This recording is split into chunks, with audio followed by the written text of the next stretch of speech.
Hello everyone. How are y'all doing today? This dude, Brave Charcoal, Dream Fruit, Terralingua, Faith, Zaxar, Lady Isabel, JCDC, Master Wabbit. Good to see everyone. And yes, Master Wabbit, unfortunately, the title of today's stream is 0% clickbait.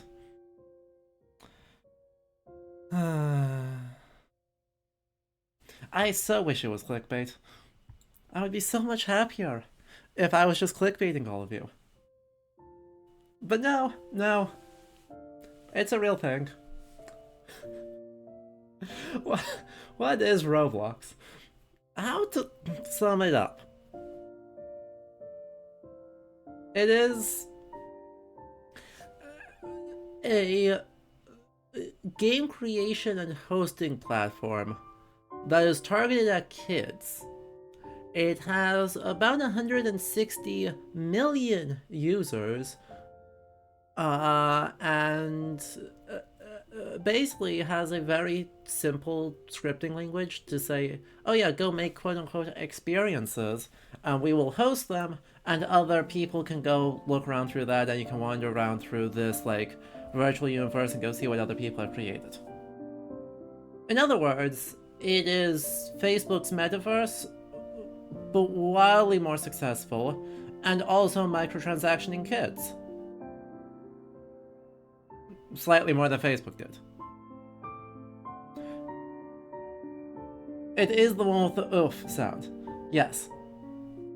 It's kind of like Little Big Planet, a sense of community design, levels, games, etc. That's a good comparison, but Little Big Planet is much more wholesome. So, yeah. Turns out, in the interest of everything, the Metropolitan Museum of Art has a partnership with them that started earlier this year. And it's sure something. It's sure something. So, here's the thing. The Metropolitan Museum of Art has done so many different types of outreach programs, tried different platforms, different formats, different types of things. So we're gonna take a look at a bunch of that stuff today. I asked folks on Discord what they wanted to see, if they wanted to talk about like AR stuff specifically, VR and AR stuff as they intersect with museums, or if they want to talk about the Metropolitan Museum of Art. And overwhelmingly, it was just like, all right, we gotta roast them. Also, rip chat. I see chat is. Why is chat dead? Please hold. Chat shouldn't be dead.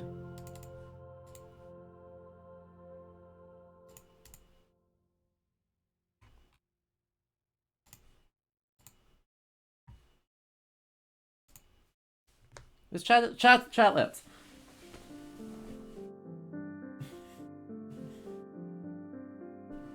Turning it off and on again did in fact save it. So yeah, overwhelmingly, folks were like, hey, we want to roast the Metropolitan Museum of Art, which is frankly an instinct I deeply respect. So that's what we're going to do. And Zoe, thank you for the 16 months of Prime subscription. It's pretty super duper appreciated. Since you weren't there the last museum stream, you would like to say you'd be interested in going through museum social media?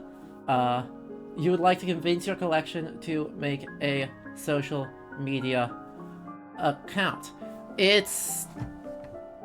Don't worry, we're going to take a look at some of the Met's stuff as well. Some of the Met social media, because I think it is instructive on what is bog standard, though I will have to do one at some point that just looks at social media, because that's a lot. Alright, Zoe, I appreciate you lurking, and glad you have my rambling on as background noise. So,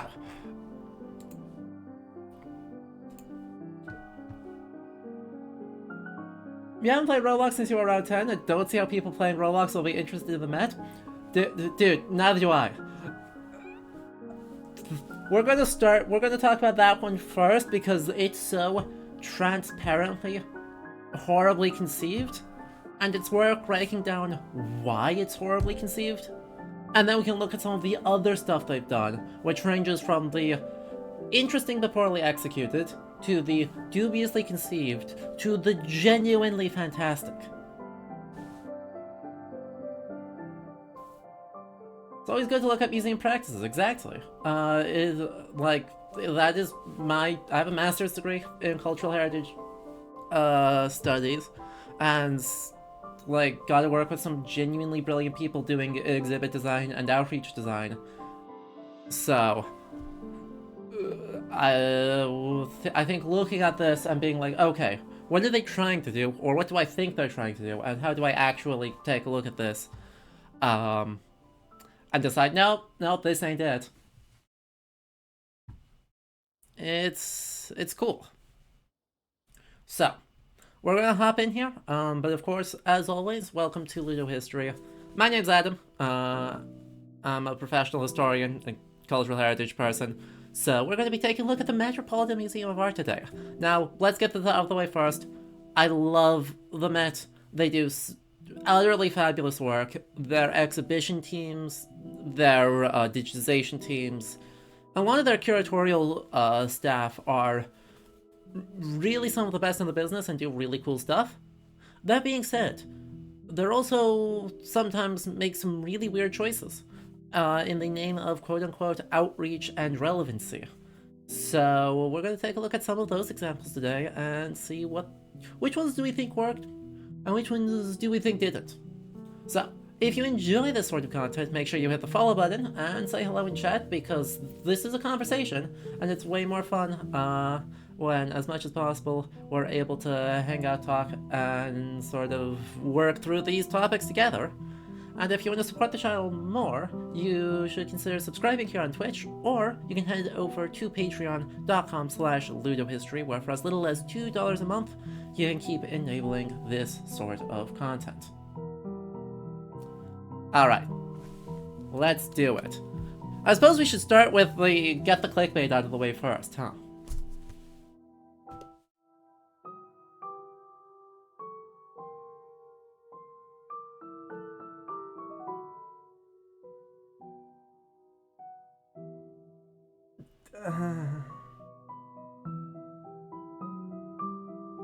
It's not clickbait when the Met says it first, right?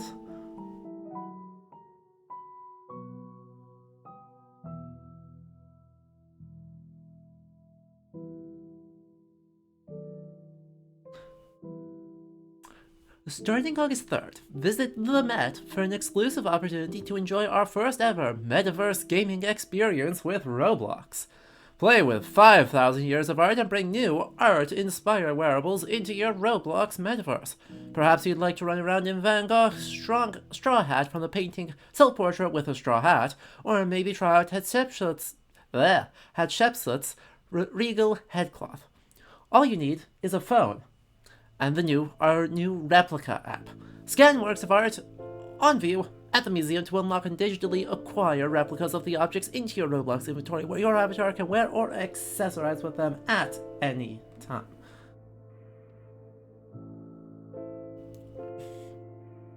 Education, art, and gaming come together as the Met enters the metaverse on Roblox. Come check it out. Experiencing the Replica is easy.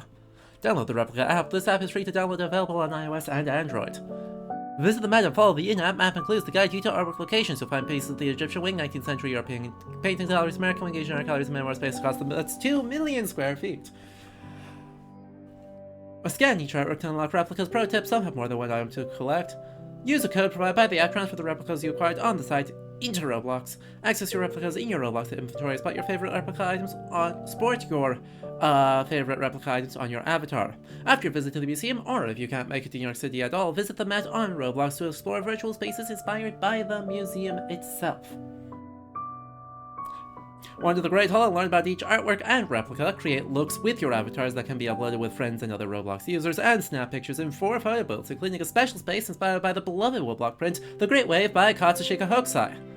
Have fun, and don't forget to share your avatar's outfit and experience on social media with hashtag #TheMetReplica. Visit the Met. Enter the Metaverse. God, it's so cringe. Look, the Twitter announcement was "How do you do, fellow kids?" And everything about this screams "How do you do, fellow kids?" Do you have to visit the museum itself to participate? Yes, you do. At least if you want to unlock stuff. So there's 2 halves of this. Right? There's 2 halves of this replica experience. The first is the app, which is attached to the museum. You go to the museum, it uses your geolocation data to the August of this year.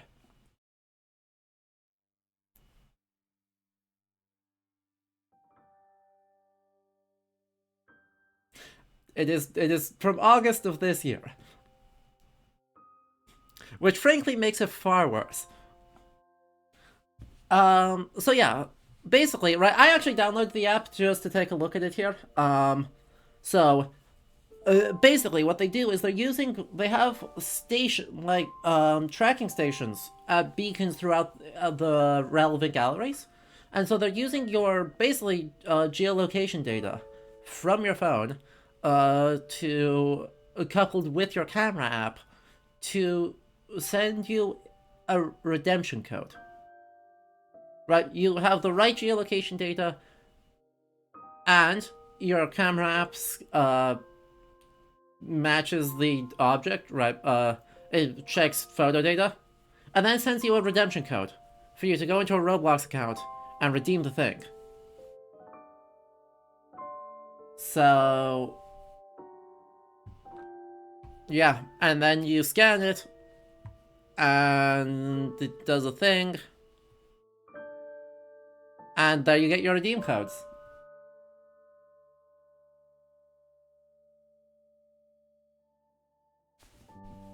There it is. Yeah. These virtual museums in Roblox remind me of that Minecraft server where they store books that are banned in dictatorial regimes so that people can access and read them, but like done in much poorer taste. Yeah. That would be more looking at like the AR stuff, but like thinking about Roblox, Minecraft, and UEFN, right, the Unreal Engine for Fortnite, as kind of being 3-prong or 3 manifestations of, in some ways, the same cultural heritage output and the different uses that can come into, is a super duper rich and interesting topic. And that's one that I really want to dive into at some point. Also, you know, Constantine, I assume you know that there are museums in Fortnite that have been rendered in sometimes very well, and sometimes in very questionable taste.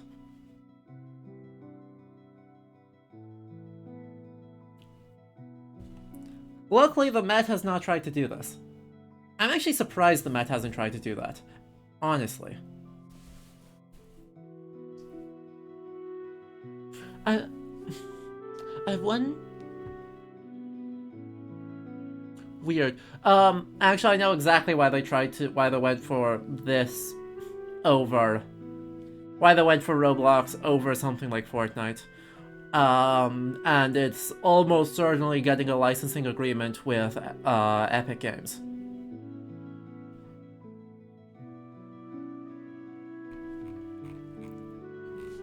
So, what? Wait, what? Have I not shown folks recently? Have I not shown folks recently the civil rights memorial in Fortnite? I end up bringing this up like once every 4 months because it is just a lot to deal with.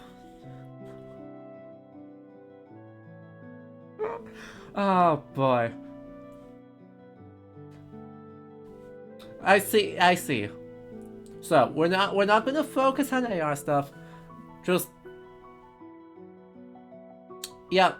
Remind me next week. Remind me next week and I can go into that in depth.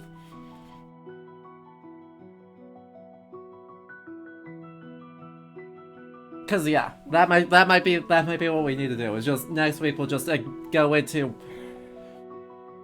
that space with vim and trepidation.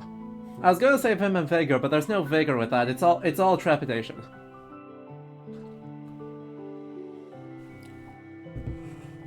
The long story short, they released a map in Fortnite where they turned off all the combat and then realized they needed to also turn off all the emotes. That is actually a fairly good overview of the civil rights movements in the United States in the 1960s. In Fortnite. The first iteration of it was real bad. And then the second iteration they turned off most everything. So yeah. Yeah. Yeah, that's real cringe. They yeah.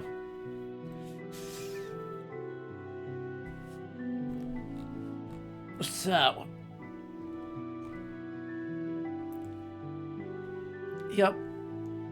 Yep. That was that was an issue. So that's next week's problem. This week's problem is why is this so bad?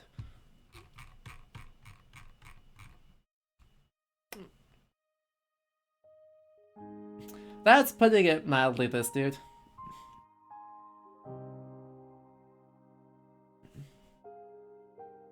Constantine, this is still up. This one here? Yeah. Yeah.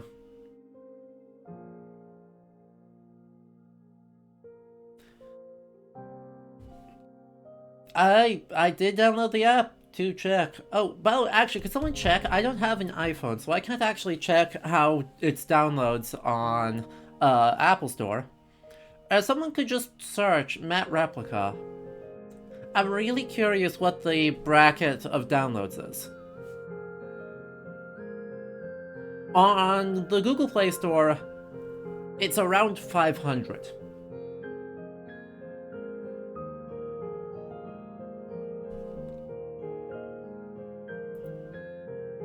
Should go without saying, that's pretty bad.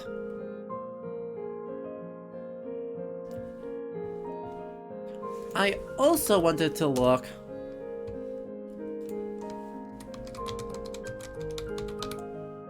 Was it the Meth Replica?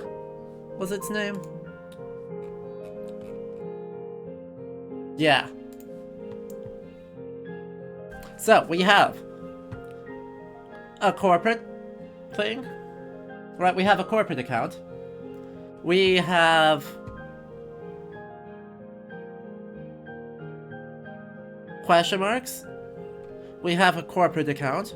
We have a corporate account. Hey, wait a minute. We're using our technology to create a new metaverse experience. Oh yeah, also, I just need to let this run.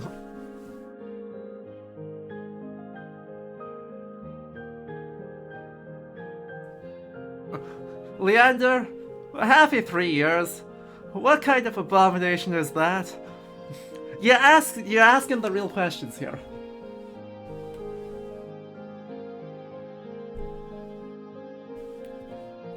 God in heaven. Oh no. Which one's more cursed? That? Or this?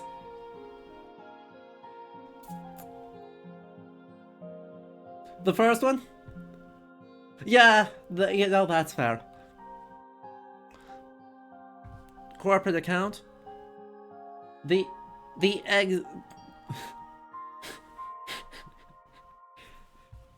exact same text. Here. and here. Hey look, it's the same text as Verizon's account. Hey look, it's the same text as Verizon's account. Hey look, it's the same text as Verizon's account. Hey look, it's the same text as Verizon's account. They're bots. The only people using this hashtag are the two institutions that are partnered to create the thing, and bots. There's not a single real person. Well, actually, there might be. This is also a corp. This is, I think, a news. Yeah, okay. This is a publication account. This is probably the people who own the bots. Bot. Corporate account. Bot.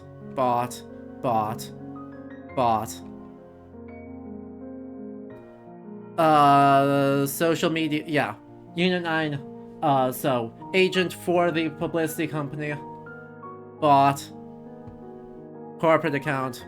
Publicity company. Bot. Publicity company. Bot.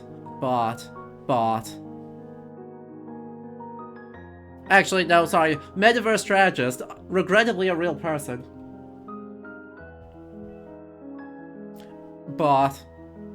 Oh, actually, this one's not. Sorry. Employee at the company. And, one blue check.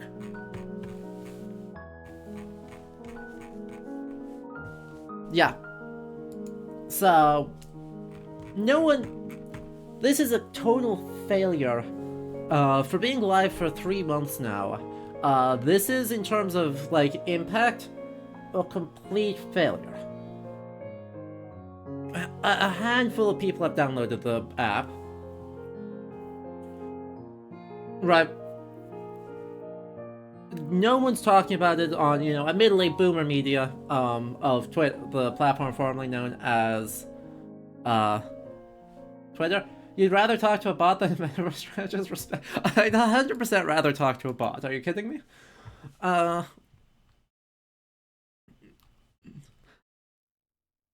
So, it's worth digging in here as to, I think, what failed. Because, yeah. Without bots and repeat posts, there's like less than a dozen posts from basically corporations and people paid to talk about them. Exactly, right. No one is organically talking about this. Which is probably for the best, because letting it die... Actually, scratch that, there is... I'm going to revise that sentence, because there are some replies. That's a bot. Where's one with a reply? Here we go.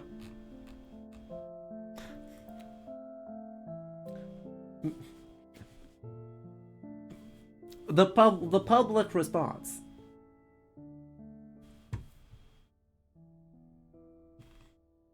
Dear God, now we have to dodge app-using visitors doing silly stuff when we attempt to see art at the Met? Now, I don't like this take.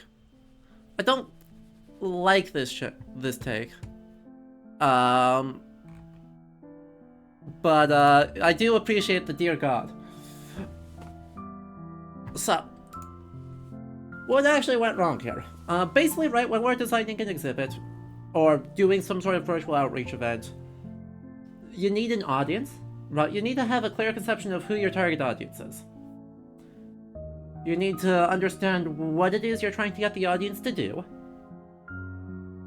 and whether or not that's something that they can actually do. And you need to have ways to judge whether or not our people are actually doing the thing. So, clearly this is targeted at an audience that is primarily, right, really young, right, probably actually children, even though Roblox pretends you have to be 13 to use it. And is trying to get them to physically come into the museum, using Roblox goodies as an incentive.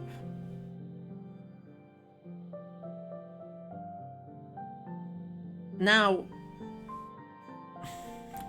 here's the problem.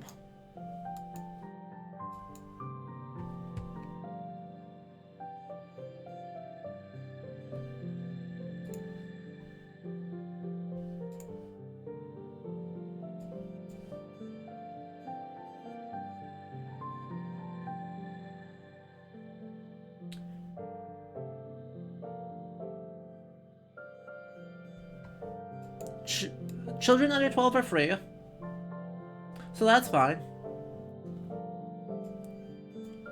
If you're a student, it's $17.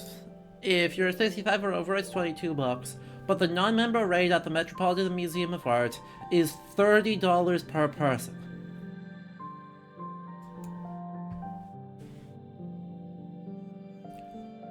So, yeah, thank God no.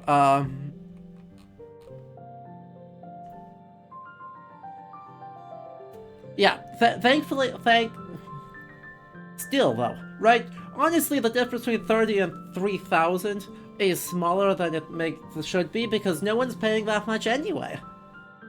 Is this normal prices for museums in the United States? Yeah. Yep.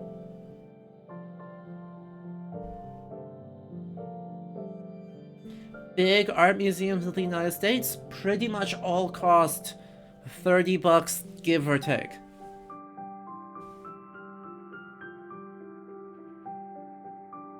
The Getty's about that, the Art Institute of Chicago's that, the Museum of Fine Arts Boston is that, the Met's that, the Guggenheim's about that, Seattle Art Museum's about that. It's, in the US, that's pretty much standard, and it's completely unaffordable.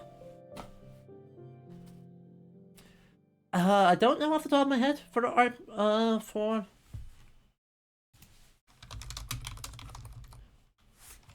Museum of Natural History. We have a way to find out.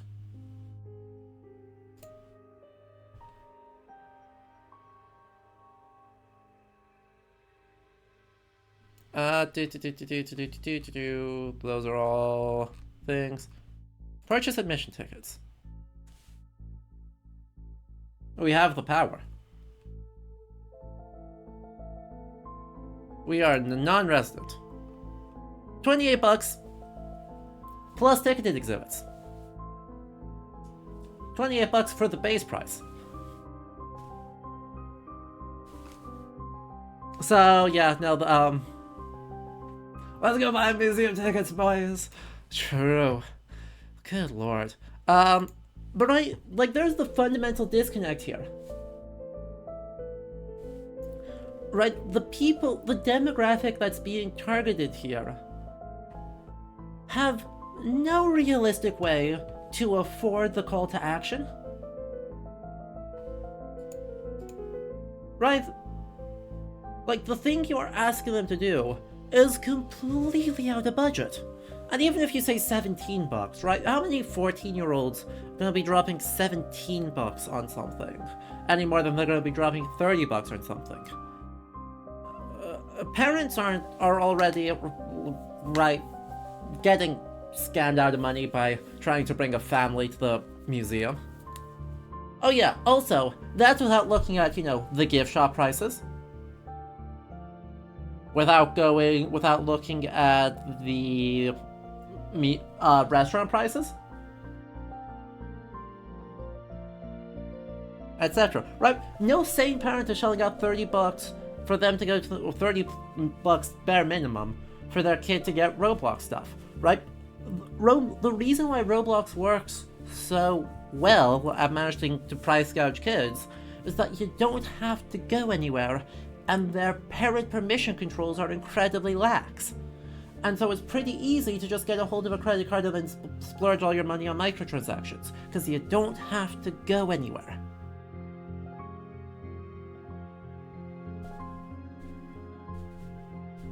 The moment you're having people have to actually go somewhere, and that is what this is, right? This is a goal to get people who do not ordinarily go to art museums to come into an art museum. But the art museums already priced them out. The other thing that I think makes this an abject failure, right, apart from that disconnect of audience and action, is that in trying to select for this audience, who they have no inroads with, have done minimal community building with, and generally don't actually probably know that much about, they managed to alienate their actual core audience.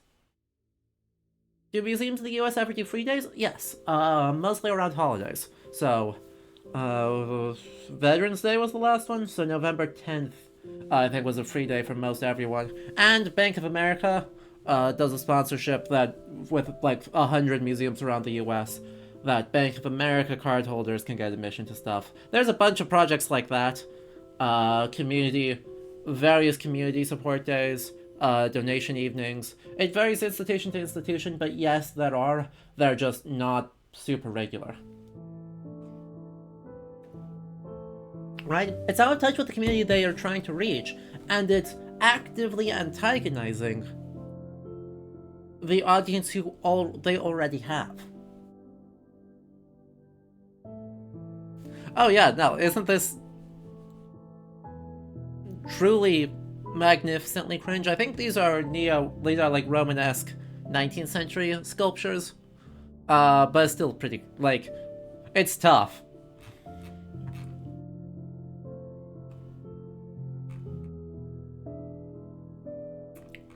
Yeah, I mean, I don't think there's a monetary way to like salvage this. I think this is just badly designed.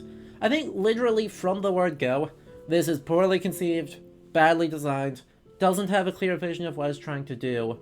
The thing it is trying to do is priced out of it, and it pisses off your older, wealthier audiences, who are the people who all right university classes who don't give a crap out this one way or another, and then largely older audiences who are the dominant revenue base for museum memberships.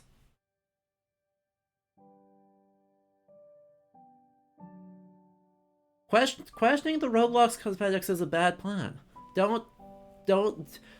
We're going to scroll down so that people stop getting distracted by the Roblox cosmetics, because everything, it's all terrible, and there's no salvaging it. The thing I actually don't know, right? They have a tap to learn more here. I actually don't know if they have any educational material attached to it, or if it's pretty much just show up, get the codes, leave.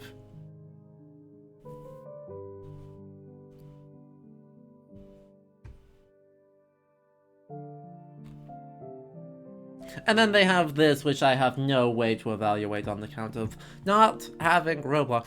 That being said, right, it is...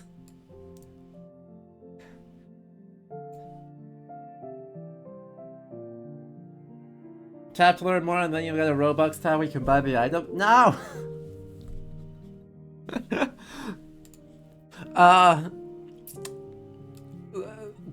Well, it's my opinion here that the Great Wave has got to be the most clickbaited piece of art. Right? Like, the number of things that I'm like, oh yeah, it's based on the Great Wave, yeah!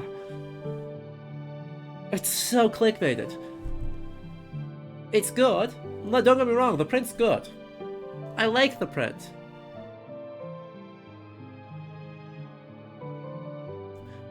But every big museum is like, heck, we need an aesthetic for a thing. I know, the Great Wave.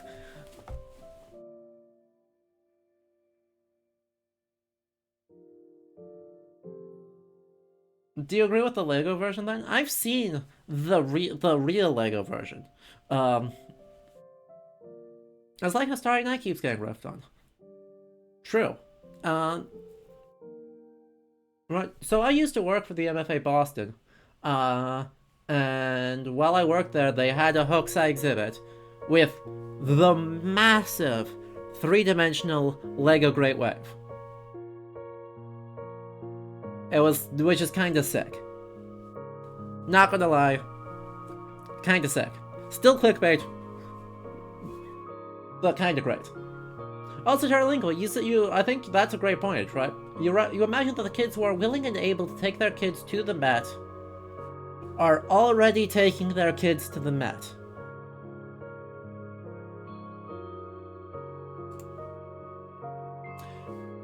Correct. 100% correct. Especially given that the Met has done really brilliant work targeted for kids previously that is much more successful at that particular job.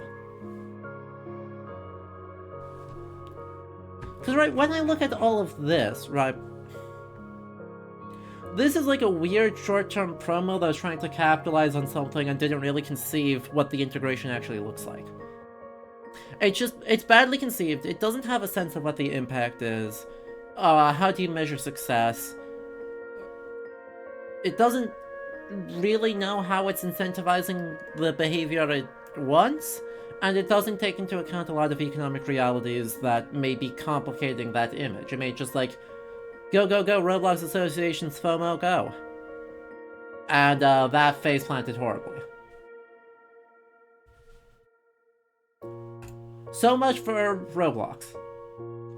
That is probably the weirdest, worst iteration of the Met's public outreach branch that we have. But they have tried a lot of other stuff, and a lot of stuff that either doesn't have a clear sense of what success looks like, or has not been maintained in such a way that it retains any functionality at all. Can't imagine the thought process that brought this up. It's not like the kids are going to steal their parents' credit cards and then fly to New York.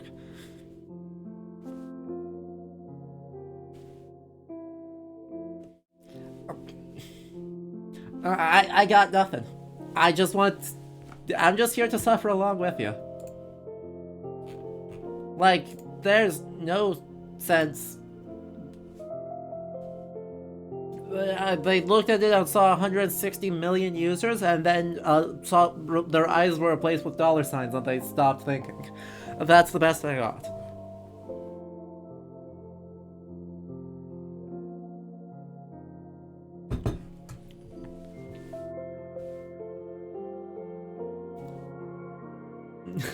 Billy. Reminder, don't give Billy your credit card under any circumstances unless you want surprise museum visits. Build to it.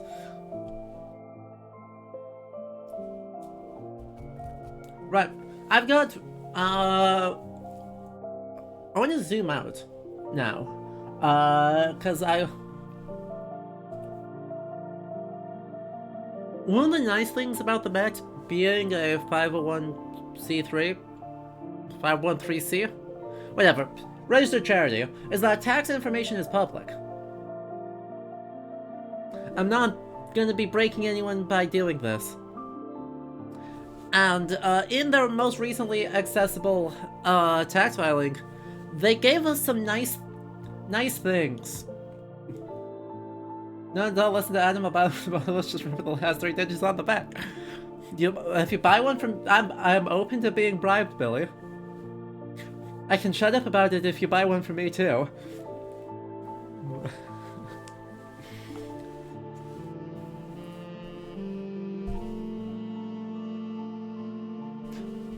Beautiful. I didn't say that. Alright. So, in the Met 2021 tax filings, they gave a nice long overview of the success of their digital content programs. And I think it's very useful on some of the potential difficulties of determining the success of virtual programs, and also what to me feels like a hole in how they're thinking about it. So, reading through this at length, expanding our global reach through engaging digital content and virtual programming is an indispensable part of our work, and I could have used Google Street View if I wanted to show some of their exhibits. No!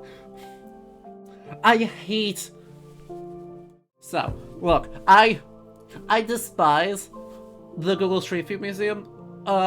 Takes like I deeply respect the attempts at them. I just think Google Street View is arguably the worst possible platform to do it on.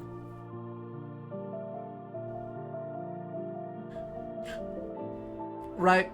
Like, we looked at this last museum-y thing stream with the British Museum's Street View, and it's not high enough resolution to let you see anything. They do have things more similar to it, though, which we're going to get to in a little bit. But they do have 3D videos and virtual tours, which we're going to see later, which we're going to see in a little bit. That's like the next set of things we're going to take a look at. After we look at the text documents. Now, Wolfie, what hot text did you miss?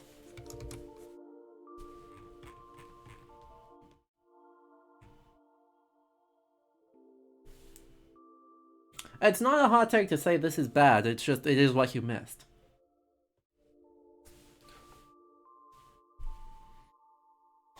Yeah. Oh yeah, also, due to privacy concerns, they use the geolocation data from your phone in order to determine whether or not you actually get the replica or whether you've unlocked the replica code.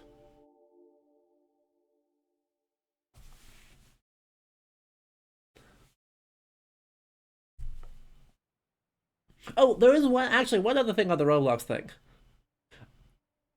You know how poorly conceived they did. How to say this?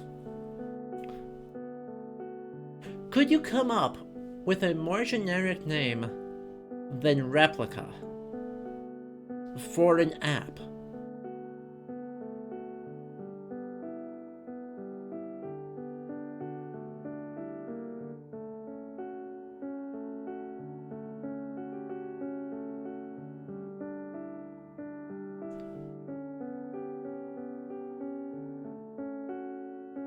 Do you know what the first thing when I was like, oh, let me just pull up the App Store.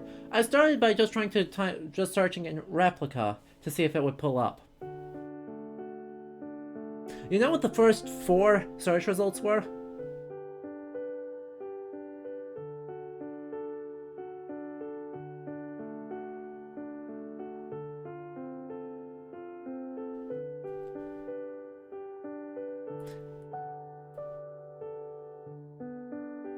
Art theft? No. AI chatbots.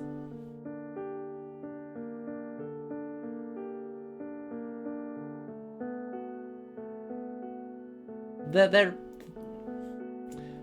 the AI girlfriend chatbots.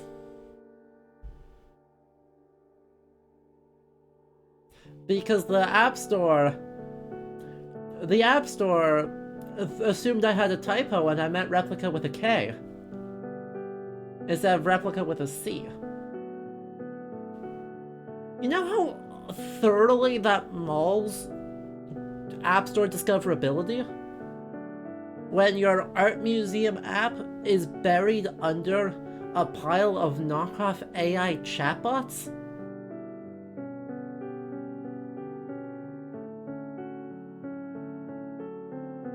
What that tells me is that they did zero market research here. App Store discoverability is a joke to begin with, sure, but it being a joke and you actively sabotaging yourself are not mutually exclusive. The Met is not it's a pseudo-public institution. It receives federal and state grant funding. However, it is officially a privately owned non-profit institution that is managed by a board of directors. So it is public insofar as it is open to the public, but it is not state-owned. Okay, but this lends credence to your theory that they asked an AI for marketing ideas. You're not wrong. You're not wrong.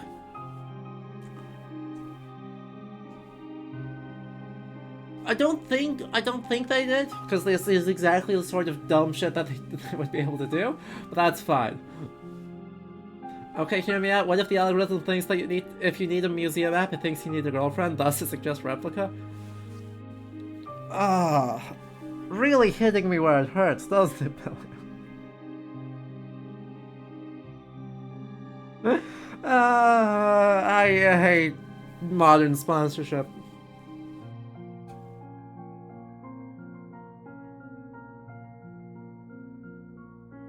So, yeah.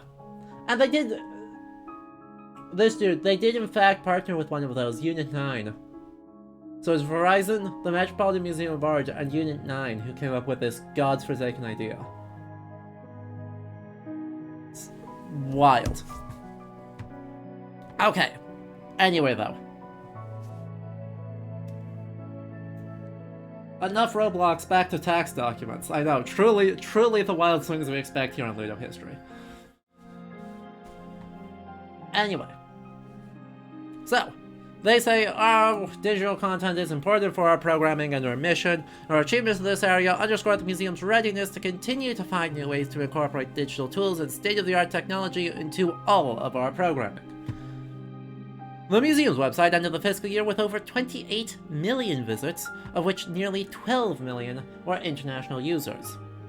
The Perspectives Content Hub, this page right here, with virtual gallery tours, exhibition openings, event videos, close-look articles, saw over 1 million visits in fiscal year 2022. For just a note on this, in the same fiscal year, they had 5.3 ticketed visitors to the physical institution. So it's about, 16-17% of total visitors to the museum, those numbers, or of the number of total visitors to the museum, visited the online content page.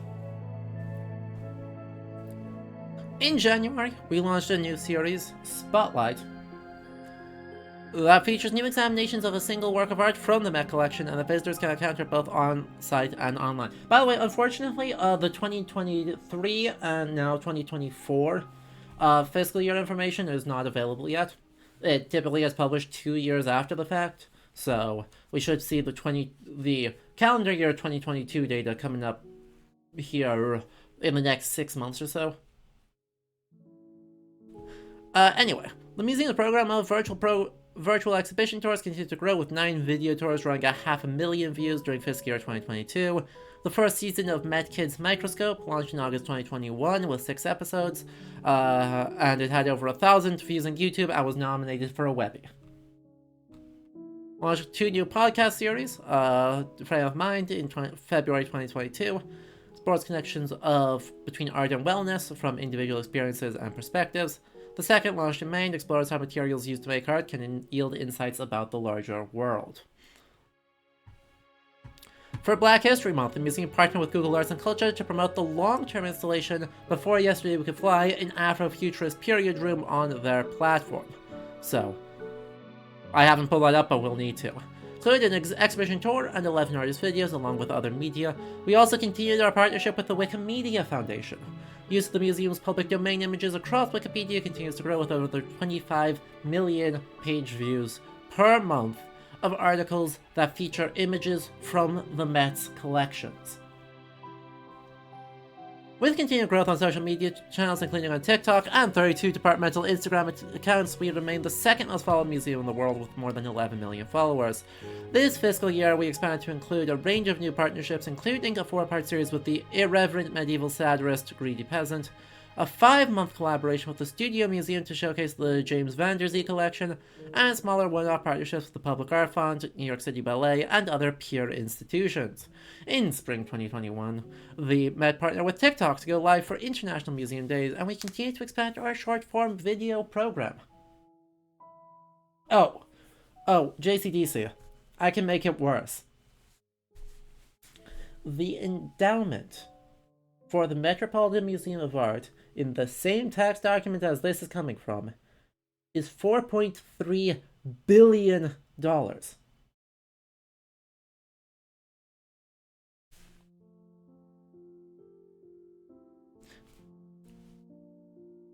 That does not include the insurance valuation of the artwork that the museum owns. That's just the endowment and other assets. Met big, y'all. The museum's email marketing channel now reaches 2.5 million people, up from 2 million last year. It continues to be a highly effective means to share exhibition, education, press, retail, membership development messages, as well as digital content. This year, our email messages featured uplifted more diverse voices, content, and events during Heritage Months and throughout the year. Okay. Ha ha ha ha ha, laughing to hide the pain. True. That's why I can afford to be harsh on them, right? And be like, wow, this is wildly badly conceived, because they have the resources to swing big, and in swinging big, they also manage to miss. Do they have a Scrooge McDuck room on display? Well, I haven't been there recently. Definitely, maybe. They almost certainly have numismatics galleries, and that's almost the same thing, right? Right? How many are just people who don't know how or don't care enough to get off the email list? That is a great question. How many complaints does their public services team get every month about the fact that they send too many goddamn emails? I don't know. I am not on their email list, but the MFA Boston sure sent too many emails. Though, of course, the moment you don't send someone an email about something, you get 5 complaints about that, too.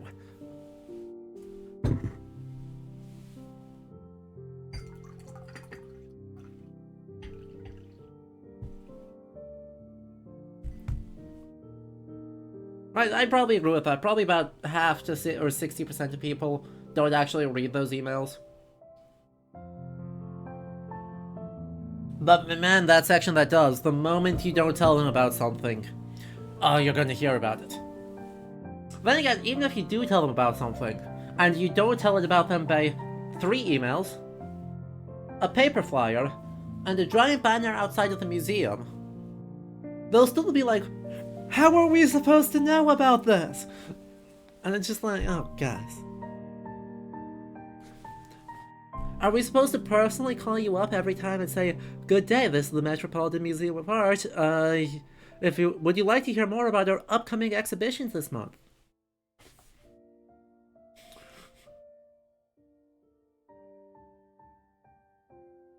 It's a them problem, but it's a them problem that has a lot of influence.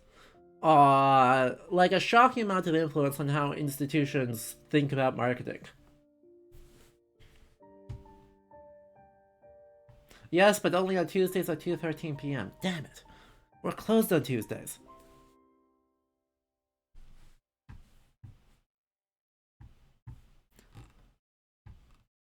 Okay. So much for all of this. Right, it goes on for pages and pages and pages and pages dealing with a lot of the international partnerships, capital project. Oh yeah, they have over $1 billion of publicly traded investments as well. Just in case you thought they didn't have enough cash.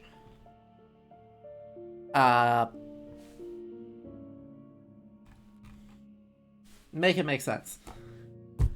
Anyway, all of this is really to say that they most of the metrics they're using for success for their digital things is number of hits, right? So they're pretty much looking at, especially in like the perspectives tab here, and part of this, right, may be that they use other metrics internally, and just the tax document doesn't get the full breakdown. But right, for the most part, when they're selling themselves here, in terms of this is a good thing, this is why we're investing in it, they're talking about the number of hits. The number of people who run across Met pages in a month or in a year. Sometimes that makes a lot of sense, right? For the Wikimedia Foundation partnership. For the Wikimedia partnership, focusing on monthly hits makes a ton of sense. Because the point of that is it's effectively extremely long-form, low-level advertising for the Met, right? It's also very important, very real educational work, right? Let me not overstate this. The fact that the Met has so much material that is completely public domain licensed, and they partner with Wikimedia Foundation to improve visibility of those public domain artifacts, is incredibly important educational work.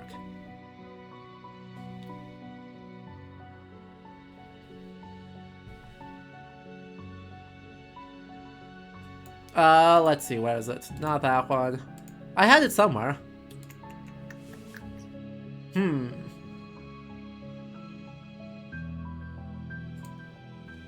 Where did I put it? We can do it here. Public domain images. Constantine, museums don't like controversial publicity. And the Met has had more than enough controversial publicity. Right? Unlike most everyone else in marketing, unlike most everyone else in like corporate marketing, in cultural heritage spaces there is such a thing as the wrong kind of attention. Because ultimately these are institutions where a lot of their value comes out of trust. And the idea that, oh yeah, you know, these institutions are good stewards of the material that they own and are working to make that accessible and to make it exciting and relevant, right? So doing interesting work to teach people about this and make them care about the past. If you do a bunch of ill-conceived / scandalous things, that hurts that trust and actually does have a like measurable effect in preventing people from coming to your museum.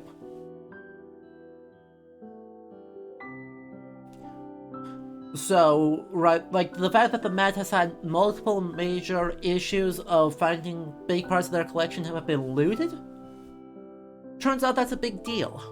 That really does hurt it. The British Museum is feeling the heat right now, with how the massive theft scandal that went on over there. The absolutely horrifyingly large long-term theft of artifacts over at the British Museum is just, it's catastrophic for the museum's relationship of trust and its claims of being an effective steward that the public, should support. Things like this, though, right, where we take a bunch of things that may not ever be on view in the museum galleries, you get good digitizations of them, and I do mean good digitizations of them. This isn't the full resolution iteration. Give me the full resolution iteration, please.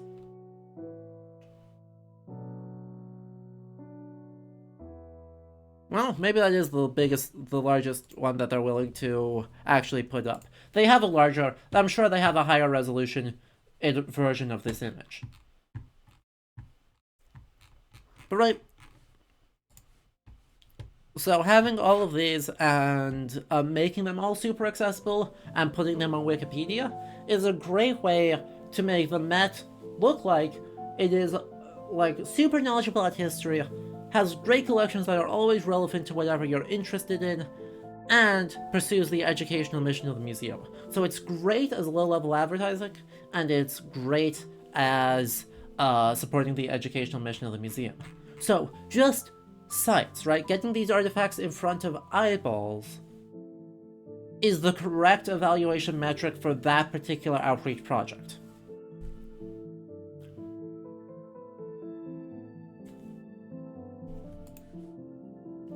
I don't think saying that 1 million visitors to this page, this is their collections page. That's because this isn't Wikipedia. This is their collection. These are the objects that they have made public domain, or the digitizations that they have made public domain. And so these are the things that the Wikimedia Foundation is able to pull from to create those images.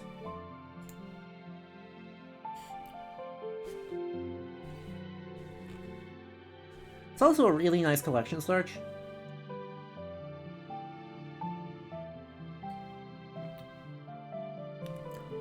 Like, it's good.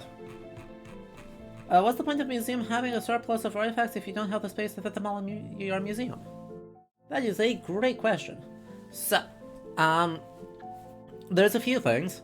Firstly, if you have everything on view all the time, you're not able to create new exhibitions. Right, in terms of just thinking about like the physical museum building, right, most museums have this set of traveling or rotating or temporary exhibits that let different curators tell different stories using the objects in the collection. If everything is on view all the time, you're not able to do that, right? Because everything's on view. You can't go around rearranging stuff because there's people in the galleries.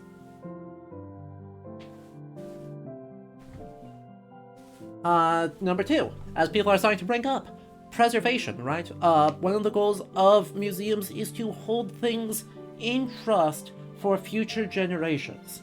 Pretty much every museum talks about this as part of the Professional Museum Code of Ethics. Right. And there's a lot of stuff that's incredibly fragile. Let me click over here to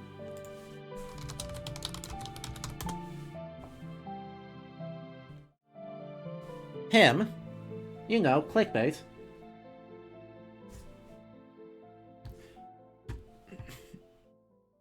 Right.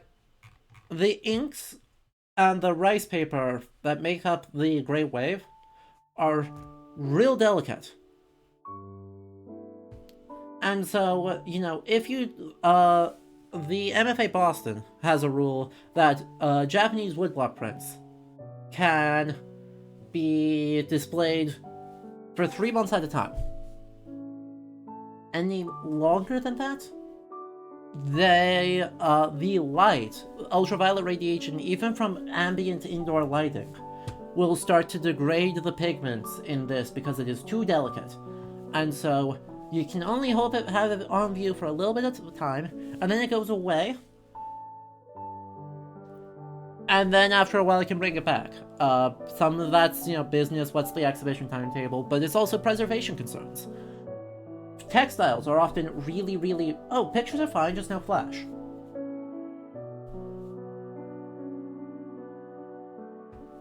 Right. So, textiles tend to degrade really quickly. Some sculptural stuff, right? If it's coming out of someplace that has a lot of violence, right? Well, okay.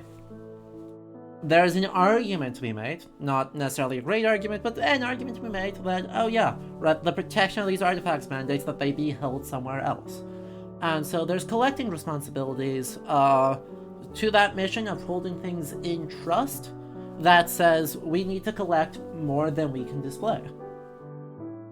And that is, in fact, as it should be. Other things people have brought up, right? Allowing people to do research.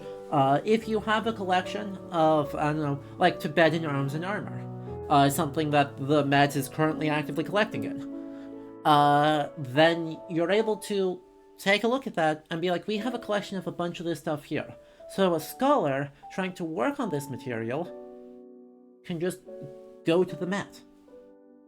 And they can work with the curator to be able to view it in conditions different from the publicly available galleries, to be able to do important research that improves the state of knowledge about this topic, about this collection.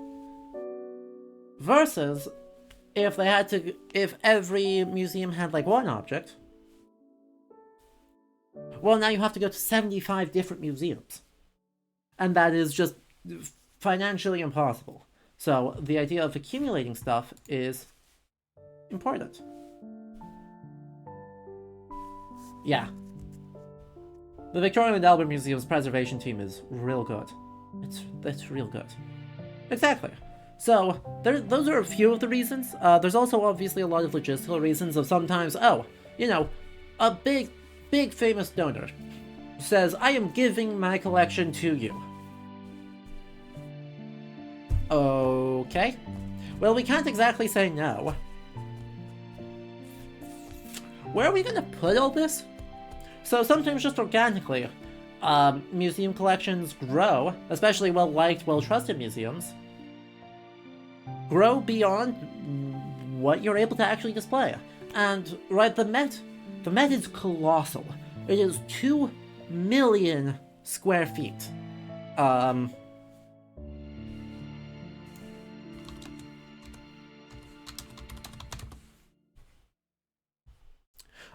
Almost 200,000 square meters. Thanks, Google.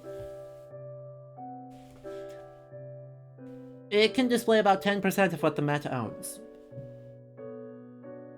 Because, yeah. There's that many cultural heritage objects, and it's physically impossible to build a big enough building to house that collection all on view. Storage takes a lot less space per artifact than displaying it, especially in terms of like modern design. They have 3 buildings. And each of those have basement storage areas, often several floors of basement storage areas, and they have an off-site storage space. So yeah, right, modern museum design. Modern museum design is very much big into negative space, and sort of what's the minimal number of objects that you can put on view. This would be a great time to go find one of those virtual tours, huh? Let me show this in action. That's the Great Hall of the Met Cloisters, Temple of Dender, Engelhart Court, Arms and Armor Galleries. I don't like any of those as examples.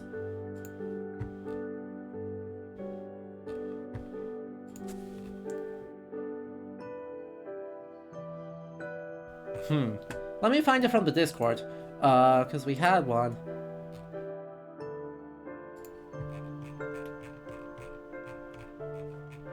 I had it, I was like,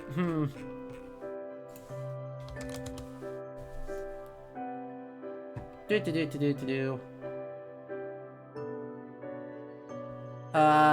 it is.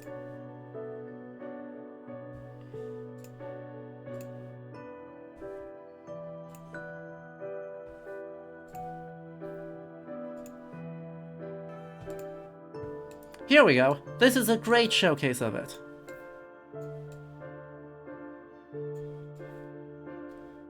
One, two, three, 4, 5, 6, 7. 7 objects and 1 substantive text label in an entire gallery there. In this one we have one glass doodad. 1, 2, 3, 4, 5 objects. Over in this room we have some frame issues. There we go. We got one wall with a string of stuff. We got 1 guy, we got 3 guys, we got 1 guy. We got a handful of guys over there. So, like, this is, in terms of stuff, quantity of objects per gallery, this is low. Right? This is super low. This is very much, this is how contemporary art gets displayed in museums these days.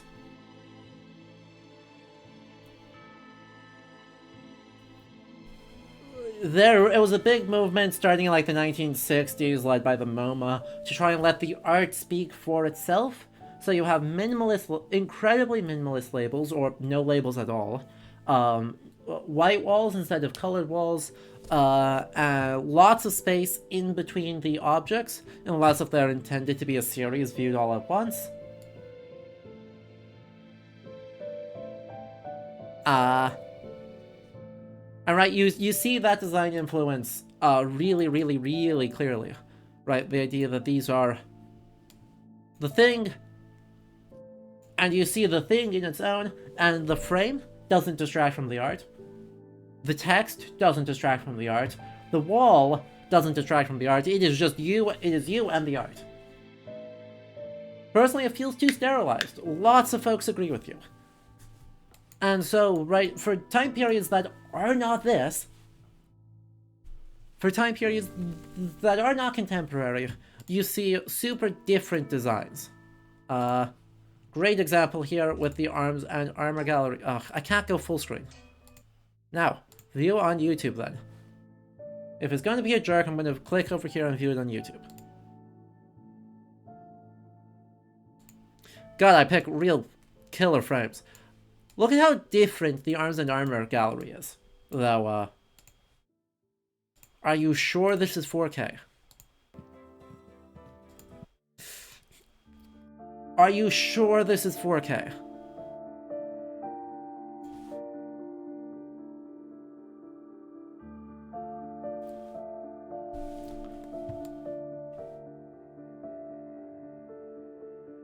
Reminds me of the Turner Contemporary. A great shout out, yes. Pretty sure that's upscale 4K. Yeah, there's no way this is native 4K. Look at how much pixelization there is. There's no way. But yeah, no, the Arms and Armor Gallery rules. You can see how different this is though, right? So the sets of armor all here. The cases all have some sort of temporal or geographic theme. You get some particularly nice pieces out on their own, but for the most part, right, the vitrines here all sort of individually tell stories that are looking... gimmicks. Why are we looking from a wall gecko point of view? The Met 360 project. This award-winning series of 6 short videos invites viewers around the world to virtually visit the Met's art and architecture in a fresh, immersive way, created using spherical 360-degree technology that allows viewers to explore some of the museum's iconic spaces as never before. Viewed more than 11 million times, again with the view numbers, this series affords an access and perspective typically unavailable to the public. Viewers can experience the magic of standing in an empty gallery after hours, witnessing a bustling space and time-lapse, or floating high above the Met cloisters for a bird's-eye view. So, let's actually take a look at these. What, Templedender? Yeah.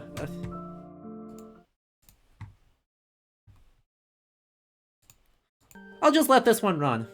Actually... I'll load this up in YouTube so you can actually see it, and then I will let this one run.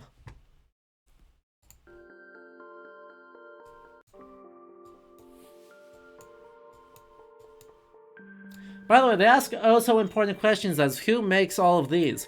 The answer, by the way, is volunteers. The answer is volunteers make the flower arrangements in any major museum.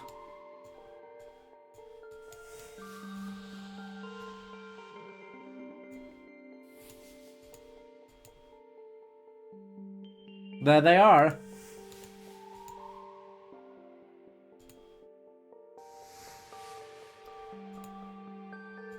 Man, those pixels. And then yeah, it gets you up here. I was like, hey look. Isn't it fancy? Bird's eye view from the point of view of the sparrow who snuck in and is just sitting in the corner. True!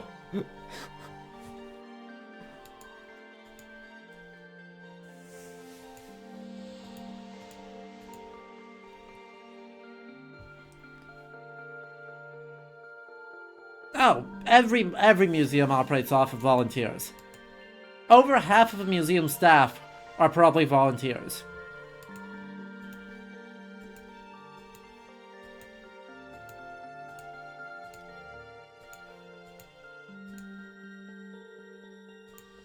Or the Friends of Association, or something else, right?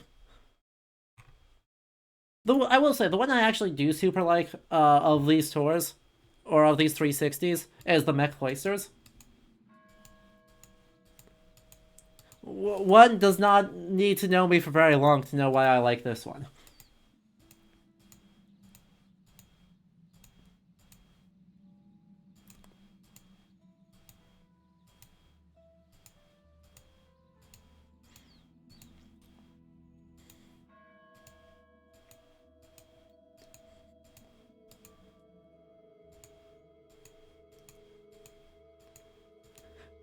If you're like, wow, this sure is a late medieval Benedictine monastery, you would be correct. It is an amalgamation of several medieval Benedictine monasteries, assembled from scratch along the Hudson River.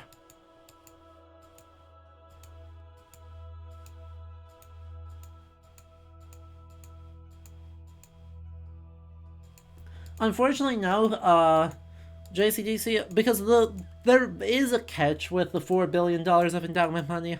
Of that, about $3.5 billion of it is earmarked for things already. And you don't want to be spending random stuff in the endowment. You don't want to be randomly spending from the endowment if you don't have to. Scenes that make you want to replay Pentiment? True. No idea, this dude. Good source of fundraising, though.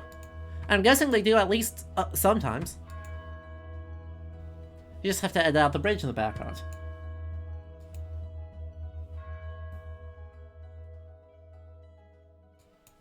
So yeah, they have quite a few of these tours. Right, they have 6 for the different things. Hey, look, it's the Temple of Dendur. Come on. Hey, look. Hey, look, it's a whole ass Egyptian temple.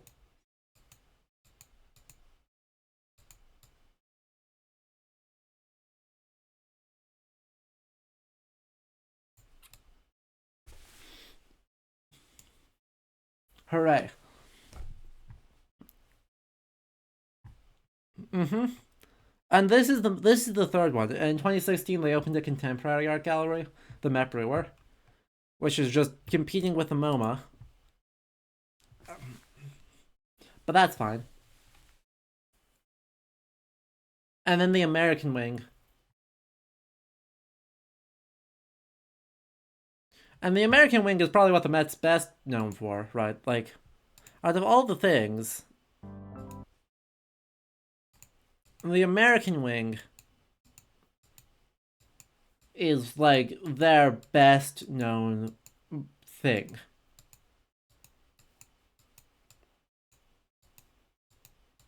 And it is gargantuan. Like, it's not part of the original building. It was added in the 20s, I want to say. But it is gargantuan. But yeah, right, these 3 videos are fine. Right, I certainly prefer these 6. Right, I prefer the Met 360 project to... did I already close it? No, to this. Like, I don't think this is a very good way to do this tour. Because you can't see bloody anything. Look at the pixels. I hate that I can, at upscaled 4K, I can still see the pixels. You ever just want to put buildings in your building? The Met all the time. They do so many. Actually, the response to this is generally, like, quite liked. But, pity you can't have a nice close-up of a painting to explore the texture and technique. Nothing actually stops them from having that. You can put a 4K video camera really close to a piece of art. Nothing stops you from doing that. It's just this tour doesn't. And this is a case where, again, I feel like they just don't really understand what they're trying to do with it. This feels... I mean, what year was this published? Gee. Who could have guessed? November 6, 2020. So it was reopened. The Metropolitan Museum of Art was open to the public, but not by much.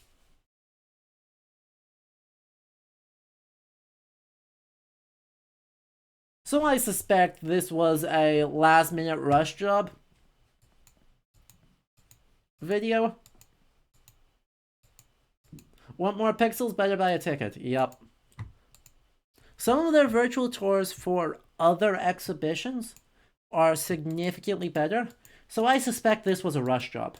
And by the way, you said, the Google Maps thing. Like, this is still better than doing it in Google Street View directly. But Hammerport or other 3D wander around tools definitely are better. Okay, anyway, we've been going for a while. About an hour and a half. So I need to get some fluids and stand up and stretch. So, but we are nowhere near done. We'll come back. We'll keep talking about the Met. We'll keep talking about. I think one of their more successful ones. I want to look back at their Met Kids project next, which I think is a very successful outreach project. I want to look into why that's successful. So do not go anywhere. But if you have been enjoying this, of course, do consider subscribing to support the channel, because those subscriptions go a long, long way to keep making this possible. But yeah, I shall leave you with our tunes again. Sorry, we have no more spinning in the next segment. I think we are pretty much done with spinning. I'll leave you with this though, with our glorious questing snails and our tunes. So do not go anywhere. We will be back soon.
Alright, welcome back everyone. Thank you for hanging out through that ad break. If you are just tuning in, welcome. As always, I'm Adam, this is Ludo History, and we are looking at the Metropolitan Museum of Art's various outreach projects today. I love the Met, but the Met has tried so many things that some of them just, don't work. Let's be real, some of them just don't work right. So we looked at a notable failure, and so in this next segment, we're going to look at some notable successes. Because, they do a lot of good, cool work, and a lot of the things they do actually works very well, including stuff targeted at kids. Frankly, that makes the parts that kind of faceplant significantly more confusing. But that's just me. If you have been enjoying this though, of course, do make sure you hit the follow button for more stuff like this, both looking at games and history and more of the cultural heritage industry side of things. And if you want to support the channel, you can either subscribe here on Twitch, if you're watching the VOD, also sub on YouTube, or you can head over to patreon.com/LudoHistory, where for as little as $2 a month, you can help make sure this project keeps going. It's super big deal and super appreciated. So yeah, let's take a look now at the Met's other big kids thing, Met Kids.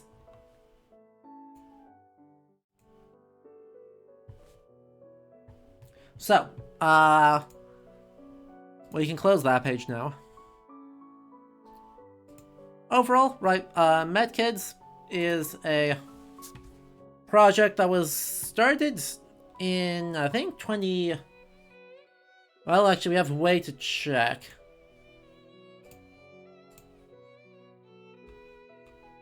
Let's see. Looks like most of it's 2020, 2021, but I think it started earlier than that.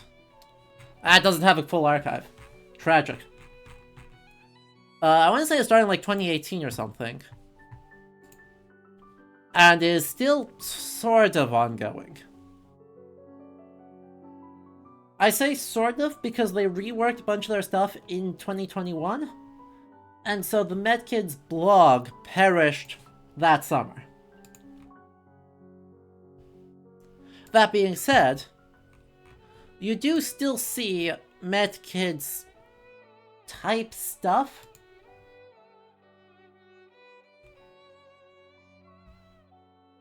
Right, this is Met Kids here from June 28th. Right, Met Kids Microscope as a video project associated with it, etc, etc. You'd like to see my RAM usage this amount of tabs? I actually don't think it's that bad right now. My computer's not even, starting to choke, so I'm guessing it's probably, full utilization. But at 8 gigabytes, and this is Firefox, totally survivable.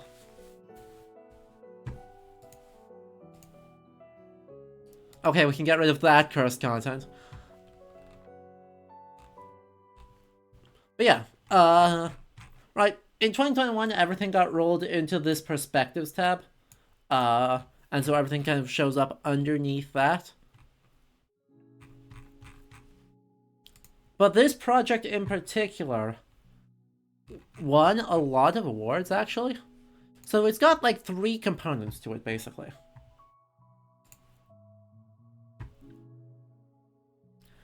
Right, it has a map of the museum. It has a time machine, which is a glorified collection search. And it has videos. Those are little things that are built sort of for schools, for either at-home use or for school use, and so are often really short, right? 3.5 minutes long, which is, and they're fully got a transcript of the video. It's got some extra resources with the featured artworks. Copyright 2019.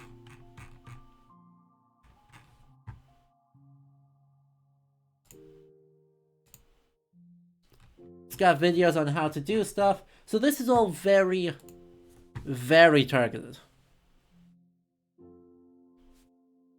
Right, this is super duper targeted at audiences. For young audiences, and especially school audiences. So, there are a lot of things that I think make this a very well-designed outreach project, because I do think this one's fantastic. This is the map, by the way. The map is visually kind of a lot.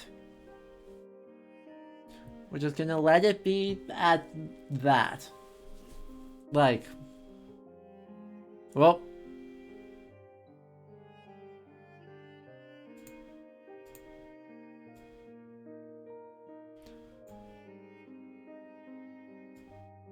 oh, it's loading.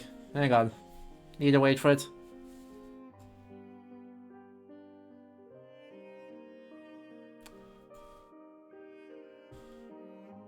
It looks like a Where's Waldo. Uh-huh.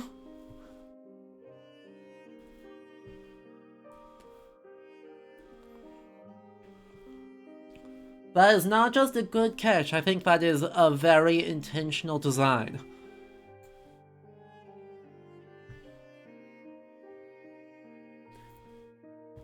I don't think there is a Waldo in here. Certainly if there is, I haven't found it. It would be a very fun Easter egg.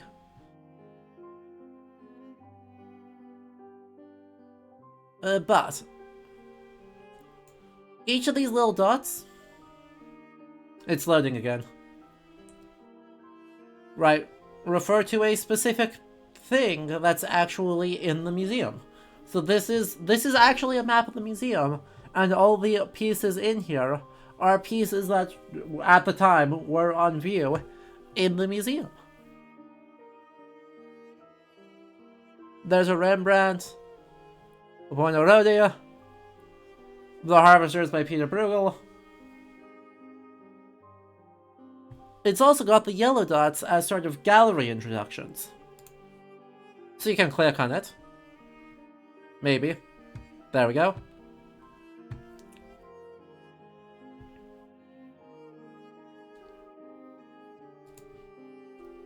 Now if you want to look at a specific thing,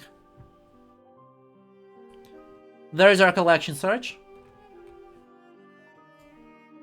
There's a fun fact. There's a where is it? There's a relevant video. If there is one, right? Not everyone has one.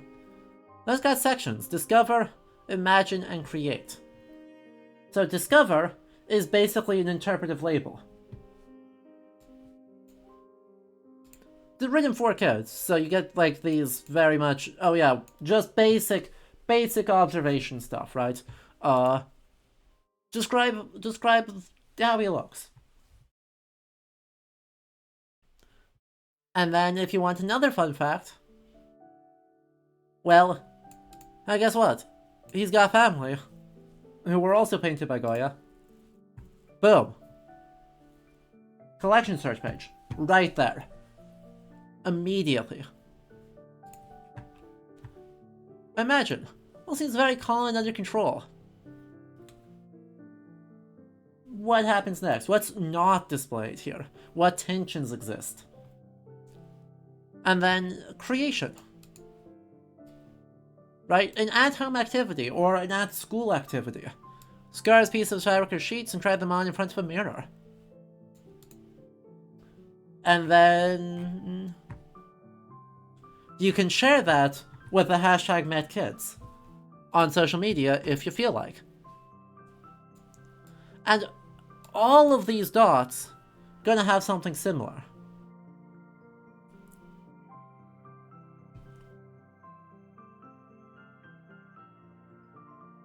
That'll do the job well enough. Figure of a tribute bearer. Fun fact, found at a museum excavation, 8th century BC from Nimrod, Iraq. Discover our nice label for an Assyrian thing, identifying that this as sort of a traveler presenting royal gifts. Little thing on Assyria. An imagine thing, and then a create thing. And by the way, if you need the full catalog record, there it is. Boom. Instant, quick loading, just right there. So this serves a couple of different purposes, right? You can use this, like we're doing right now, at home, to reasonable success, right? Since most everything is digitized and links into the catalog record, you can do a lot of that work just by pulling up the catalog image. But if you're in the physical museum, you can see a little cartoon guy and go try and find it. And you know, it'll give you some help. Gallery 305.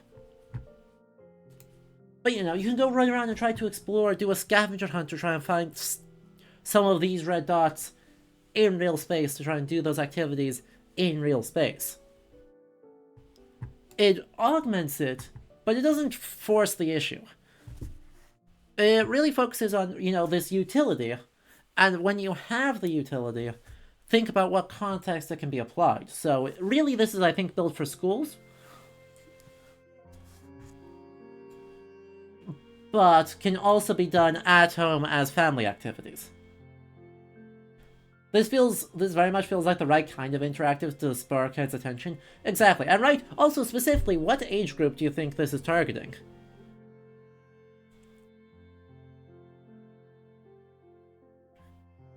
I'm guessing the core groups that they're testing with are between the ages of 10 and 13. So we're mostly looking at, like, middle schoolers. Right, either, like, late elementary, 4th and 5th grade, and middle schoolers, 6th, 7th grade, as the main groups here. Some of the language is a bit big for elementary school and has some assumed knowledge that makes me, like, I don't know how well this will hold attention for, like, 3rd graders. Like, I think especially 5th and 6th grade are kind of the core slice that's getting tested here.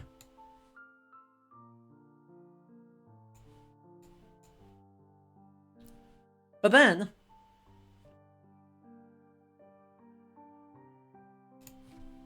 we also have a time machine, which this is just a catalog. This is a catalog search. This is a dressed up, fancy catalog search. So you click one of these. Africa. Magic and mystery. Oh. And it pulls up whatever objects are relevant. Well, the only thing we had is the Tomb of Paradise.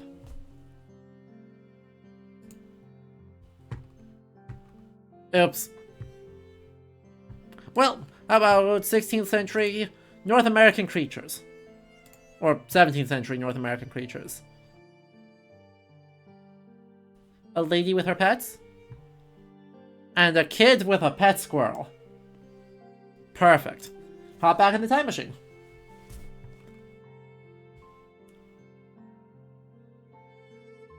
Don't touch or else?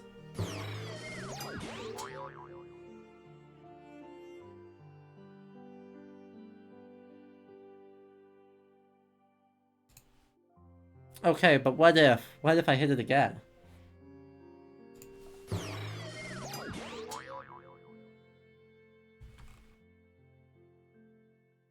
A studio from the Ducal Palace in Jubio. Gallery 501. Space and places, geography, Europe, time period, 1600 to 1800.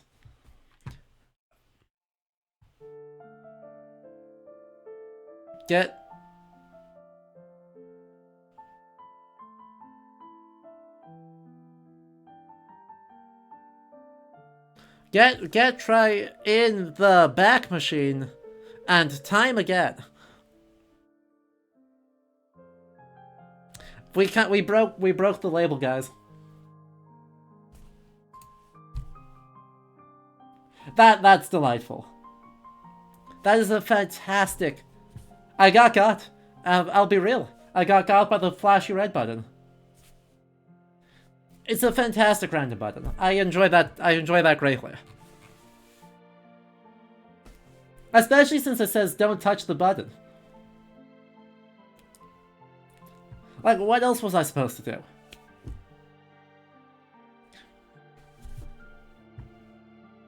Beautiful.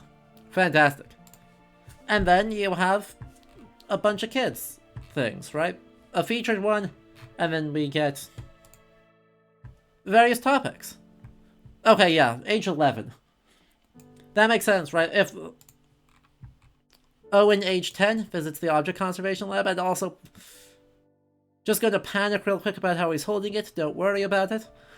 It's fine. It's fine. Armando, age 10. So yeah, we're at that like 10 to 12 slice appears to be the core group. Luke, age 12, discovers how Islamic art uses language in the written word. So you got these little short, like, kid-featured videos that has the kids talking to a curator, a staff employee, or a conservator to help actually do some of that work. It's probably the real thing. Now, it's...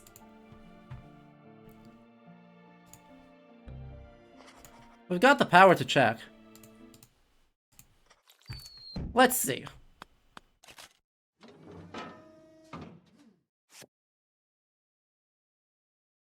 Okay. Might indicate their audience is even a little younger, since as a rule Kids Media has characters about 2 years older than the target audience. Sure, that's fair enough. For you most of the things that I use to work on. So obviously that's a model, that's a model. And some materials. And this is what we use to put Atom together. We like very tiny, precise tools. Do you recognize this for your dentist's office? Yep.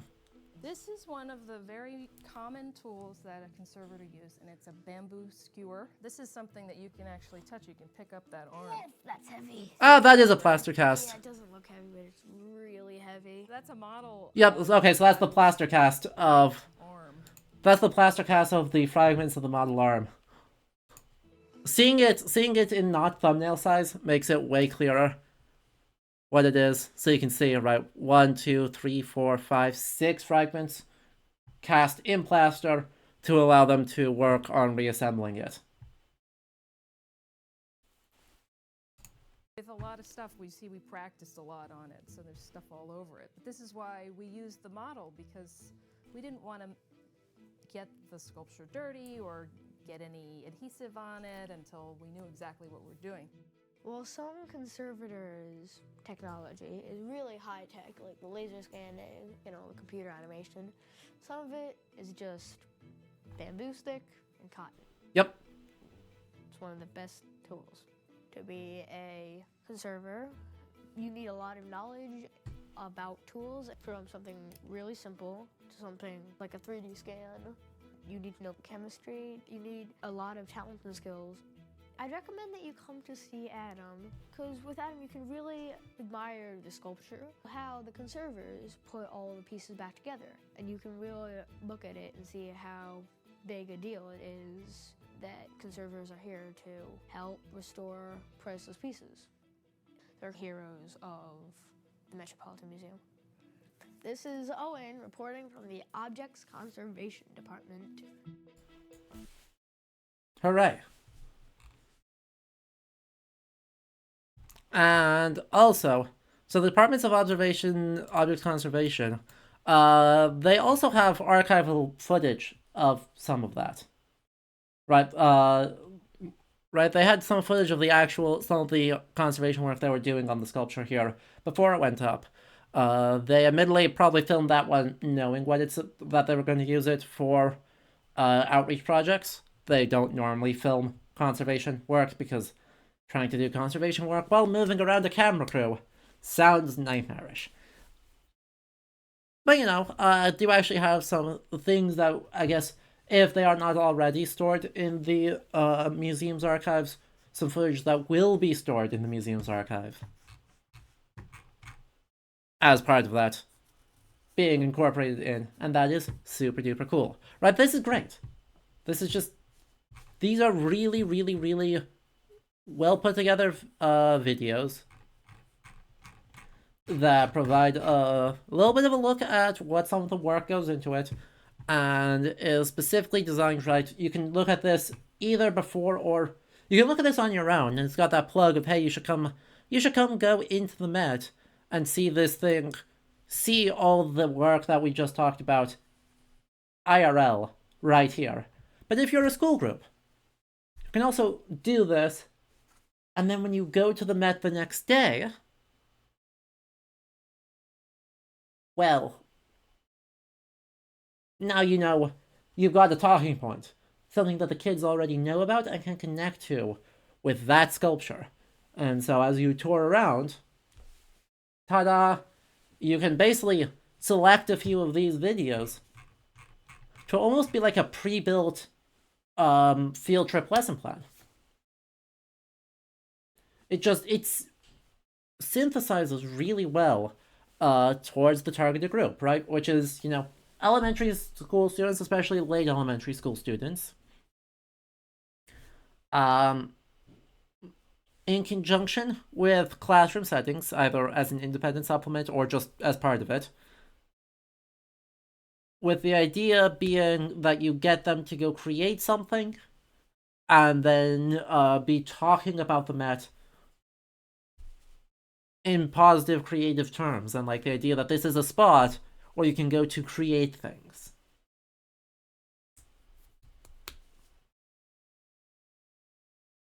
So it supports the, operational needs of the museum. Get people to come in. Right? Because if your kid comes home... Right, if your kid says, hey, I need to go to the Met, I want to get my Robux.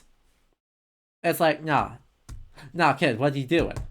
But if your kid comes home from school, talking about all the cool things that their teacher showed them from the time machine, which of those two do you think is more likely to get parents to drop $30 each to go take their kid to school or to the Met?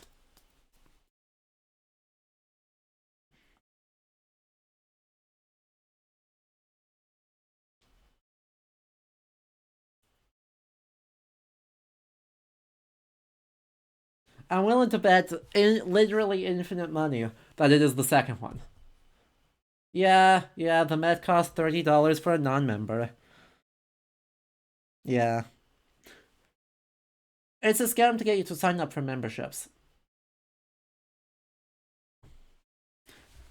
But yeah, it's transparently, obviously, right, the one that's a wealth of educational content that's just really well designed and fun to poke around on its own merits, that doesn't require any extra platforms, accounts, or other stuff to do. Fantastic.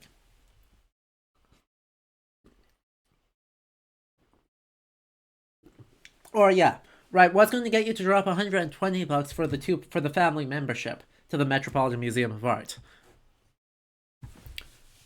If your kid is coming home at like every week talking about, oh, we looked at XYZ thing in the Met for my science class, I want to go. Ta-da.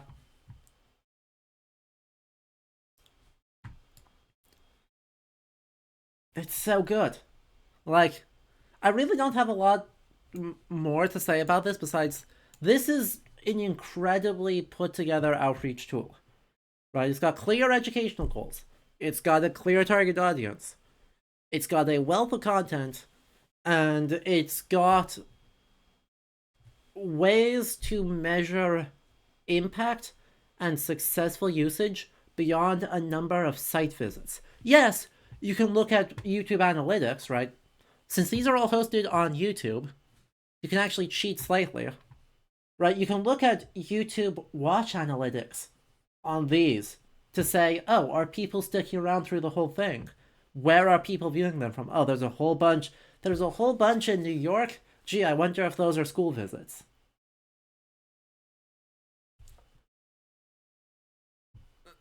Or you're like, oh, this is really surprising. We've got people in, I don't know, the Netherlands. A big population of people in the Netherlands who are looking at Met collections. Uh, uh, let's take a look at that. So, right, we have a way to use YouTube, Google Analytics as a way to provide additional data that the website itself doesn't about where are they coming from, how much are they watching, are these videos having the sorts of impact you want, and it's got the social media hashtag to get a sense of, what are people talking about? Are people engaging with these create things? Is this school visits? Are there other good programming? What opportunities within this framework exist? And so, if we look at the Met Kids, I used you because you spoke recently. If we look at the Met Kids hashtag, it is much more active, right? It is actually a fairly active hashtag with some really interesting stuff. Again, this is just Twitter. Other platforms are going to have other rules. Don't worry about it. They're like, oh yeah, here's a University of Cambridge, right? So a UK-based early childhood history education project being like, hey, cool, here's a lovely, we really liked this blog post you did.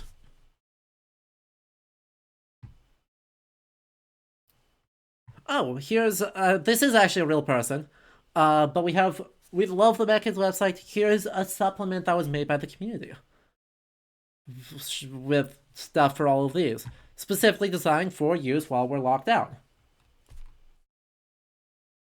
This is an institutional account, it's whatever, but it's, under the same umbrella. Here's like a mini blog post with this. Oh, it's a school group.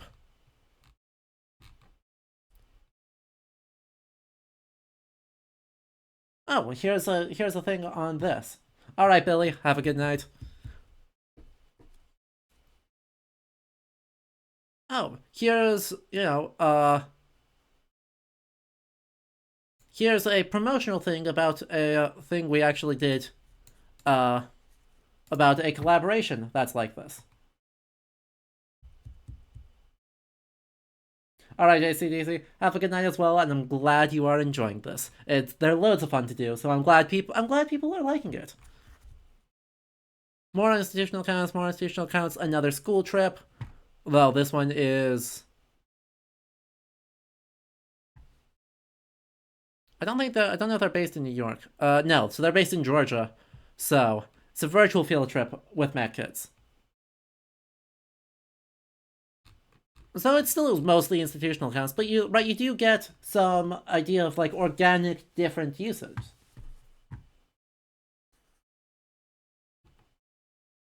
Right, this is a little bit older and came out at a really useful moment where everyone needed good virtual resources, and it's a good virtual resource. But the point still stands, right? That this is a much more active thing where you're starting to see little qualitative data, not enough to get good quantitative data, but qualitative data on what are people using this resource for. And so if you're saying, oh, we were targeting this at educators. So then you see this post and you're like, great, we are hitting our target audience. What can we do to further develop that? Or we see this post and we're like, oops, they're based in the UK. We didn't really expect that. And then you can think, is this a COVID thing? Right? Is this just there is a lack of good kids resources from museums on the market at a moment when everyone desperately needs them? Or is there something deeper going on? And then you have occasionally horrifying things. that fall under the umbrella. This is another one that I think falls into the I'm not sure what the goal here was.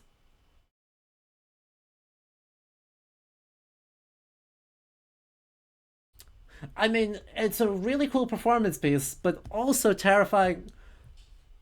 Met kids working with the Met Orchestra and the Metropolitan Opera and Philip Glass for an IRL puppetry performance piece.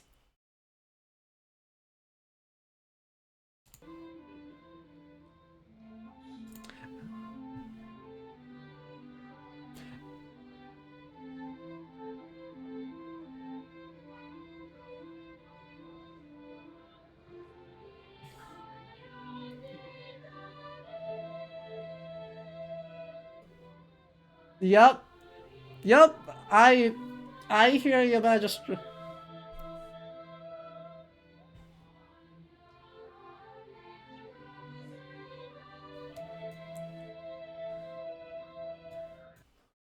Meaningful represent New York City and the US welcoming little Amal today. She represents the immigrants and refugees of the world, and we open our arms with some music representing resistance.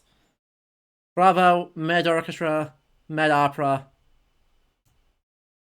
So I think that might actually be mostly the Met Orchestra instead of the Metropolitan Museum of Art. I'm not sure why I was using the Met Kids hashtag. So that might be just a different project that I use the hashtag arbitrarily. But yes, part of a broader project of like a refugee awareness performance artwork. Performance-wise, really cool.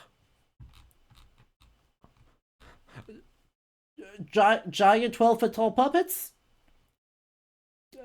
It's my uncanny valley detectors.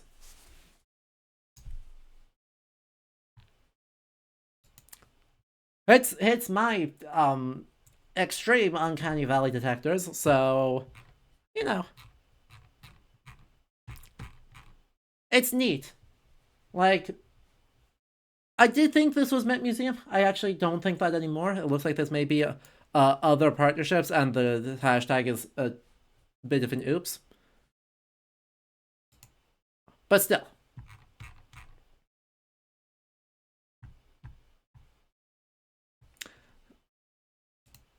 Anyway, let's look at the perspectives page overall. There's Met Kids, there's more Met Kids. Perspectives page. Are we gonna see any Lego miniatures? That's where I was expecting this to go. You know, I don't know if the Met and Lego have done anything together.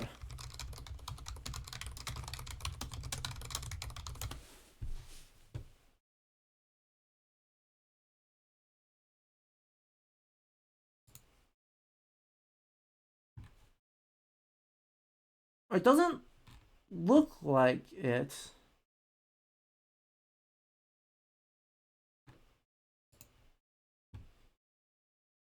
Yeah, it doesn't look like they've done any partnerships together, which is surprising. Because it's not like Lego doesn't do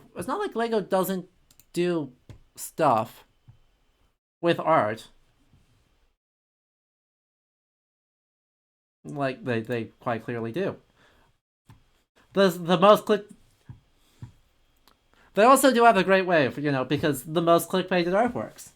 But I haven't seen any of those Lego kits as outreach tools, which is surprising. We can get rid of that now. We can get rid of that cursed entity right now. We'll come back to this one. That one needs some help. What was this? That was just different thing. Okay. So, perspectives.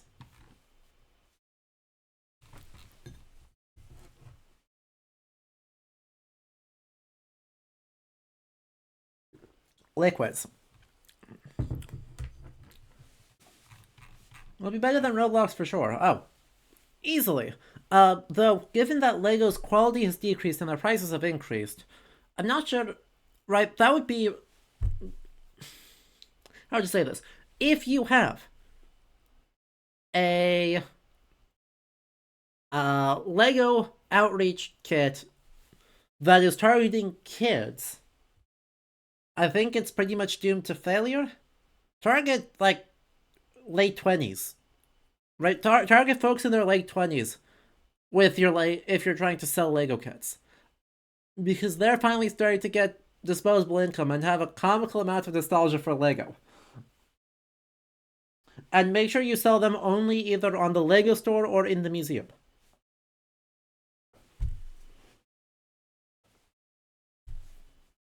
Right? Guaranteed way to get people into the gift shop.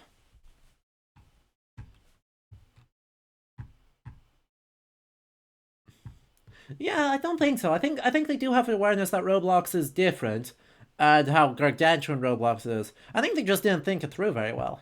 There may be some like corporate funding, corporate sponsorship stuff hiding in the background there that's not transparently disclosed. But yeah, I think for the Roblox stuff, I think it was just poorly thought out. And saying a whole lot more than just they really didn't think that one through very well is tough. Anyway, a lot of their the Met's current outreach stuff is under this perspectives tab, which has a bunch of different sorts of frames. So it's got a mix of blog posts, videos, marked with that, interviews, etc. And like honestly, I really like this. As far as it goes, right? Like, it's a blog that is organized by topic. If you want to see little essays that are either, technical, under like the Met Kids microscope label, about things that are like ongoing conservation projects, little glimpses behind the scenes, or get different creators, communities, etc. perspectives on various artworks, well, great. You have all of that, right? Cherie Miller, Cecilia McLaurin-Salvant, talking about or singing in several different spots. People looking at the Ars Poetica.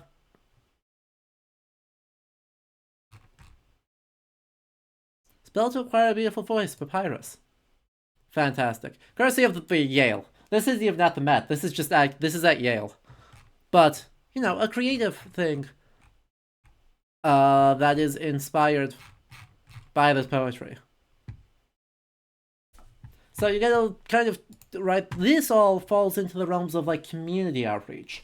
So you're using creators who are known in different audiences, right? So the New York jazz music scene, or the folk music scene, and how those intersect, right? Things. This is just curators talking to curators. You get poets, children's book authors. You get all sorts of different, right? People, I guess we'll call it with influence, in their community, or people, who do creative work using different sorts of heritage, all sort of interacting with the collections. Here's, Musa Gustin Mayer talking about Philip Gustin. And by the way, yes, his name is Philip Gustin. If you pronounce it like he's French, you're incorrect. Right, the artist in residence for the Civic Practice Partnership. Tusiada Avia, looking at someone tattooing.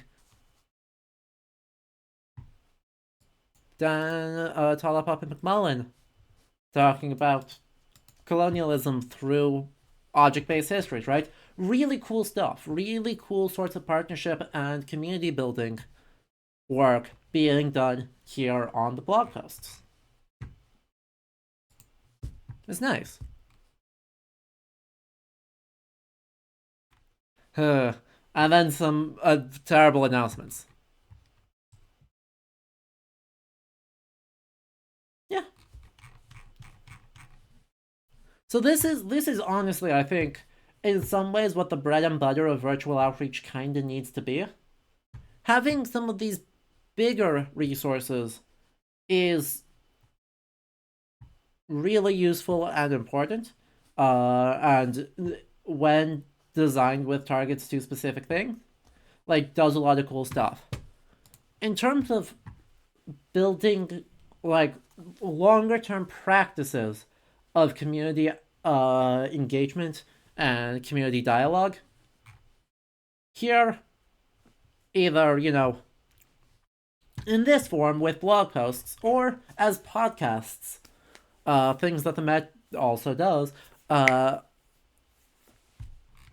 that this is sort of the bread and butter of what museums need to be doing. It's nothing fancy, right? Like, it's a YouTube video embedded with a short description.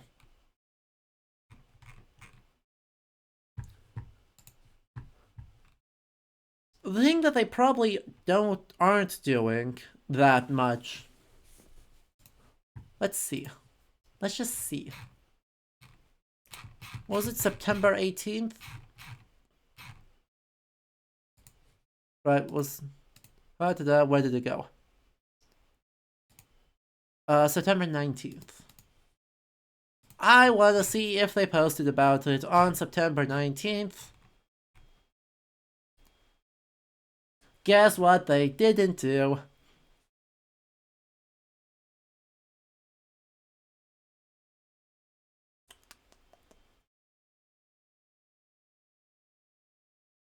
Now, admittedly, I'm guilty of this as much as anyone. But, like,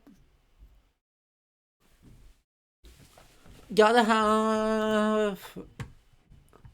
If you were posting things that are supposed to be on community things, I mean, just broad social media posts are not always the best option. In fact, actually, they're often not the best option. But, like, if something goes up here,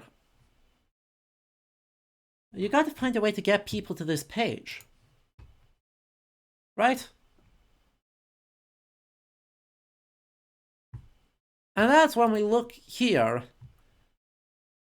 I'm like, 5.3 million physical visitors. 28 million site visits. Just over 1 million made it to, well, not even that page, to this page. So, what, 4%? 4% of people who visit metmuseum.org click on the Perspectives tab, and 1 million Perspectives visit page says nothing about whether people are actually reading any of these. Right? Are they actually clicking on a bunch of this stuff? How long are they spending per page? How long are they spending per visit? Because if half of those are 30 seconds, well, that's an I clicked here. I scrolled down a bit. I didn't see anything that caught my eye.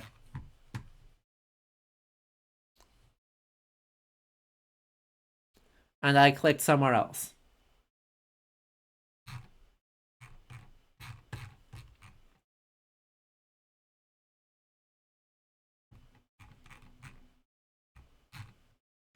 Why that counted as a visit to the Perspectives page? Then again, chat,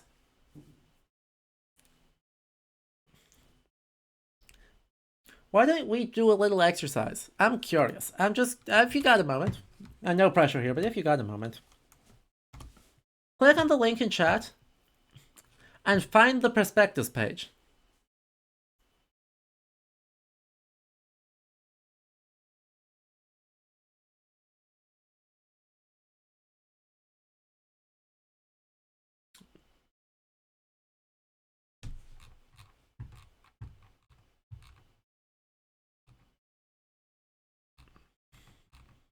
And then tell me how many clicks it took.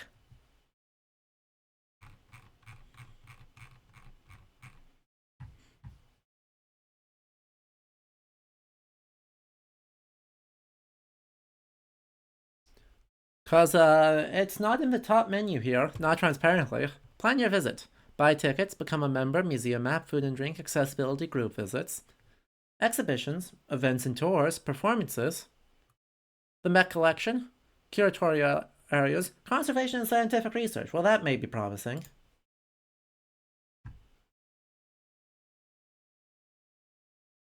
Nope, that's not it. Learning resources, publications, timeline of art history, workshops and activities, articles, videos, and podcasts. The search one sure doesn't take you there. Took you 6 clicks and the search bar. Learning resources. Students and scholars. Interns. Oh, come work for us. Awkward. Publications. Career insights. Not there. Libraries and research centers? Nope, that's in their art tab. And yes, articles, videos, and podcasts routes to perspectives. The other way you get to it. Scroll down to there and then click on perspectives.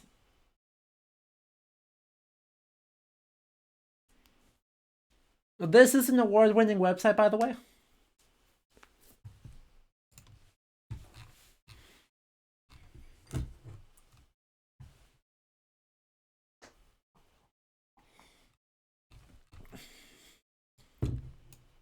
Yep.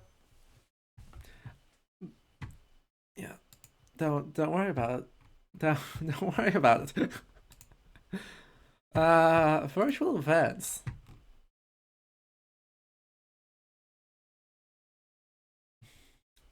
Speaking as a professional, I vehemently disagree. Yeah, I hear ya. Trust me, I hear ya.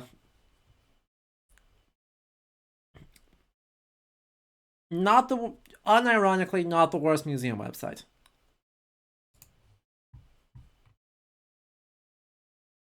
Hey, this looks neat. Hey, by the way, this exhibition looks absolutely amazing. In our random clicking around, goddamn, I want to go to New York now.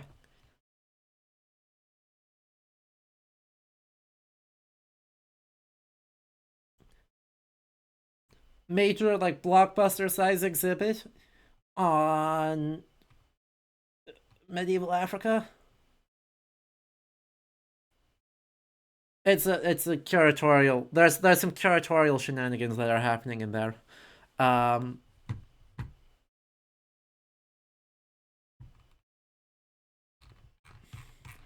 yeah, right. With how hard it is to find, it's honestly somewhat surprising that it has as many clicks as it does.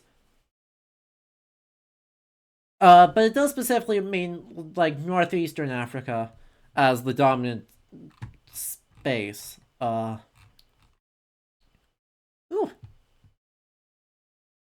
Oh look, it's the big fancy Christian church in Ethiopia.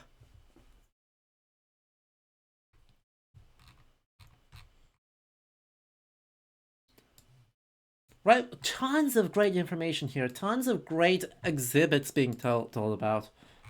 But man, is it a bloody pain to find anything.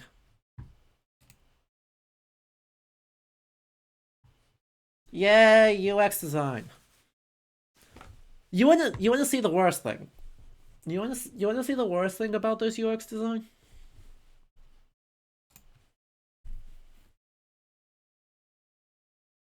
Timeline of art history. Doesn't that sound super fun?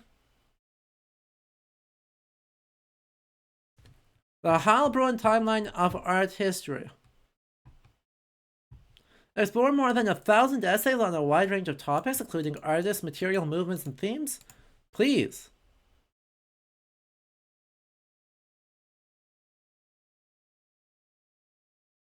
Oh. Oh no.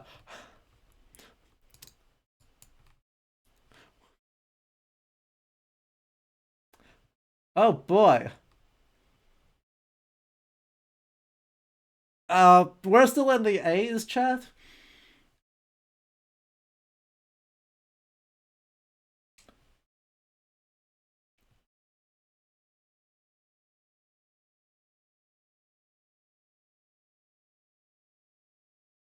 Okay, we made it to the B's. Babylon.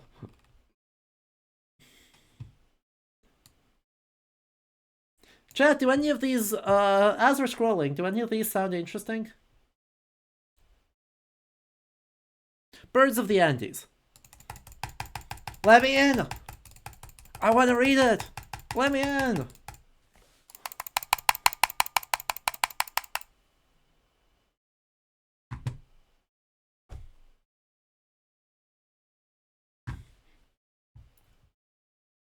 A line of time, if you will. Yeah, yeah.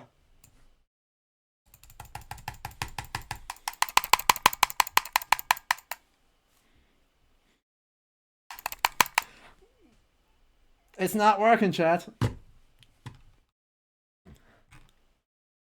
That's right. Not a single one of these actually hyperlinks to the essay.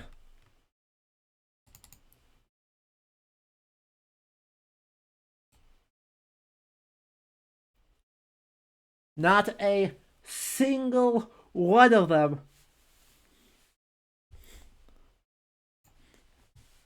Woodblock illustration in Venice in the 1490s. This is the most... Uh-huh. But this is just the essays, you know? Maybe it's just the essays.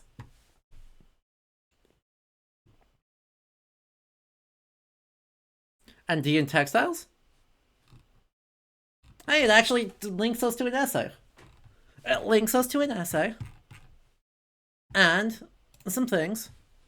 We got there. That one works. That one works.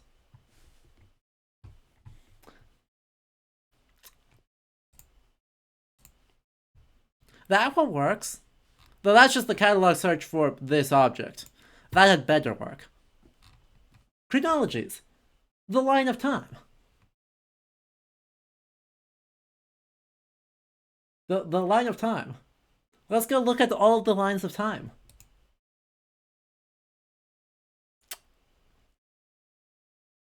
Yeah, about that, Jerry Pasco.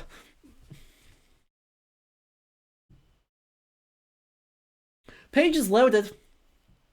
It's not like there's a spinning wheel of doom here that's saying we're not done yet.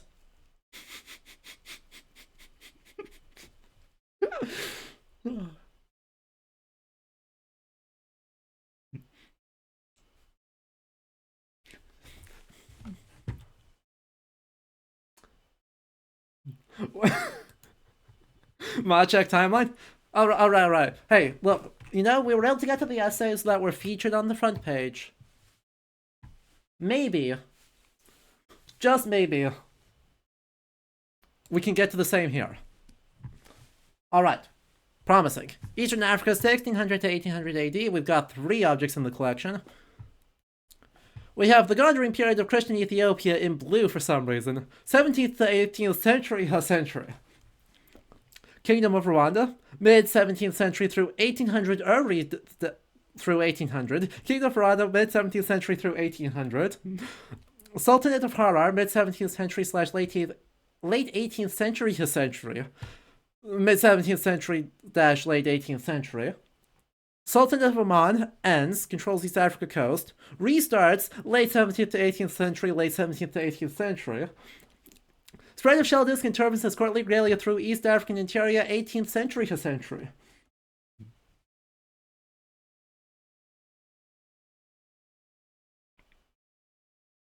I... Help. This has front bill... This has front billing!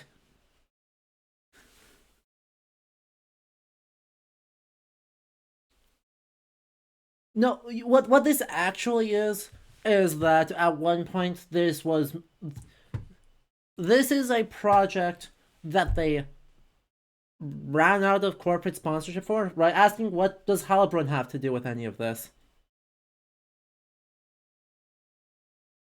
The corporates, it's the funder.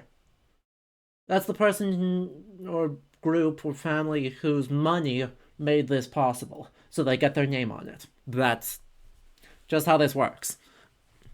But I'm guessing that agreement ended, and when that agreement ended, they stopped having a budget line to do maintenance on the content of this site.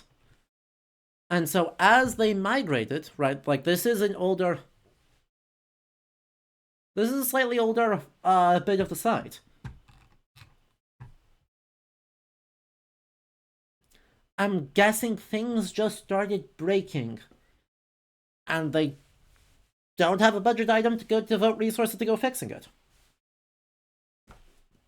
And this is the danger of online outreach programs. That's the lesson I've got to take away from this, is just online, it's all going to other stuff. Right? Literally.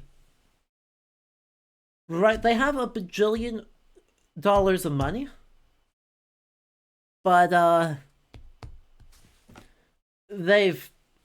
it's all earmarked for other projects because they're doing $1.5 billion things.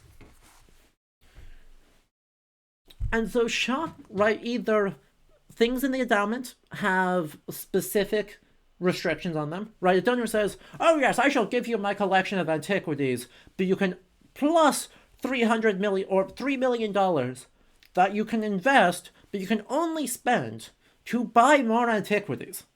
I was like, well, thanks. I'm not going to say no to $3 million, but great. Greek and Roman department, have some cash. And that's where that goes in the budget. Your arms and armor department gets its own line in the budget. Your conservators have their own line in the budget. Your exhibition construction teams have their own line in the budget. Your public services, buying the flowers, buying the ticket stock, buying new chairs as stuff breaks, computer upgrades, doing the big annual software upgrade, has its own line in the budget.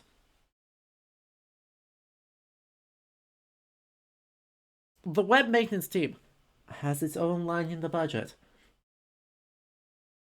But that's the technical maintenance. If this is a grant-funded project, and the grant team has been disbanded because the money doesn't exist anymore, and they've either gone to different projects or left the institution, well, who's checking to make sure the content here continues to function? There are so many. So many pages to this website that was like, yeah. Yeah, the course on digital libraries last year, maintenance is supposed to be an important part of it from when you start planning to make one. Yup.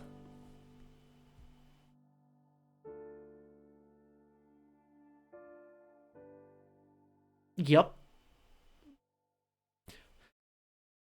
Welcome to how that works in practice.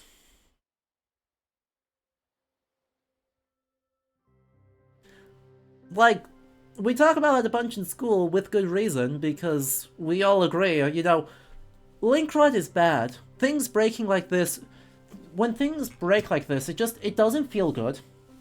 It doesn't reflect well on your institution.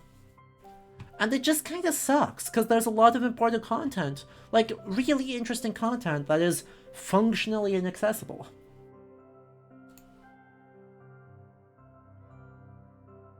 Yeah, Heilbronn Title of Art History is funded by the Heilbronn Foundation. There it is. Does it happen to say when it was funded? 2000. Founded in 2000. So I'm almost certain they've run out of money. But yeah, right, the thing that's most shocking... Oh, even these buttons don't work.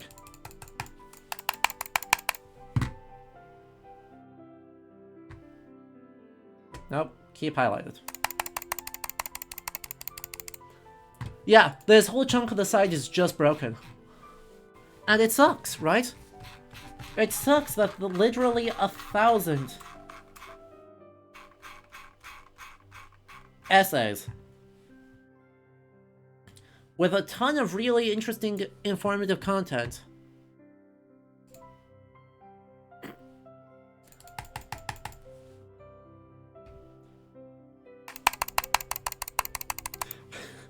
none of these buttons work.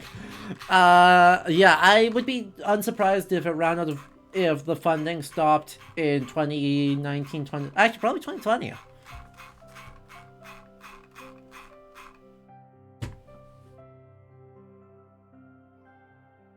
Isn't it... Also, the fact that the design... That's wild.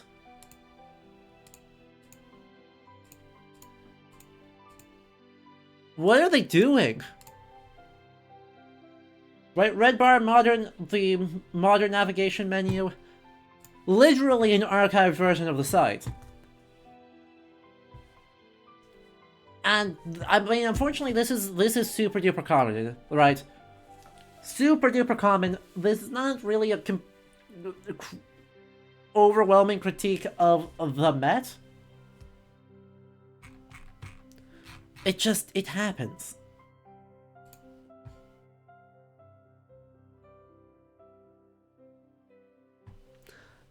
The problem is, right, as an institution scales up, right, really small institution, maybe only has like a 10 or so active web pages at any time, right? Right, really doesn't have that many like core chunks of web page active at any given time. And so if a website goes down or an exhibition ends, you need to take down the web page, you can control that relatively easily. This scales up and you have hundreds or thousands of web pages active at any time across multiple versions. The work to archive them, to control them, and make sure that the ones that the search engines are able to get to have up-to-date information is an ever-ballooning expense, right? In terms of, like, person hours, and in terms of literal cost. It grows exponentially the more pages you have to manage. And so these giant institutions often have pages from old versions of the site, or pages that no longer quite work as intended.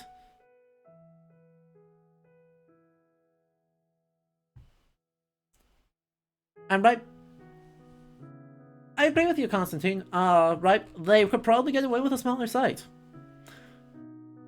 Who's going to tear down the current site in order to replace it?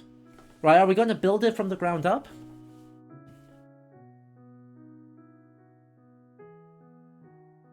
What information gets cut on the cutting room floor? What's your timetable for this development?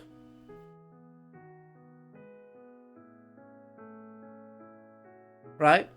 Way easier to just add a new web page. Right? When you already have all the site architecture up and functional,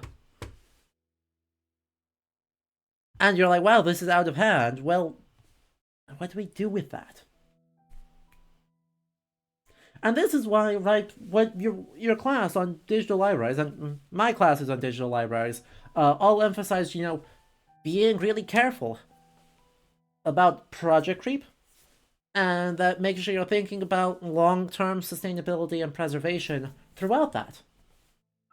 This is exactly why, because as things continue to expand, and sites get built on top of other sites, and then you have to do site transfers because the base host, right, the hosting software or platform that you're using did an upgrade.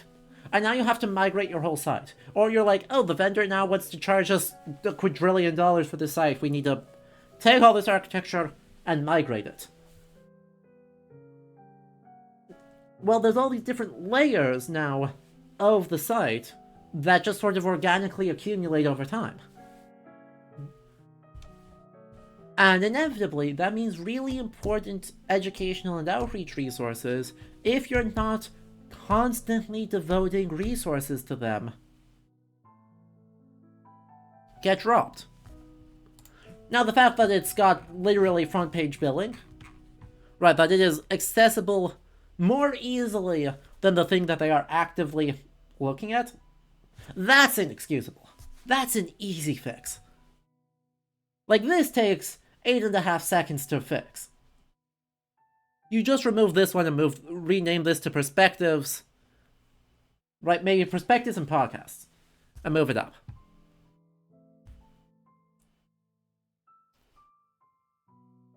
That is an easy fix, would not take long, and would just apply site-wide immediately. Boom, problem solved. I wonder if this broke fairly recently. Actually, if this is that bad, I have to wonder if this broke fairly recently. Also, did this break the whole time? Yeah. Yeah, it did. Oh, that has a link. Fascinating. I kind of see what they're trying to do here, but it's not working anymore.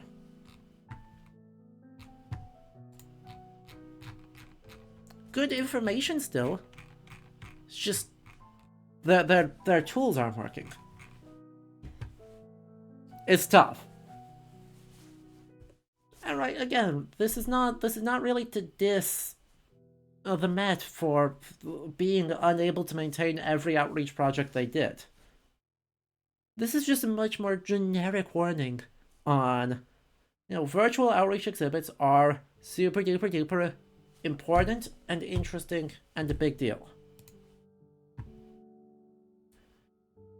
But they, just like, and probably even more so than a physical outreach event, they are an ongoing investment.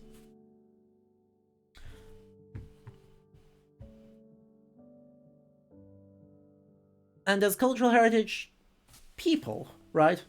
People who are interested in or actively work in sort of cultural heritage, library spaces, history spaces, it is interesting to examine how it develops, and speculate as to what sort of events caused this. And it is interesting to, I guess, a good warning here when we look at things that they have actively uploaded, actively working with, actively doing stuff with.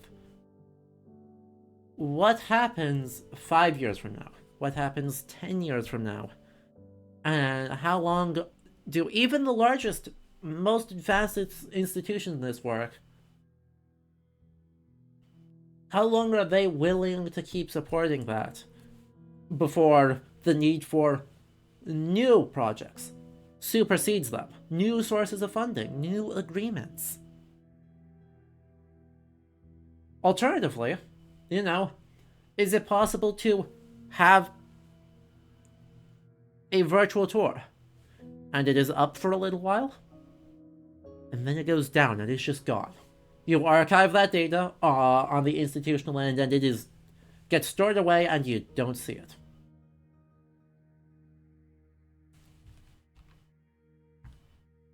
Terralingua, I think you're exactly right. This is absolutely the digital equivalent of building buildings on top of older buildings.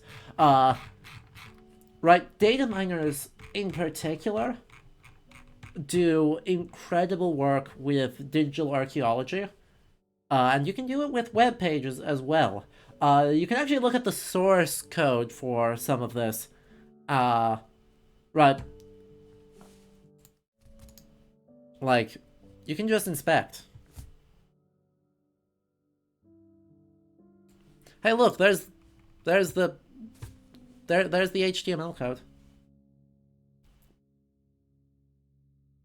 for the selected.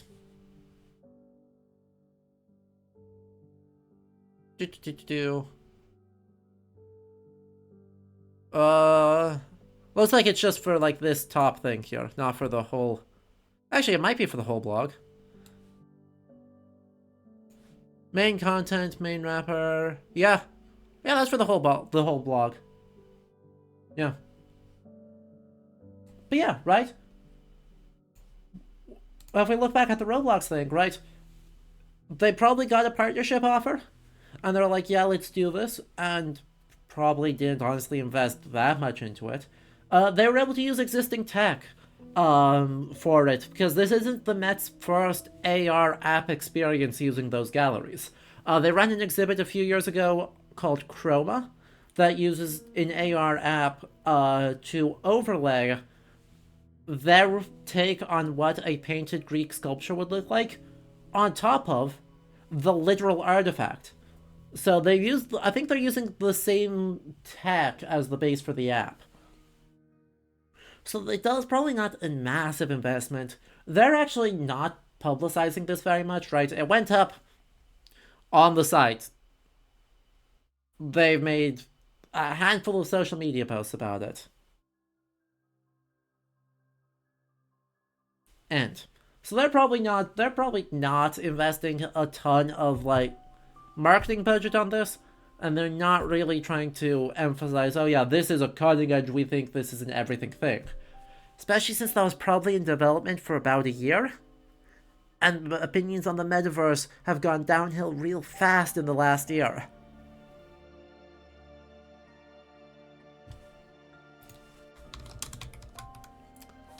See also...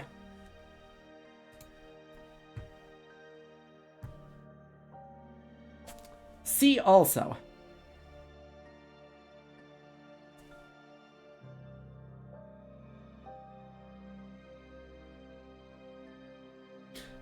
Oh, was this news? I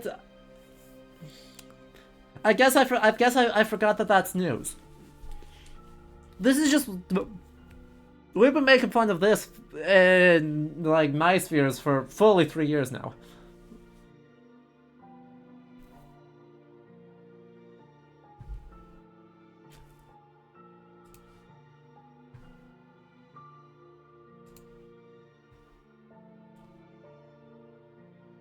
Of course they have NFTs.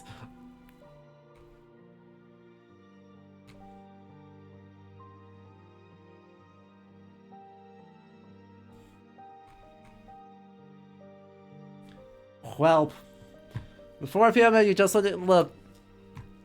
This is not.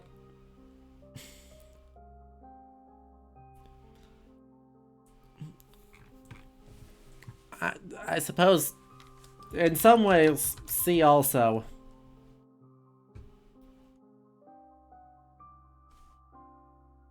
They're the host. But they raise millions of dollars for conservation, the conservation department, off of this event. The Met was actually involved in that. Yeah, no, that was not just they used images from the Met. No, that was the Met minted the NFTs.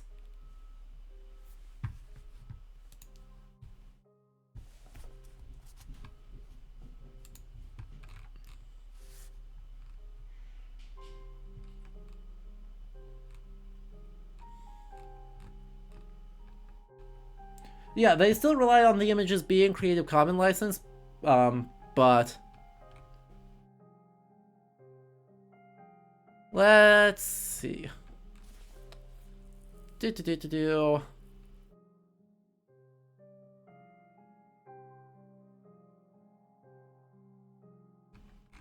He was actually still skeptical here. But... Right, actually, let's check on that. Sorry. Oh, no, these ones... 30% of the tokens generated from NFTs will be donated to the Metropolitan Museum of Art. So, this is not actually operated by the Met, but this is done as a, like, pseudo-partnership. So yeah, this was made by someone else. So I do need to retract that.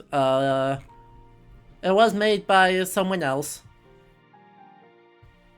With the income going to support the Met. Or, well, 30% of the income going to support the net. But they were not doing special licensing, they were just like, oh yeah, it's... well, like that. Now, there were others who actually did just fully mint NFTs.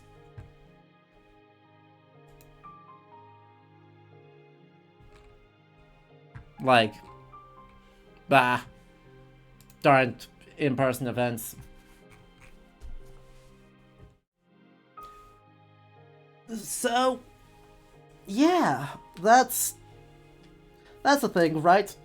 Cap it off on both ends with, you know, what, transparently fad-chasing approaches to outreach. Because, right, unfortunately, museums in the US as a whole have a sort of perpetual relevancy problem.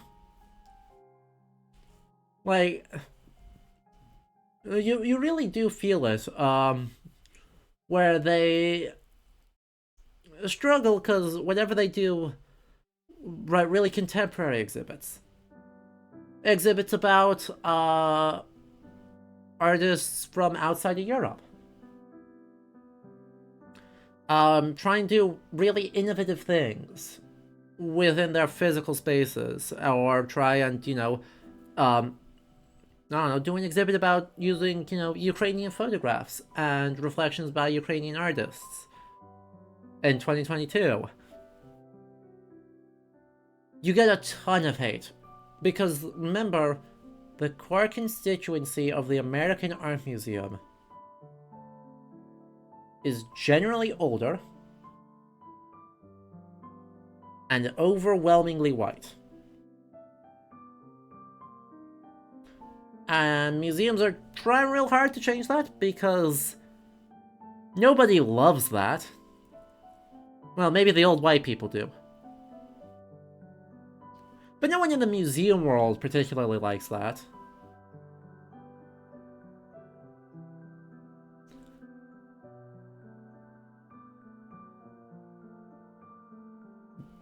But, I mean, God...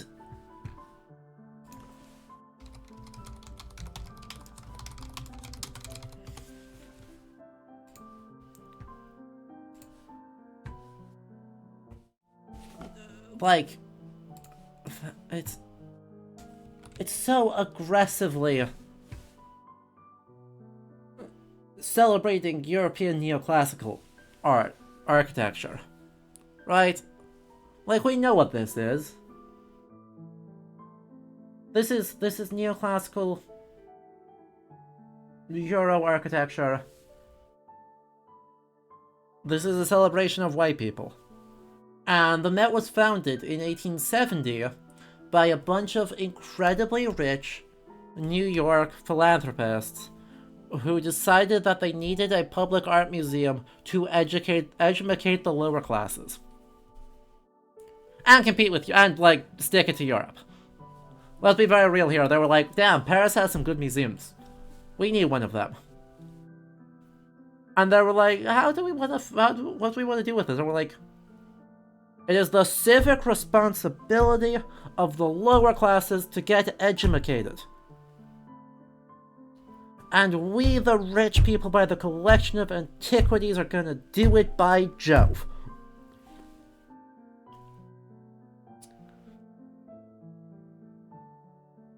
So we're kind of, from the beginning, from the starting line of the American Art Museum,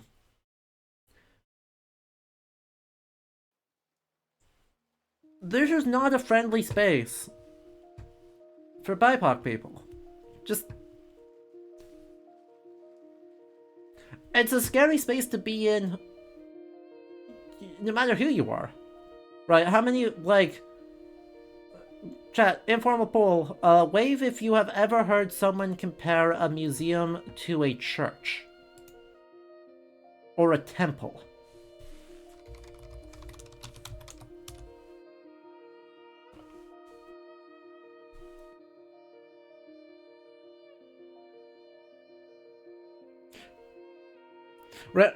Wave if you've done it yourself.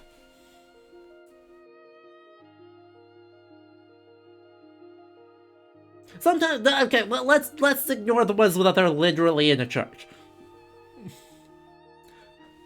Now, that's cheating. But it's not an accident. Of course that gets compared to a temple.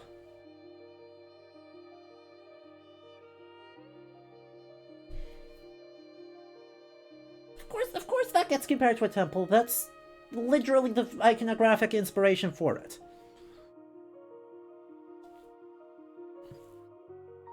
And, you know, intertwining, paging someone who's not in chat right now, the American civil religion, right, the worship of Americana, or the pseudo-worship of Americana.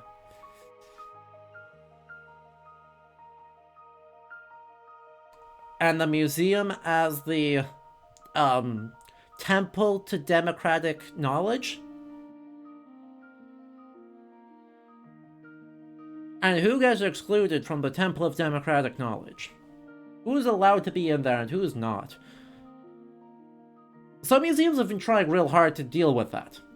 Unfortunately, every time you do an innovative outreach project that, you know, centers non-Euro cultures and tries to actually build that work with respect and, get new audiences, you get a bunch of old white people who talk about how you've gone woke. And guess who the majority of your operations revenue is coming from? Old white people. I love it here, I promise. So, you're kind of in a bind, right? This has intensified in the last few years. TBH. Like, it's gotten worse. And so museums, understandably, are like, hey, we desperately need to attract new audiences. Also, you know, we desperately need to stop actively upholding Anglo-American supremacy and soft empire. Repatriate artifacts challenge impossible.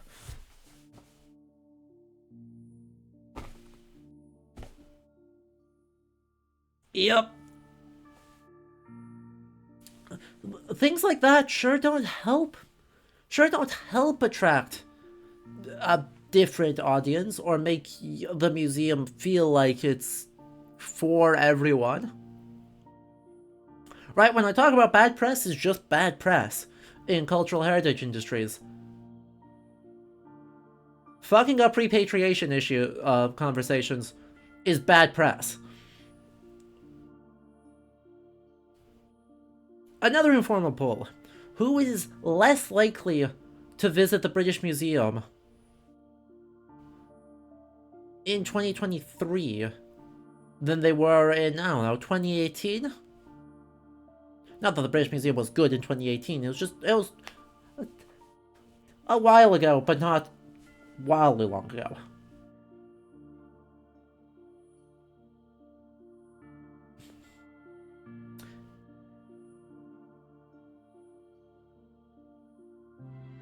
Yeah. Bad press is just bad press. Admittedly, you know, sample size of 3, but 4. We're getting more replies in. It's gonna become statistically significant eventually, guys. Trust.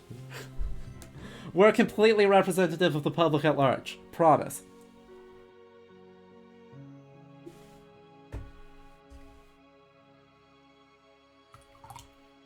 But still, you know, 100% response rate says 100% of responders say that they are less likely to visit the British Museum now, presumably in part due to the repatriation scandals, the theft scandals, the imperialism scandals, the broader political situation. Yeah. Yeah. It's just not good to be in the museum world right now. So that's where a lot of these outreach projects, right, trying to leverage online communities, trying to leverage the fact that people maybe don't have the money to travel, and be like, how do we fulfill our goals as an institution despite that? How do we raise money as an institution despite that? How do we build trust so that when people travel to New York, they are likely to go to or think of the Met as a place worth going? And so, fulfill educational goals. Fulfill outreach goals. Fulfill artifact collection and preservation goals. Fulfill public stewardship goals. And also translate that into operational revenue.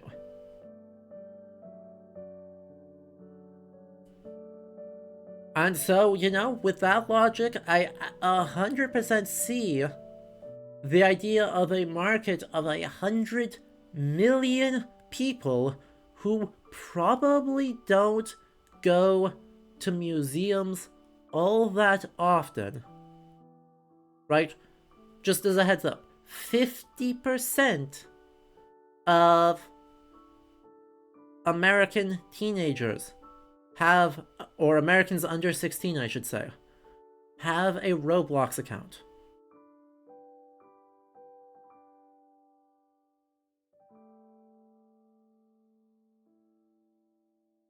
Goddamn if you can convert a fraction of that into coming to the museum. Is that a lot of people? If you can get 0.5%, goddamn that's a lot of people.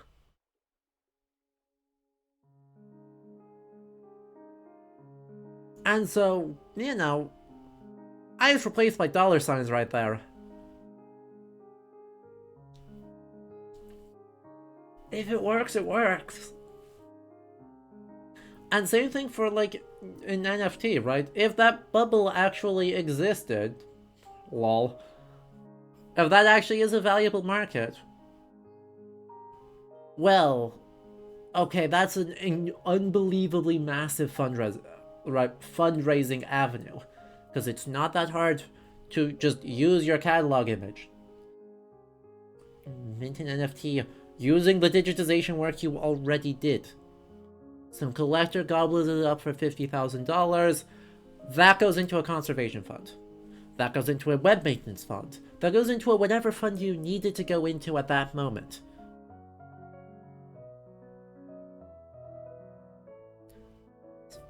That's a 5-digit sum of money.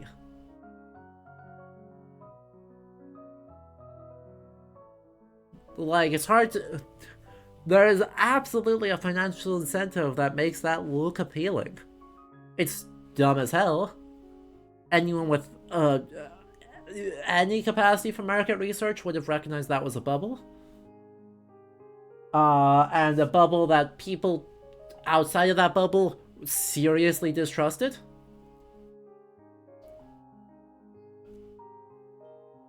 And if they thought through the project all the way with Roblox, they'd realize, wait a minute, there's some conflicting design goals here that are probably going to prevent people from, like, seeing this. And will alienate other audiences. And that, you know, those resources may go better to actually ongoing community building projects, rather than just trying to get, like, stab in the dark a new audience. Wolfie, hit me with the thoughts.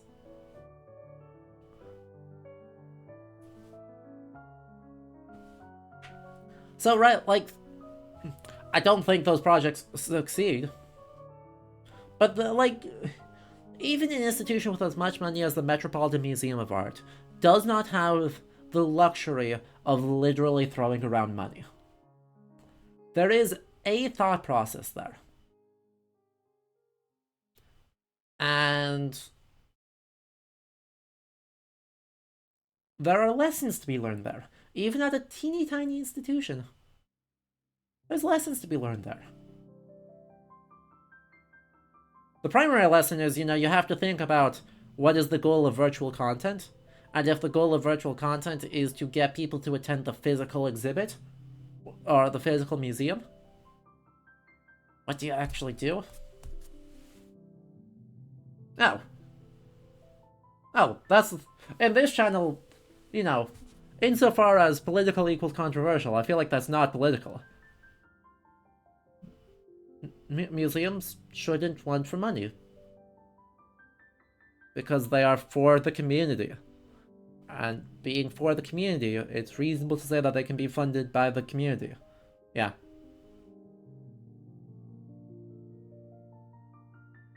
They should know better. Yeah, they don't attract... Museums aren't run by tech people. Which is good and bad, right?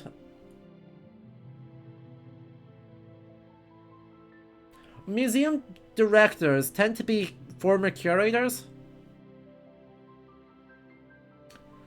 And if you know long-time big art museum curators, they're lovely.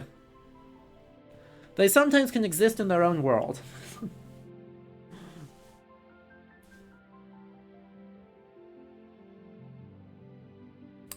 And man, that leads to some holes in their awareness and holes in their judgment.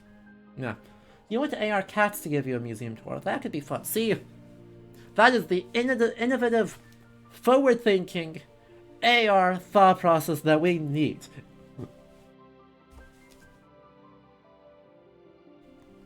What? I like almost all the curators I have ever met.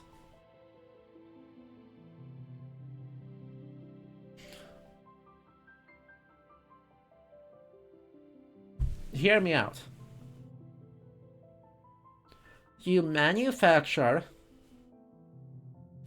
a fake social media war between Met cats and Met dogs. And you create AR tours for Met cats and for Met dogs.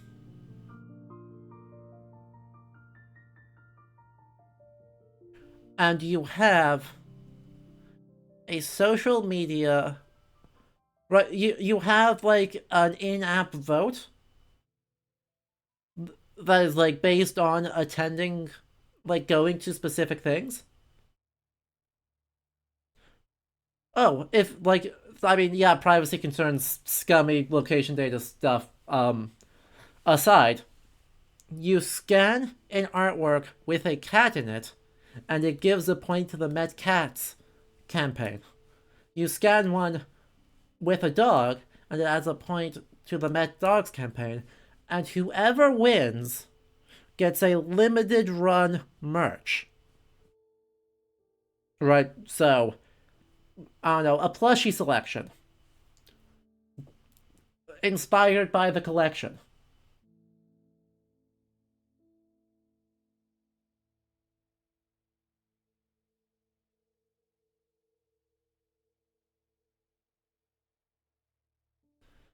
You hate how well this will work. Look, we're geniuses here. I see no way this could go badly.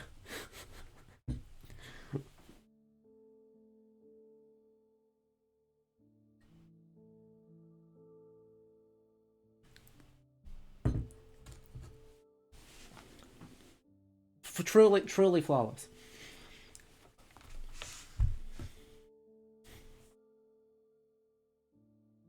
Oh, they'd probably still be salty about it.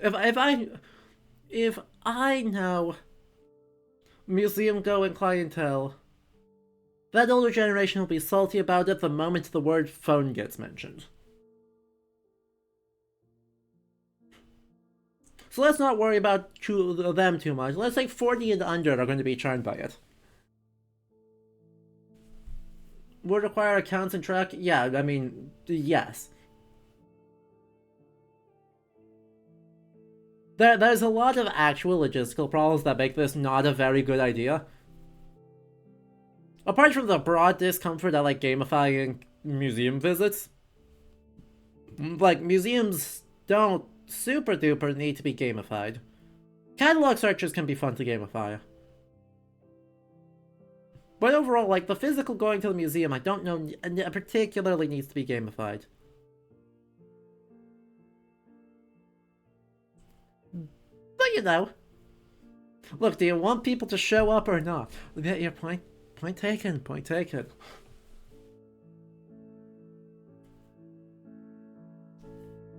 Certainly it's a better conceived idea than Roblox collabs.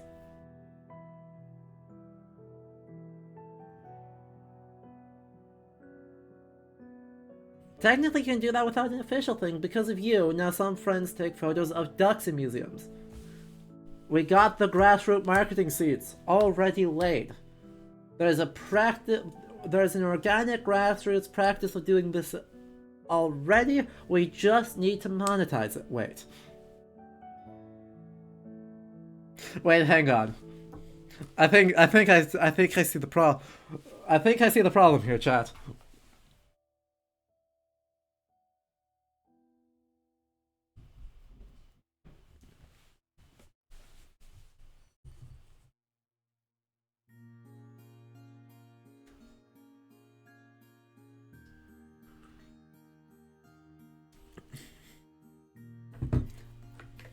The conclusion, obviously, is that museums somehow have too many ethics.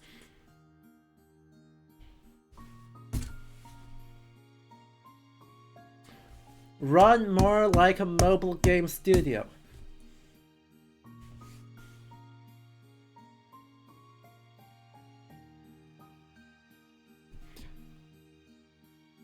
Man, the lessons that can be learned by games and history. How to ruin everything good in the world.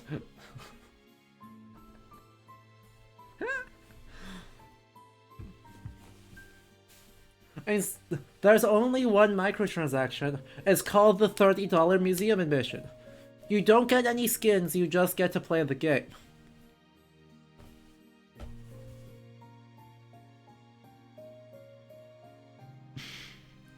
Wolfie, I deserve it.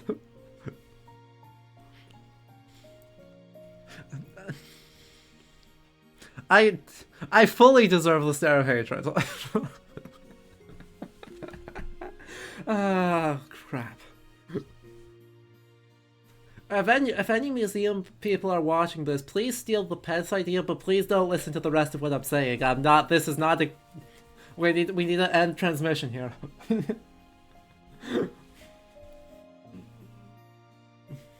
That sounds more like a subscription fee than a microtransaction. Yeah.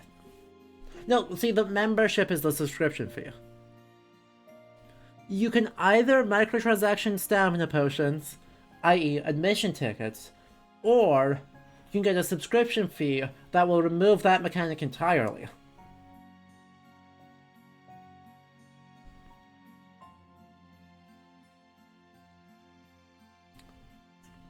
It's called membership. As members, you know you get free... No, I'm not even gonna finish that fucking spiel. Oh, Christ.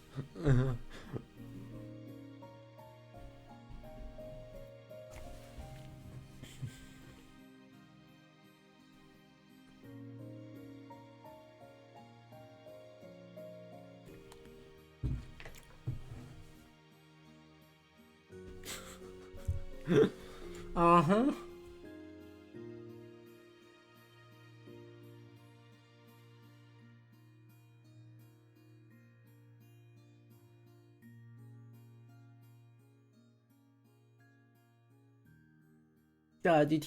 You do like an ARG on the social media accounts, to hype up the brewing tension between the Met cats and the Met dogs.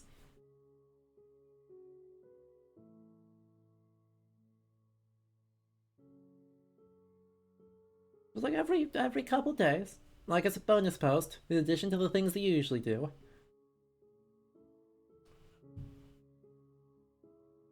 There's something weird and warlike involving squirrels in armor. God, I hate...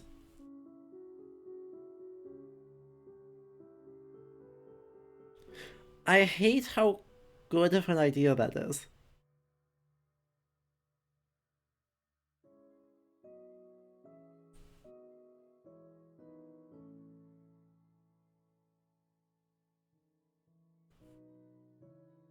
Obviously, you know, that doesn't have a lot of educational goals. Clearly the problem is that things cost money. If we got rid of the needing money part, true and based. If we simply abolish money, and everything else works exactly the same, everything would be good.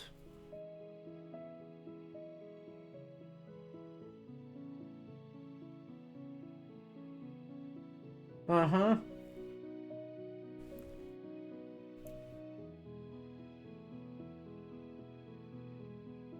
Yeah.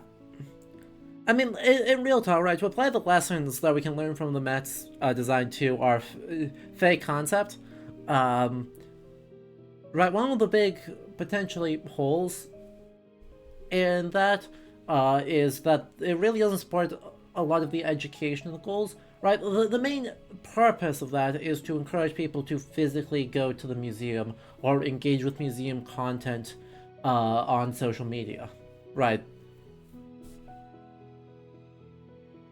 Which is fine. That's totally okay. Doesn't have to have educational content, but in terms of like a larger use resource, right? This is a limited run campaign, right? That is basically the restriction of the project. Is it happens, it runs for a month, 2 months, 3 months, whatever. And the idea is that, you know, making them visit the website, making them physically go to the museum, see these artworks, find something to enjoy about it, tour through it in a different way. But that'll be enough. Enough to try and get people in, and then they'll be willing to, like, revisit the museum on their own time. Without that campaign running. That would be sort of the assumption and the argument, and then you'd have to think of ways, how do you measure that, right? You could do it with really scummy ways with, like, device tracking. Don't do that. But you could also have, like, a poll, or, like, a little exit survey in the app that might say, you know, have you visited the Met before? Did you enjoy it? Stuff like that. You could have physical apps there. You could just look at some quantitative data of, you know, did ticket sales go up during the period of it? Did membership sales go up in the period of it? Stuff like that.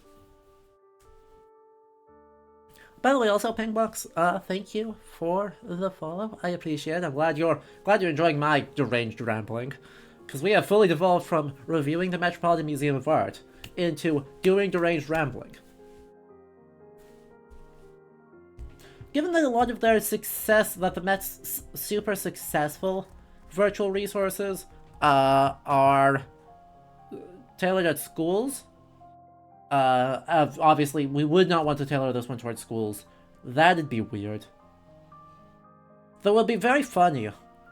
It would be very interesting data to try and have like a Teen Cat Dog, a Met Cat school tour, and a Met Dog school tour. So you take a class, you let them split themselves up between a cat tour and a dog tour.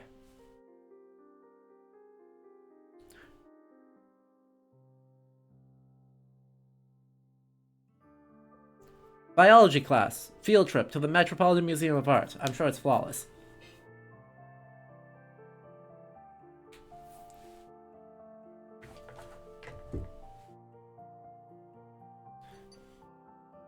Ooh, Wolfie. Thank you for the 5 gifted subs. I'm glad the hatred of my mobile game developer bit does not prevent you from that. It is The support is as always appreciated. So Mooglecat, Dodgermella, The Darkness, Blues, and Roman Consul, enjoy having the subs.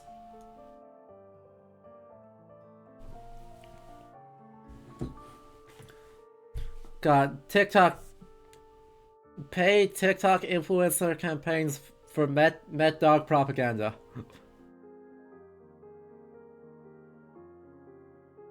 This is a bribe for you to never ever speak about that ever again.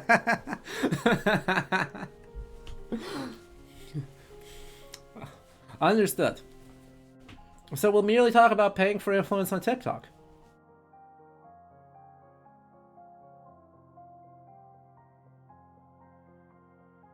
What? That's totally not other drama. There wasn't big drama recently in game dev circles about that, what? No. Who would ever have a hot take about paying influencers to play your game? That does not go over very well.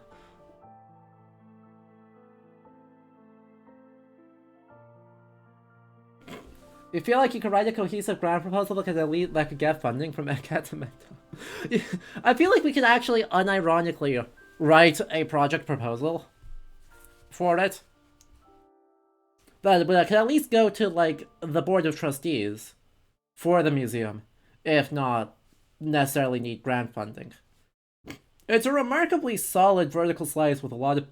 Or, that's not even a vertical slice. It's a remarkably,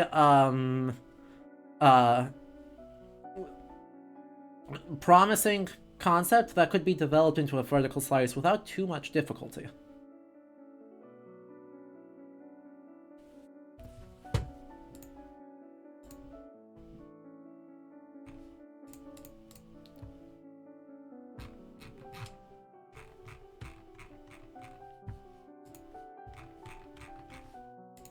Anyway, what other outreach projects do they have? I want to see if there's anything else of particular note.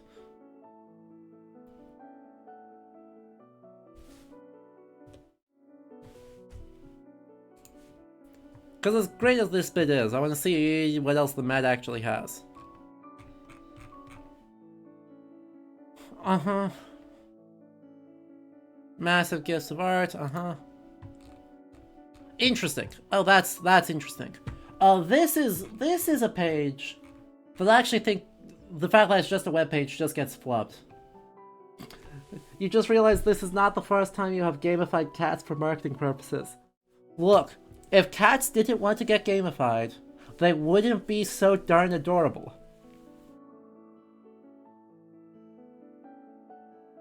And if the internet didn't want us to gamify cats, they wouldn't go completely berserk for the cats every time they get gamified.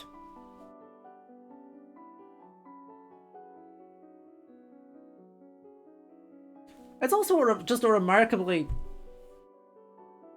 I mean, it's a way of interacting with, like, historical collections and art that just doesn't get shown that much.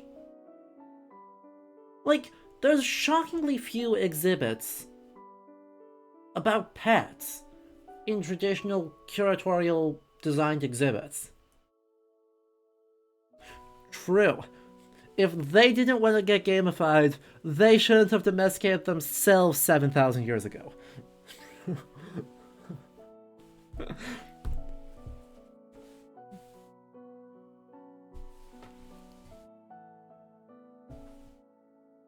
Exactly, cats are fascinating. People love cats.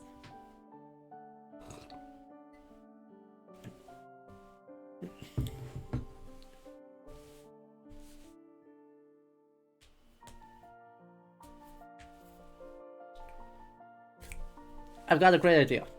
Right, I've been thinking about that educational content still, right? If one of the goals of the museum is not just to get, or the campaign, is to not just get people to attend the exhibit or the museum and do these tours and vote in the contest, but also to have some educational components. What if you had essays, really short essays, like 500 to 1,000 words. Looking at either conservation topics, like, materials analysis, brushstrokes, whatever, interpretive analyses, or comparative analyses for different cats and dogs in the collection.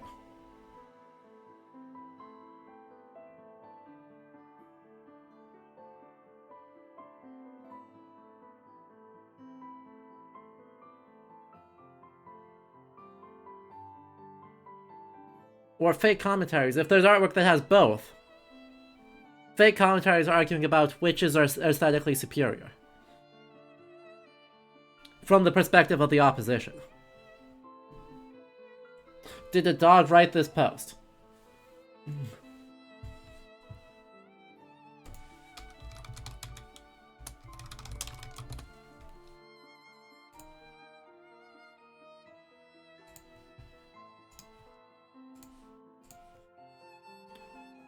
The dog's argument as to why cats are inferior.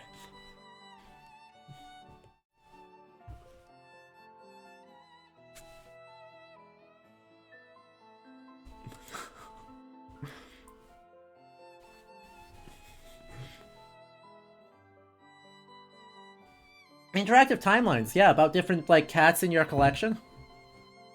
With little, like, posts about, worship of cats. The Temple of Dendur as the original Met Cat. The original Met Cat superior. I don't think there's actually cat Egyptian. But actually, you could almost literally have like an AR hotspot in the Temple of Dendur to talk about cats in Egyptian society.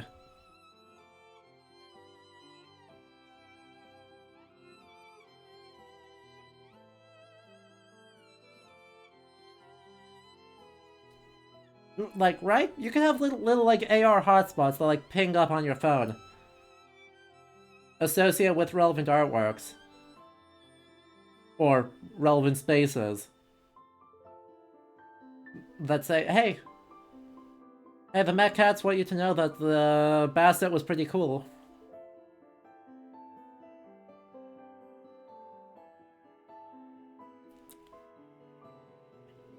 And that Anubis was a jerk. He was not a jerk, this is cat propaganda.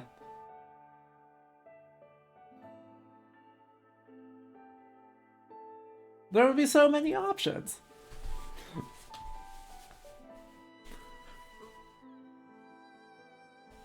There'd be a lot of directions you could unironically go with that, actually. I love this idea. It could be so fun. Well, I guess if anyone steals that, please give credit.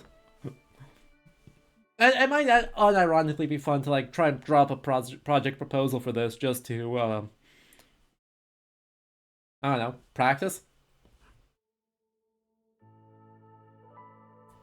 Would that be something people would be interested in?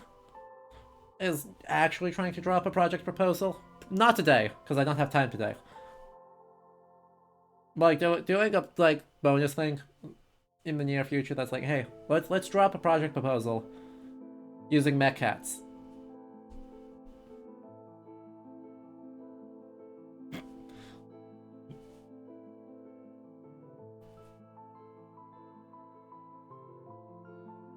And met dogs. We need to be equal opportunity here.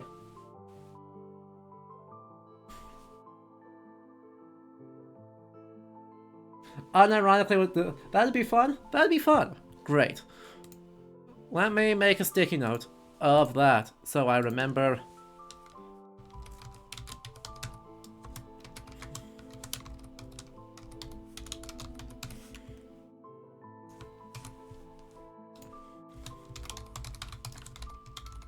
Cool. We'll save that in the back pocket for when I don't have other things. Right. Well, no promises on getting to that super soon, but if there's another day where I don't have a strong idea of what to do, we can... That is now in my back pocket to be done in a future stream. Well, literally, unironically, it might be really fun to just walk through, what does building a project proposal look like. Now, of course, the proposal, is not the creation of the project. It just would be thinking through what actually needs to happen. Yay! Exactly. That's going to be a collaborative thing, right? I might be the one typing, but when that happens, that might actually be a fun one to do, like, when I'm traveling over Christmas, if I have time to stream, since I won't have the rest of the resources. But yeah, right, you will be co-collaborators on that, or co-conspirators on that. At this point, it feels like it's co-conspirators more than it is co-collaborators.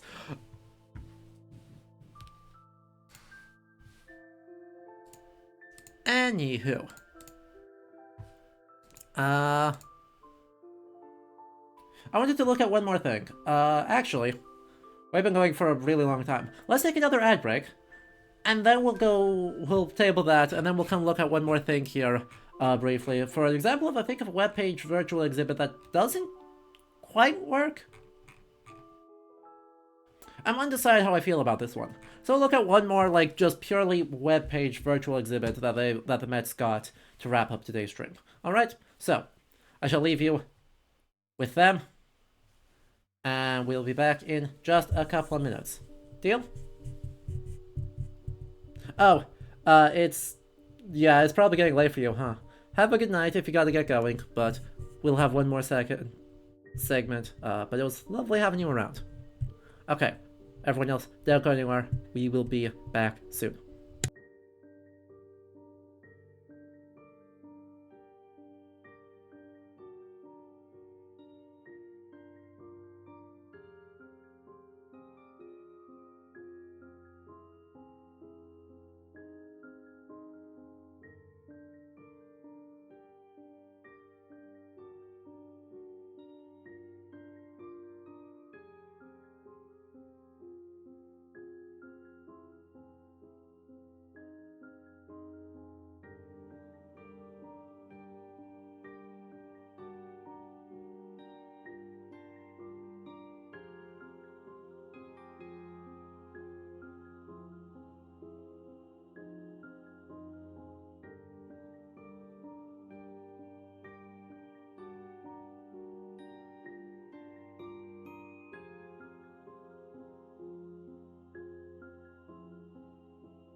Alright everyone, welcome back. I hope you enjoyed that brief ad break, and hope you got a chance to stand up, refill, and drinks, whatever else you needed. If you are just tuning in, hello and welcome. As always, this is Little History. I'm Adam, and we've been looking at the Metropolitan Museum of Art, which I love dearly, but their outreach department sometimes takes some big swings and some big misses. So we looked at some of the things they tried to do, applied some of those lessons into a remarkably successful brainstorming of a fake outreach event. And I want to close up by looking at one more thing. Now, this thing, I will say, does a little bit blur some lines between being an outreach event and an exhibition. And those two are related, but they aren't the same. Just to be clear, right, those are somewhat different lines.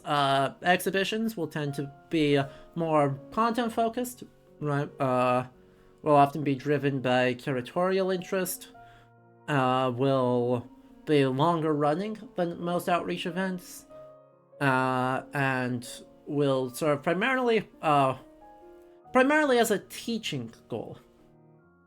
While an outreach event primarily has a trust building, community building, and fundraising as goals, and so will be partnered with an exhibition or can be run separately using collection objects,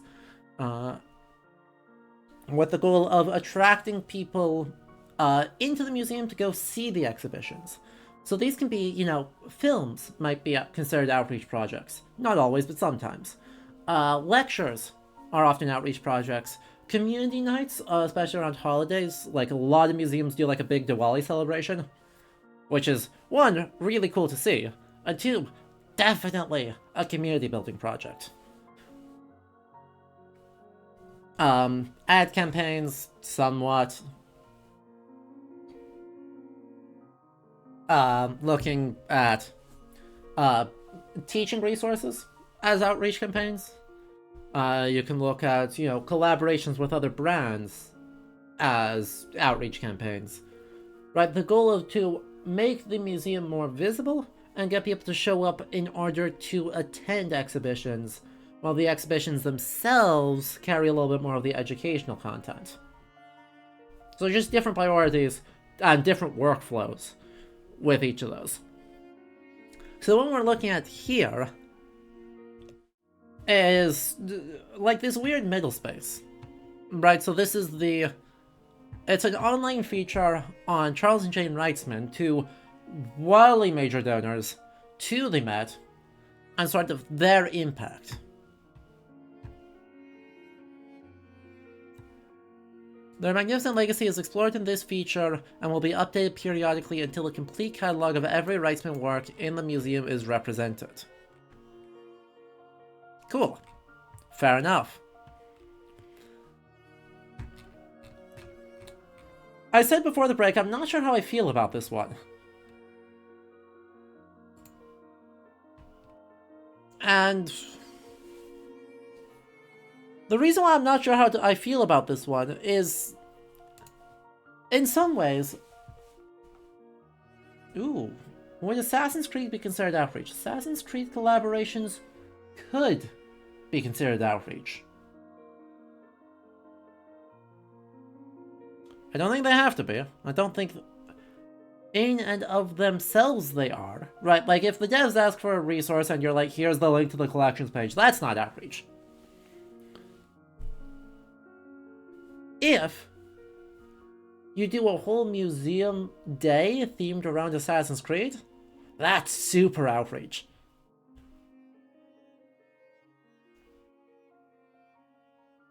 If you're like, here, let's do a seminar with our curator to help get you guys up to speed, that's somewhere in the middle.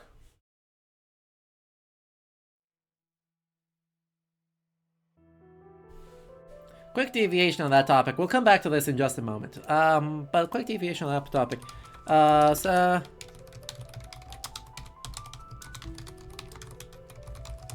there's several IRL museums. So, like, okay,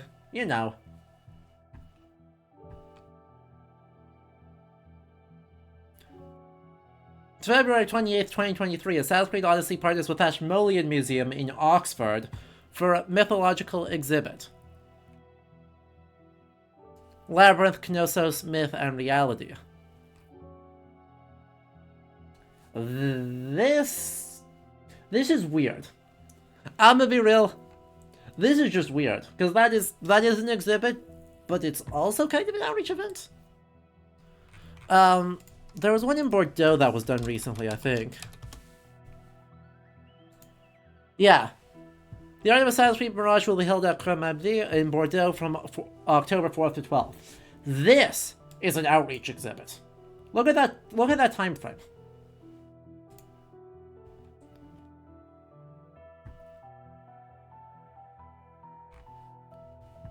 That is a week-long exhibit. Exhibition timelines don't work like that. 3 months is sort of the minimum for...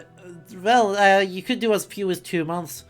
I've never seen an exhibit that runs fewer than 2 months, but most of them operate 3 to 6 months per exhibit.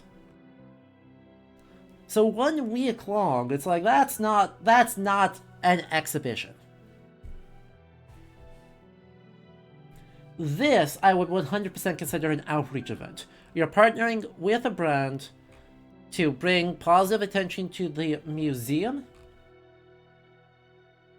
and have some discussions, other things, on the giant screen alongside it.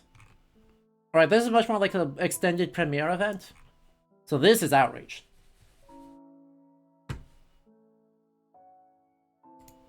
Okay, now, back on topic. Where did it go? Heck. Actually, there it is. So, pretty clearly,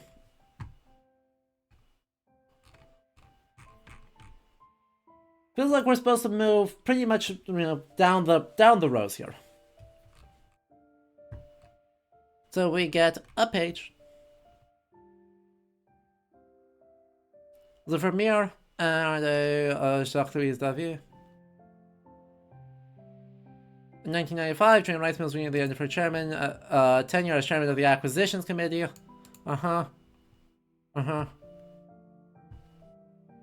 Just a brief hint on them. Excuse me?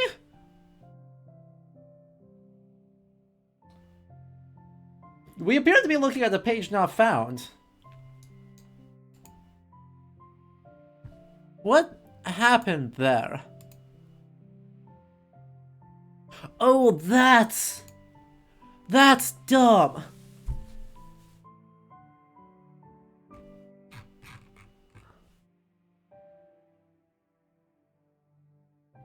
Oh, that's such an unforced error.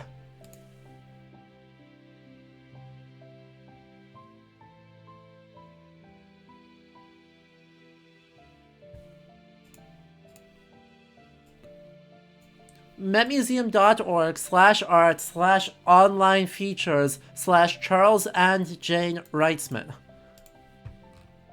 The back to main page thing links to metmuseum.org/art/online features/Reitzmans.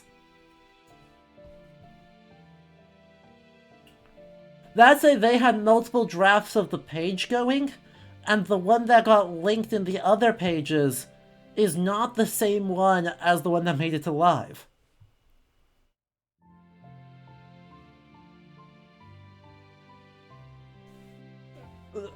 They appear to not... they do have a web dev team. I think they appear to not have much of a user testing team. They appear to have underinvested in QA a little bit.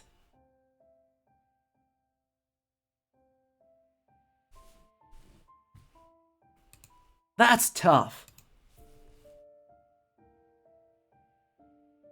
I mean, to be fair, I did the same thing while working on my website. Which should go live on Monday, by the way. Fun announcement, ludohistory.com will go live on Monday. It will have a blog attached, and new patron rewards associated with it. Get excited.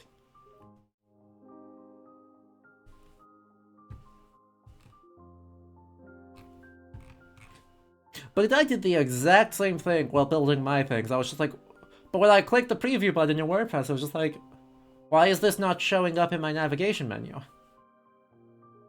And it turns out it was linked to the draft page instead of to a real page. It was linking to an abandoned draft page, so I just had to switch that out. But yeah, no, they goofed that one. Super unforced error. Does it do it with everyone? Oh, it does. Yeah, we love to see it. We hate to see it.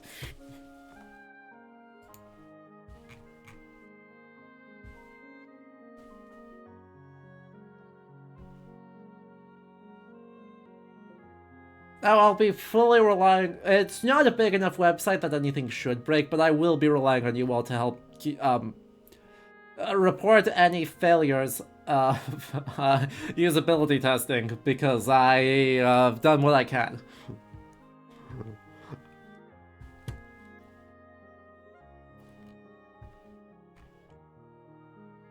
Oh boy. This is laudatory. My former colleagues here have paid laudable tribute to Jane Reisman's collecting acumen and generosity, as well as her total unwavering devotion to the Metropolitan Museum. What follows are reminiscences of a personal nature, about the little things that can be so hugely telling about an individual. First, though, at the risk of repeating others, I must stress just how learned and informed Jane was about every aspect of art, and the history she knew so well.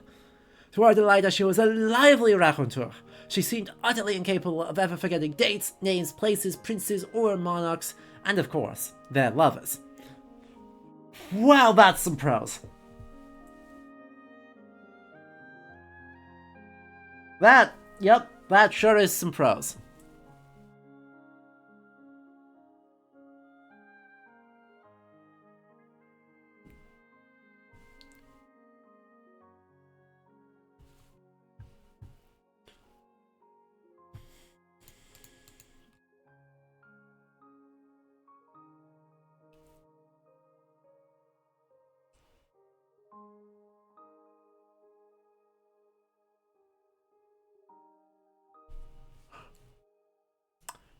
I feel like this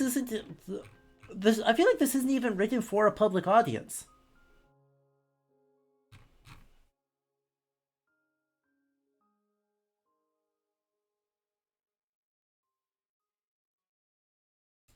Like,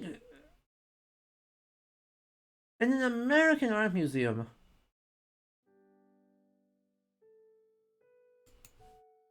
who drops French idioms?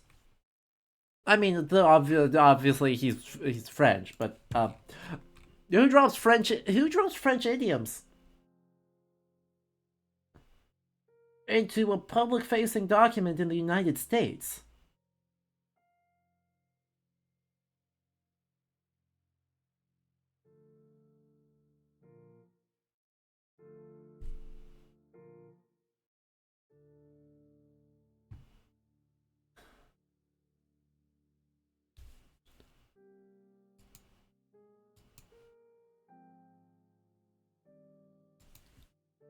Just be bilingual, forehead.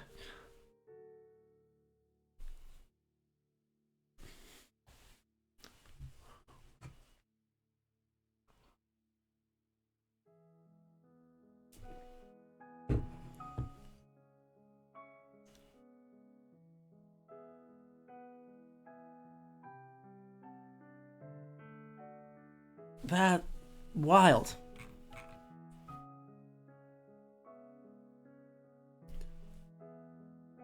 I don't even know where to start.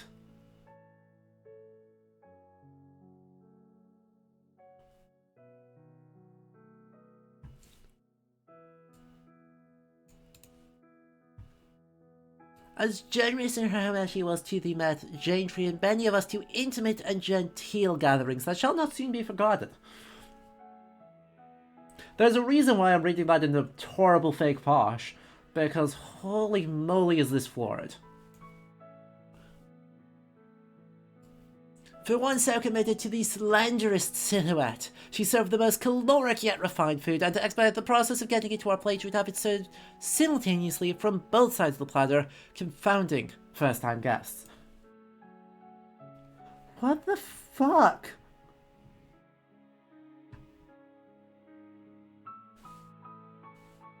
I don't... What? So...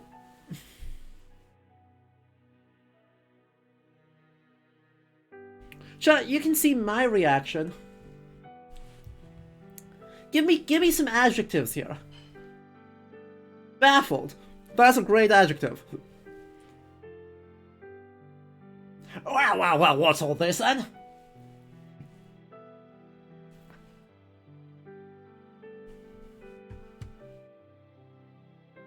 Boggled. I suppose also if you care to scroll through it on your own thing here, have a link. Well, I don't know. English teacher moment. Give me some adjectives to describe this article.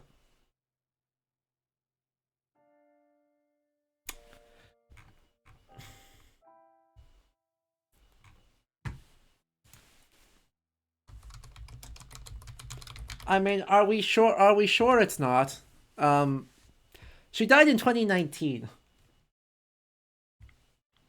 So... regrettably... Alright, the emotional reaction is discombobulation.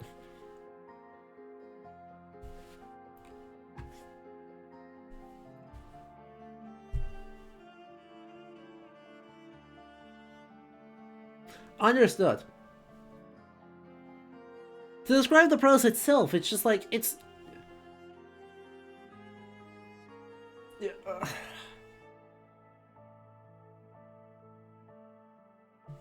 Some of the most lurid purple oratory I've come across in a contemporary source. Exactly.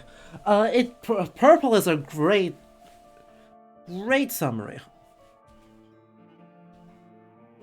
I mean...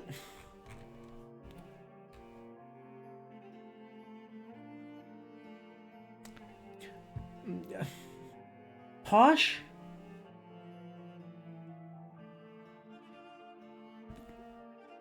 Right, this is...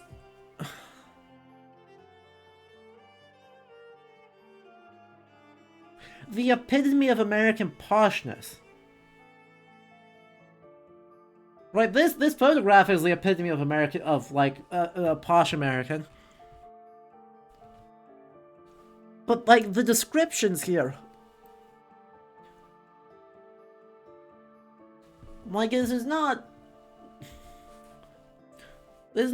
charse. This is not even instructive on, like, the work she did, right? This is not a biography.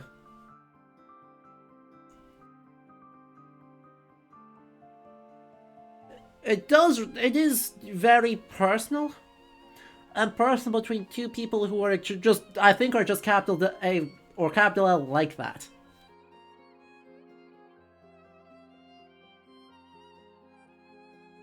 Personal academic motive is indicative of someone with too much goddamn money trying to make himself seem emotionally available with the unwashed masses. Oh, this is so rich people talking to each other. Absolutely. Like, it's not that it's not evocative. It's just, it's evocative of a sphere of influence that I have no access to. Good lord.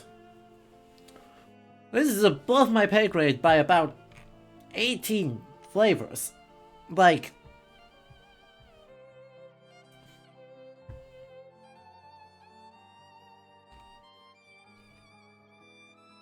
really making me feel like the Met's a welcoming place, right? It reads so much like a florid Victorian letter. It's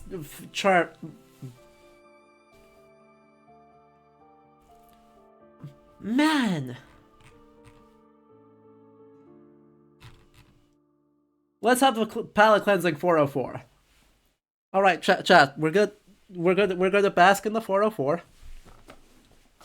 And we're gonna reset, and we're gonna take a look at the next page, because holy moly. Do I need a moment?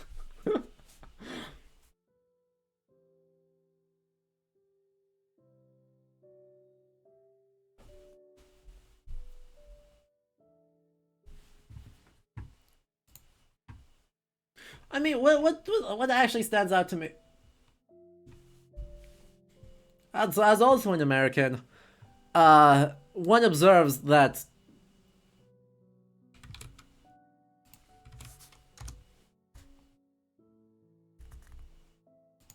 he's French.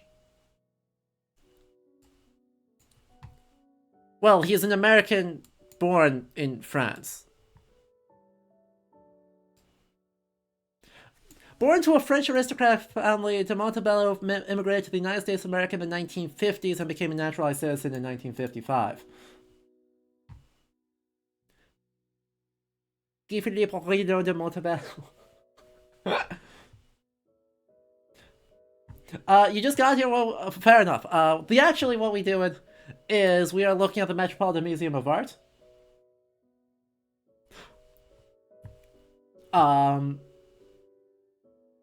And some of the more interesting attempts at public outreach that they're going for.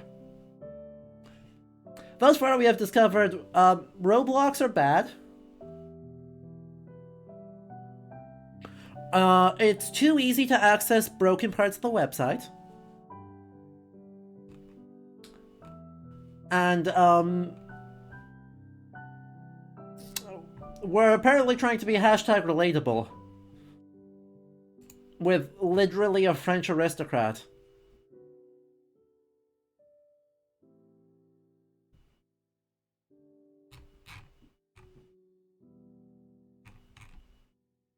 It's too hard to access the not broken parts of the website. You make an excellent point.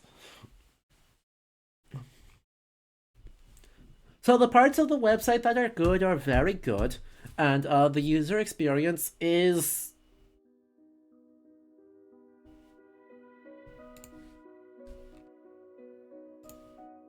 Anyway, moving on. All those words, oh, I delight she was lively reference, she seems, yeah. Yeah, like those...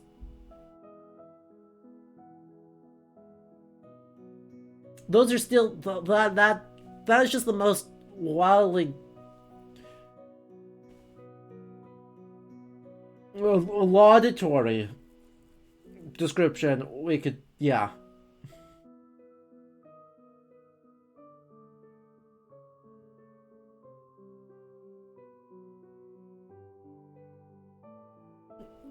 Also, you know, for a reader with a strong preference to biography, and then gets a biography reader that's just a terrible biography.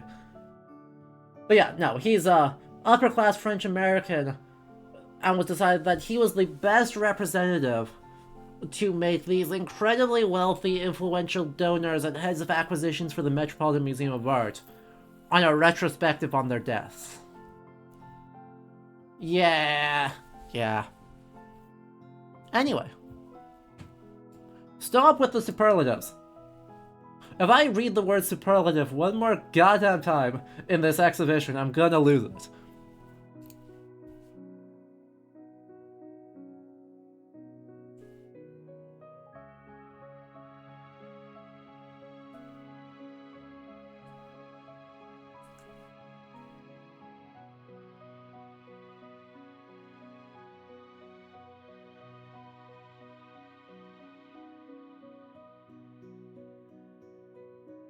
Huh. Uh-huh.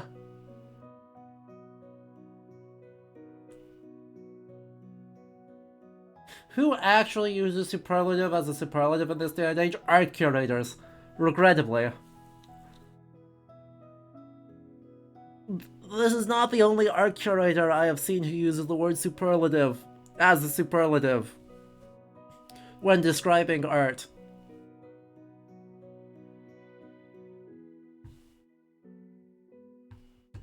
God.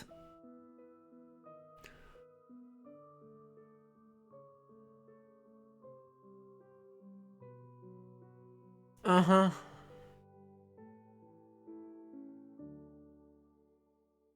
This page is too long.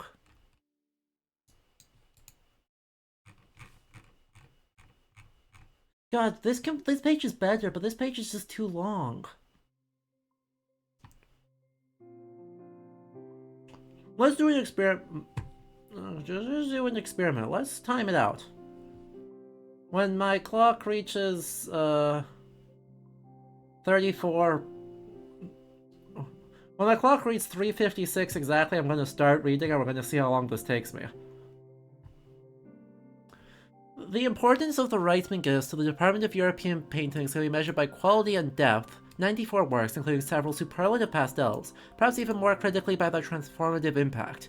In no fewer than 7 of the old master galleries, it is a Reitzman picture that holds center stage. This is not only a remarkable fact, it is, I believe, unique.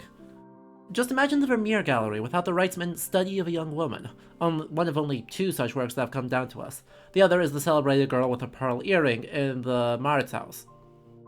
Don't trust my Dutch. Portrait from the Descendants of Prince d'Arenberg in 1955. It was given to the museum in 1979. Similarly, it is almost impossible to conceive of the Rubens Van Dyck Gallery without the incomparable portrait in which Rubens depicted himself with his beautiful young wife Helena of Formont and their son Franz in a formal garden with a red macaw clawing its way up a rose hedge towards a snail. From about 1704 until 1884, the picture, one of the 2 greatest works by the artist in the United States, formed part of the Dukes of Marlborough's collection at Blenheim Palace. It was then sold to Baron Mayer Alphonse de Rothschild in Paris and descended in the Rothschild family until 1976. It was acquired by the Reitzmans in 1978 and placed on loan to the Metropolitan until its gift in 1981. It is now joined by Anthony van Dyck's remarkable portrait of Queen Henrietta Maria, notable for the way it conveys an image of the Queen that is at once intimate yet formal.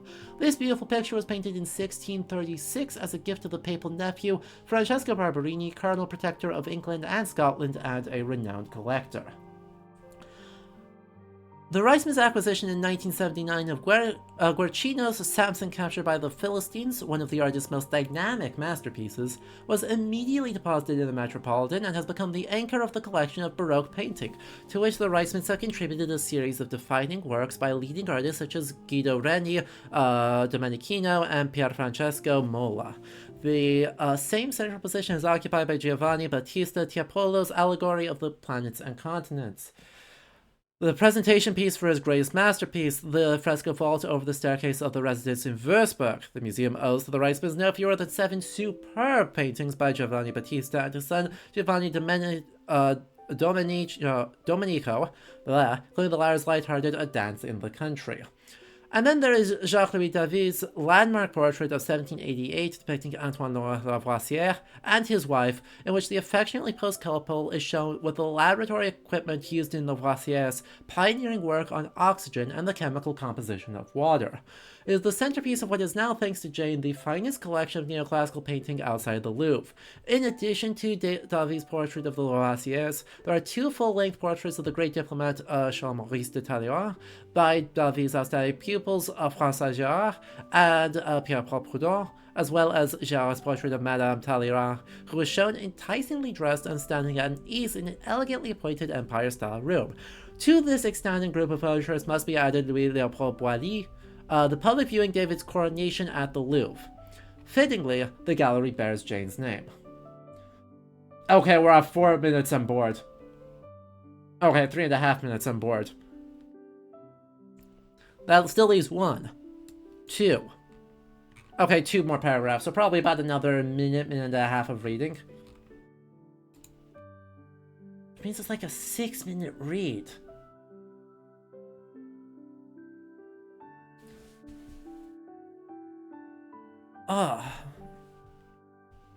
You got distracted and started checking your email already. Good. Anyone else get wildly... I mean, I got bored reading it out loud. But anyone else get bored and, like, zone out while listening?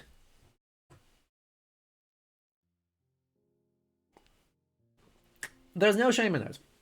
Right, that is exactly the response I expected. Guilty as charged. Very quickly. Fell faster fate. Welcome. Appreciate the honesty. Once again, do you think this is actually targeted towards a public audience, right? Because that's what we're trying to do, right? I don't know how long you've been lurking, but if you're just tuning in, we're looking at this exhibit, right, which is supposed to be a retrospective on two of the biggest donors the Metropolitan Museum of Art has ever had. Taking a look at their impact recently on their death, right, because Jane passed away in 2019, I think Charles passed away a little bit earlier. And so we're taking a look at the design of this, and just like, it's not working. This is fully, oh, so you came in the middle of cat time. Met cats and Met dogs are frankly genius design that nothing possibly bad could happen with. Incredible. Well, we're happy to have you here. But God, yeah, this is transparently not designed for, like, general audiences to read. I think you're right, this is to impress new donors.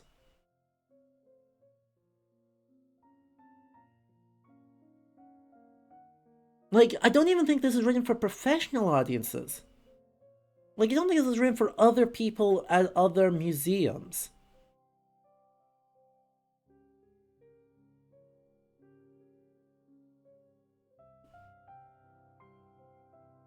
These are just... Are any of these better? Come on, one of these has got to be good, right?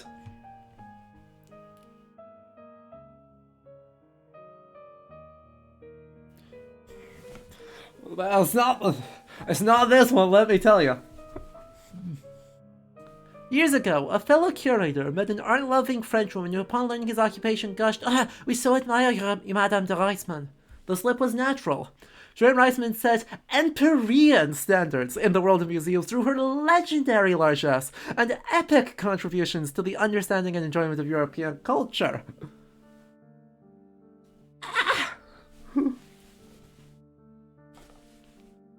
What is that sentence?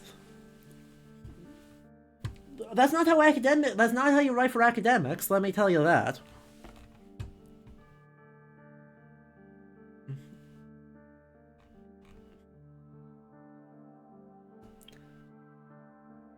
Ah, we do admire. Exactly.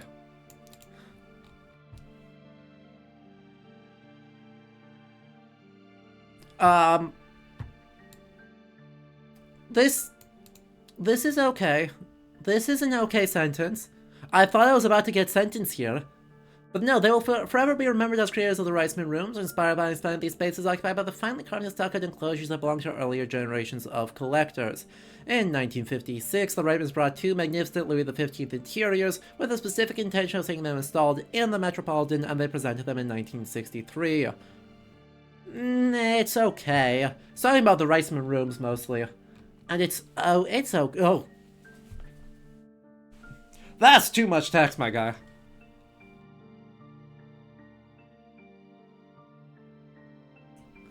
Alright. Webpage editing tip. No!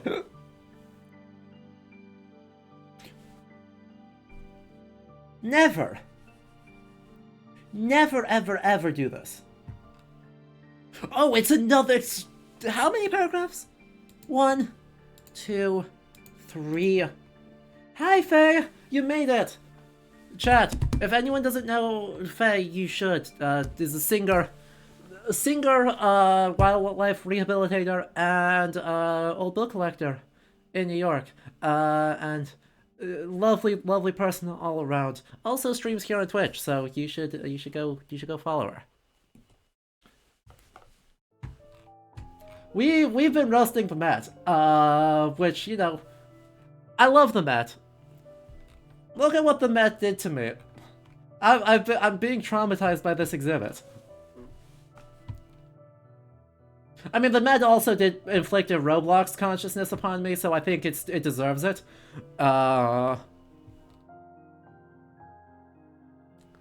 It just keeps going. How many paragraphs is this essay? Hang on. Hang on. 1, 2, 3, 4, 5, 6, 7, 8, 9, 10, 11, 12, 13, 14, 15, and a baby one.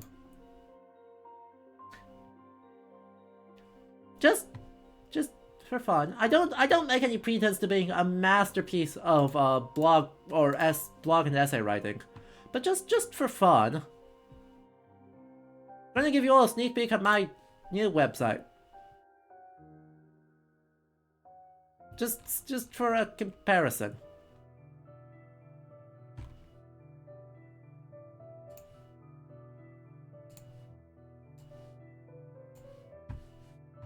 Hey, look at that.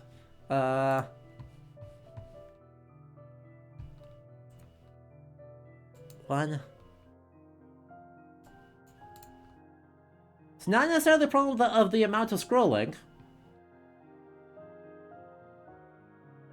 But look at how short my paragraphs are. Everything I have been taught says, like, that's about as long of a paragraph as you can get away with.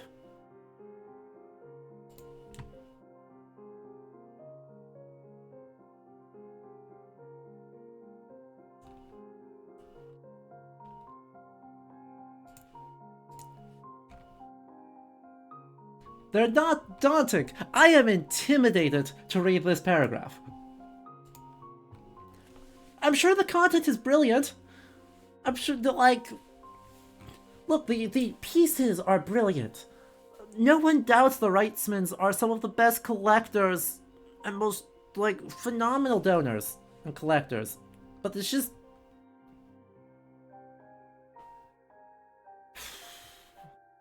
Oof. That's...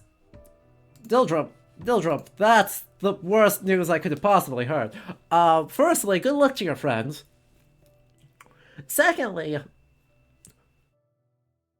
you know it's bad when someone would rather say, I'd rather edit someone's actual, literal, doctoral thesis than have to deal with this blog post.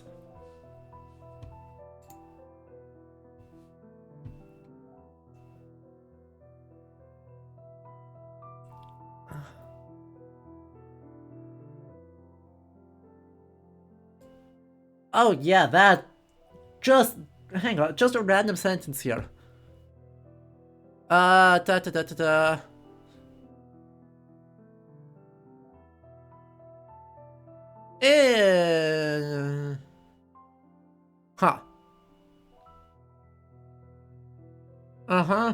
Caught misspeech, It never supports the case of the market. True discoveries in the ground noticeably rare. In 1990, I happen to recognize from an old publication that the beguiling bust of a sleeping boy coming up for auction in Monaco was by the genial neoclassicist portraitist Philippe Laurent Roland. We did the necessary paperwork and Miss Reisman pledged a handsome son.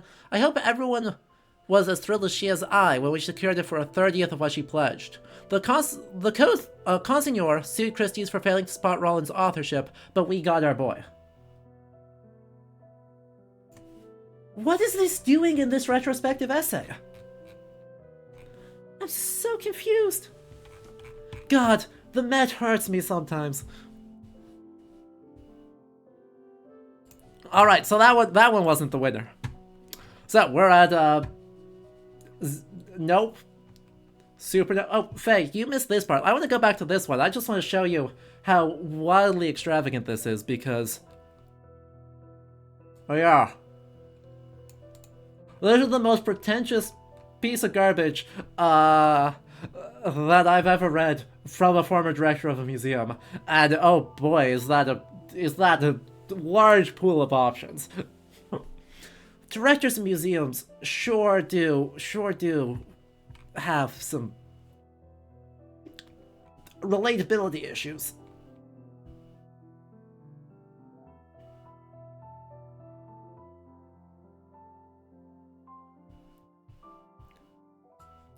So much French. So much French.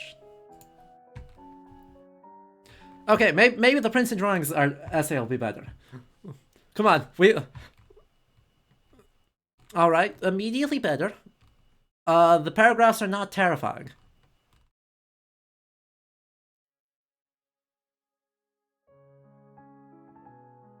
Great. The paragraphs are not terrifying.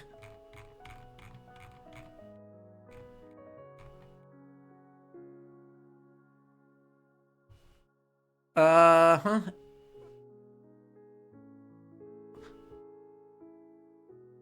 Wait, this one's good. Wait, hang on, let me read this first page to you all, because this one's good. One day in 1963, Jane Reitzman stopped her visit to the gallery of Rosenberg and Stiebel, dealers who specialized in European old master paintings and decorative arts. There, she was shown an extraordinary object, a volume of hand-lettered and intricately illustrated petitions commissioned by the artist Gabriel de Saint-Aubin and presented to King Louis XVI and Marie Antoinette by an army officer seeking a promotion. Coming from the collection of Baron Philippe de Rothschild in Paris and ornately bound in red leather and stamped in gold, it was a precious window into court life in the Ancien Regime, and most certainly not an object for a typical collector. Jane bought it on the spot. She then tucked it under her arm and walked the 7 blocks from East 57th Street back to her apartment. It was the first work of art she selected completely on her own, and to occupy a prominent place on a table in her drawing room for decades to come. It is not surprising that works on paper came to form a significant part of the Reitzman collection. In addition to their aesthetic value as refined works of art, they offered insight into the design process, physical context, and cultural milieu for the paintings, furniture, and decorative arts that they owned. Broadly speaking, the Reitzman drawings in the Metropolitan Museum were acquired in 2 waves. Drawings for architecture and ornament, mostly 18th century and mostly French, were collected by and large in the late 1960s by Charles and Jane together, and the lion's share of them were presented to the museum in 1970, although some stayed in their residences until later years. The drawings by painters, mainly of figural subjects, were generally bought later, a part of the collection that Jane continued to build on her own and with great success after Charles's death. The museum's work on paper related to architecture and design expressed the Reitzman's fondness for the long 18th century, from its grand theatrics to the tiniest details. They represent some of the most important artists of the period, but aside from names, the choices were steered by quality, subject matter, and aesthetic relationship to the interiors, paintings, and decorative objects in their collection. Through drawings and prints, they gave the museum things that would have been impossible otherwise, namely examples of the monumental architecture that formed the original setting for the works they cherished. That's still not necessarily public-facing, right? This is not a label, right, of which would be like, maybe 150 to 250 words for a virtual exhibit like this. Spitballing, right? Typically, right, object labels have to be less than 100 words. Interpretive labels are less than 150 words. I think in a virtual exhibit you can get a little bit farther out, so like 200 something words. So this is still wildly too long for that, but as like an essay. As an essay that accompanies a catalog. Which I think is the better way to read this, right? Has anyone bought an exhibition catalog for a museum? Like, those things are thick. And they've got really cool stuff, right? They've got a directorial introduction, they've got curator introduction, they've got topical essays, they've got some academic essays, and they have the objects sort of situated in a more textbooky layout. I feel like this is what this is going for, where each page is like a chapter in a catalog that is a retrospective sort of celebration of the Reitzmans.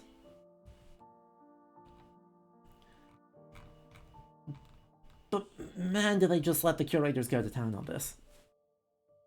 This is such a nice one. I actually really like this one.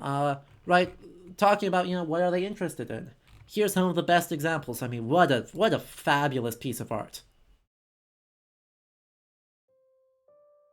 Right? What an absolutely magnificent piece.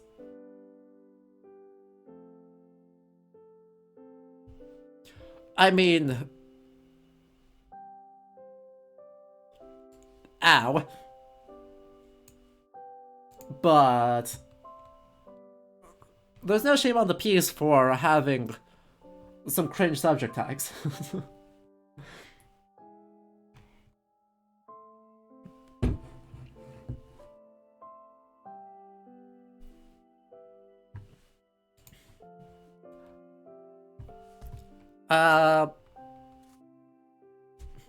You get Napoleon's medal cabinet in a thing here. And then you get a history of how were they collecting stuff. Who are they collecting for? No! God, how did they push it to live with half of their hyperlinks broken? Okay, now I have to find out. Chat, how many of these links do you think are gonna work?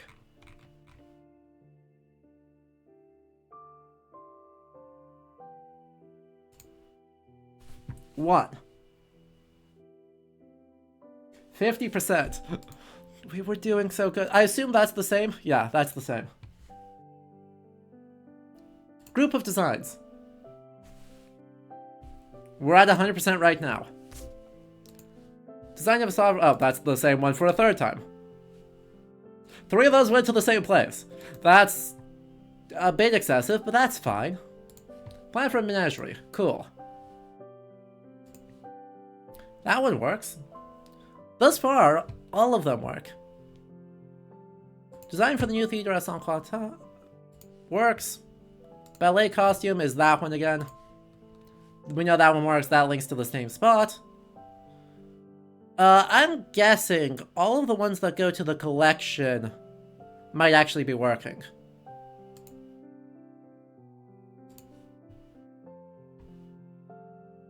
Collection online, search, This is a more complicated one. Yeah, there it broke. That's a failure right there. I refuse to count that as a success, even if it doesn't 404. What happened there? metmuseum.org/collection/the collection online/search !! and ft equals 1997.143 and who equals Karengi plus Giacomo Karengi, page 1. Why did that break? Oh, wait. Wait. Did they include the accession number for a specific piece and the search criteria? So it caused the whole thing to break? And just reset back to the first viable thing, which is the main page? That would be really funny. Alright, Jay Vasco, have a good night and thanks for hanging out. That one should work, that one should work, that one should work.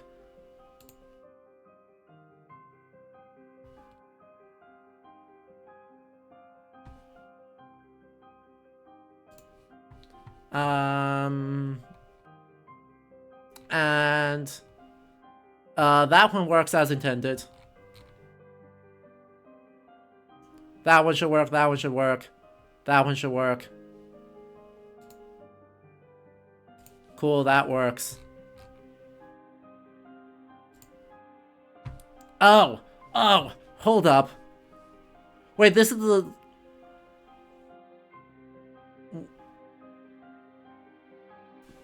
So...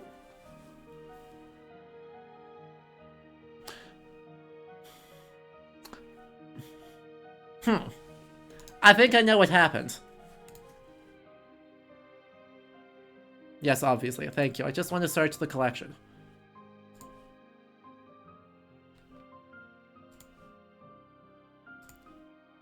Artist. What's his name?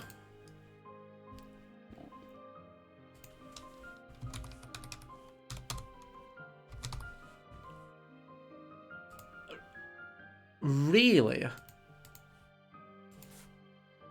Really?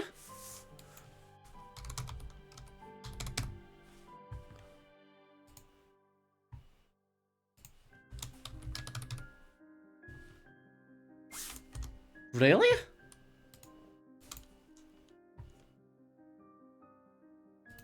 I'm spooked. Okay, I'm out of ideas. What I thought happened is that they tried to import the link with the French accents on it, and that the collection search was did not have those, and so it just borks the hyperlink. But that's in fact not what happened.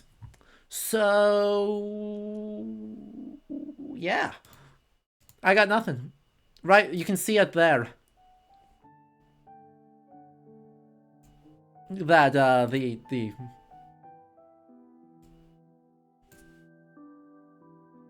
let's just try. You know, if we replace all of those with just ease.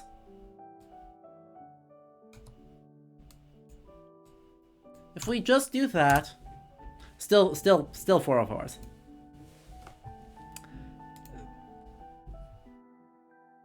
Fascinating.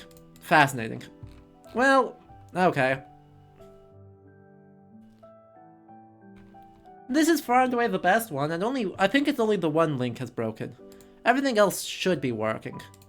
I think it is truly just the one. Costume Institute. Search publications. That's a lot of publications.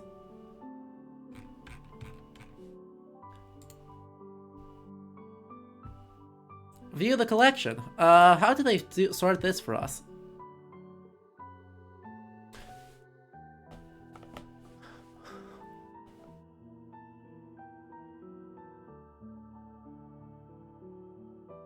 Apparently that's how they sort this. Yeah, can we get a quack in the chat? I feel like that deserves it.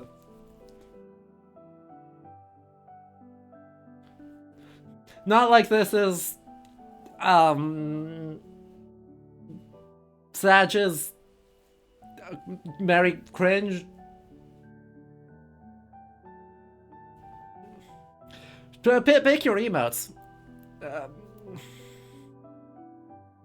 And observe the Reitzman collection and all of its digitized glory.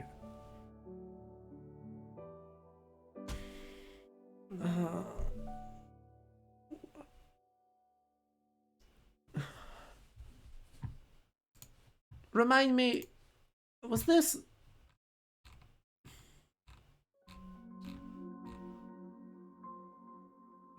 How did I get to this?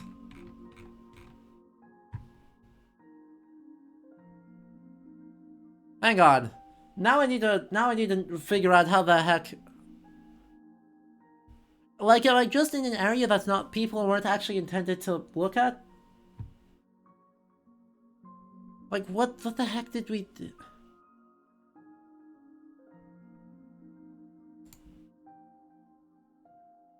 Alright, Deldrum, have a good night. Like...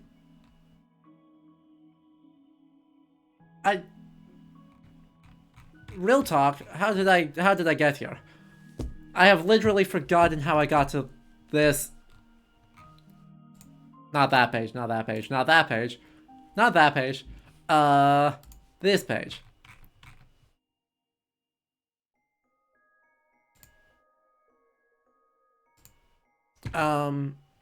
What did I do?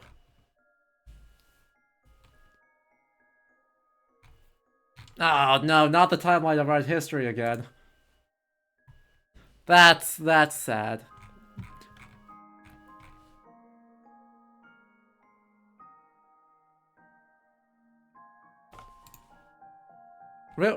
I literally have forgotten how on earth I got to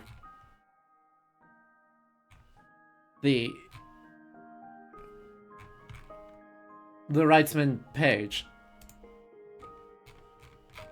It's not there. Like, I know this thing is in the Wrightsman Art online features.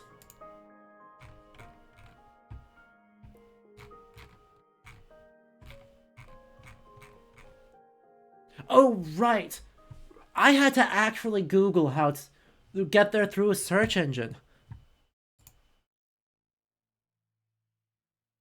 Right, this page is literally not... That potentially explains some stuff.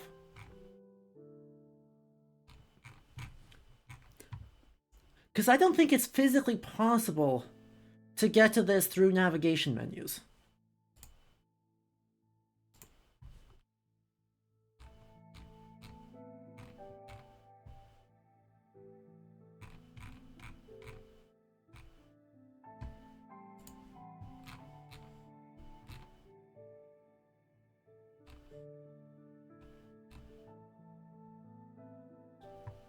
This potentially explains a lot of stuff.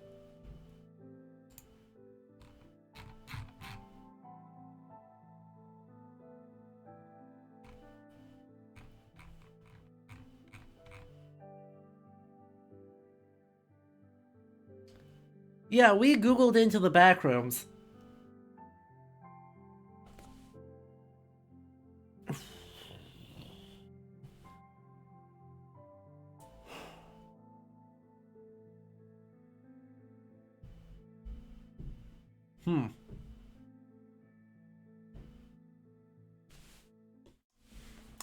I don't even know what I'm supposed to do about that, chat.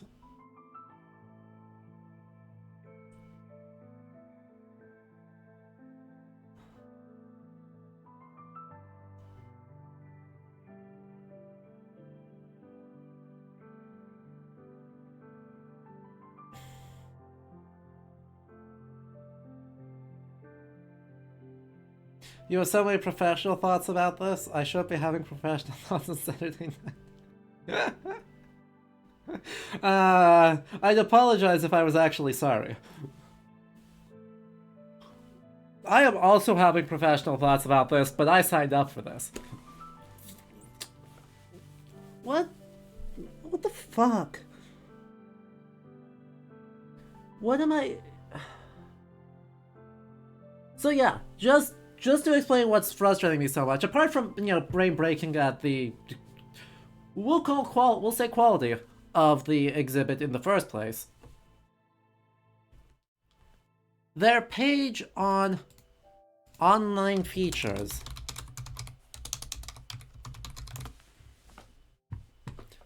which is not that hard to get to.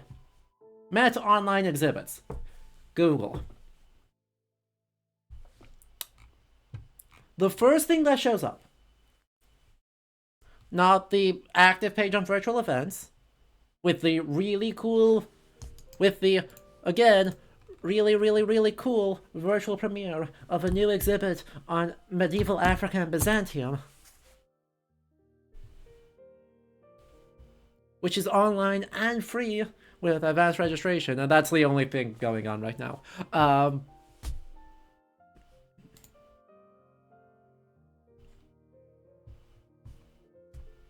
You know, it's not like that's a topic I'd be really interested in or anything.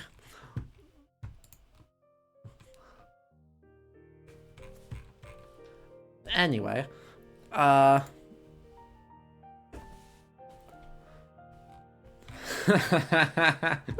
I'm sorry. So yeah, before their virtual events page, before the Met 360 project, which is, you know, award-winning and has done lots of stuff, before their virtual tour of an exhibition, which actually, I really like this virtual tour.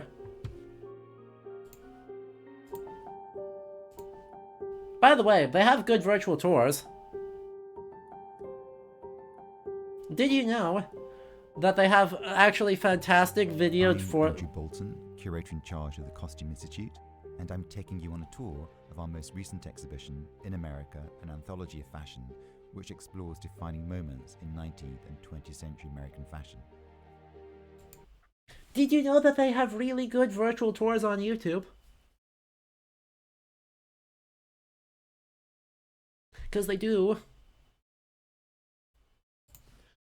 But on top of, before even, the press release for now also mostly defunct thing for the Met Unframed, which is their previous AR experiment before Chroma and before Roblox. God, that sentence hurts to say. Was the Met Unframed, which are digital galleries. How do we actually get there? Come on. About Verizon. I don't care about Verizon. I want to hear about the...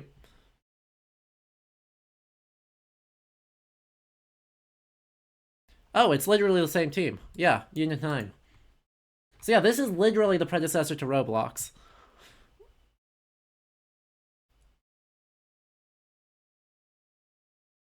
Also, how do I access it? Met Unframed, Custom design gallery renders exclusively for that, cool. The press release doesn't tell you how to access it. I thank you. Thank you. Before the audio guides, which are just on the web and you can just look at. Before the Google Arts and Culture thing. Before the virtual Joint Museum's virtual tours. On top of all of that, we get a defunct page that links to broken features, that 404 all over the place. Still get some really cool things, right? The connections one is, actually very cool. It's a bit over-designed, as with most things at the Met.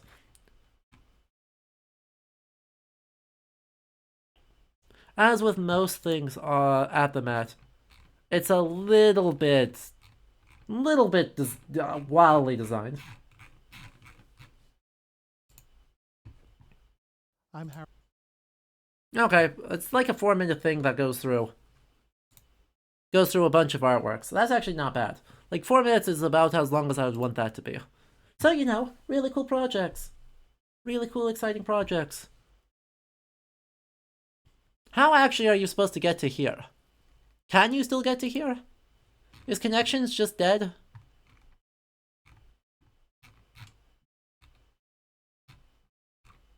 I wonder if that's supposed to be just dead. It's not an active series anymore. So they have Spotlight, which is their... Again... like an audio podcast thing.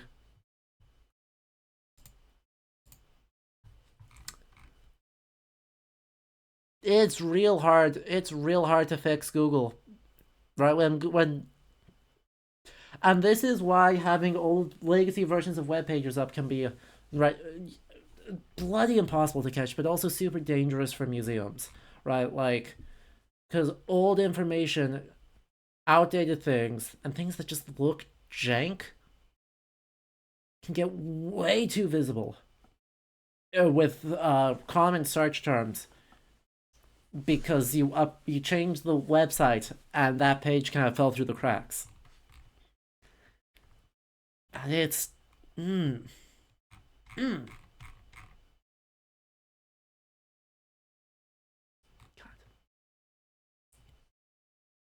We get such cool things, right? A really cool, really good video tour.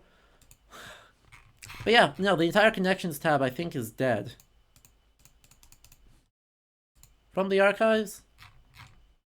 Yeah, that's just all the blog posts. What do we think? Learning resources?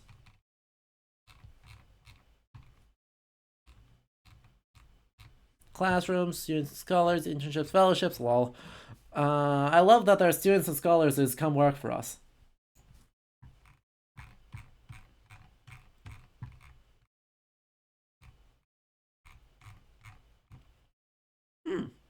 Yeah, it is. It is, I think, just supposed to be dead.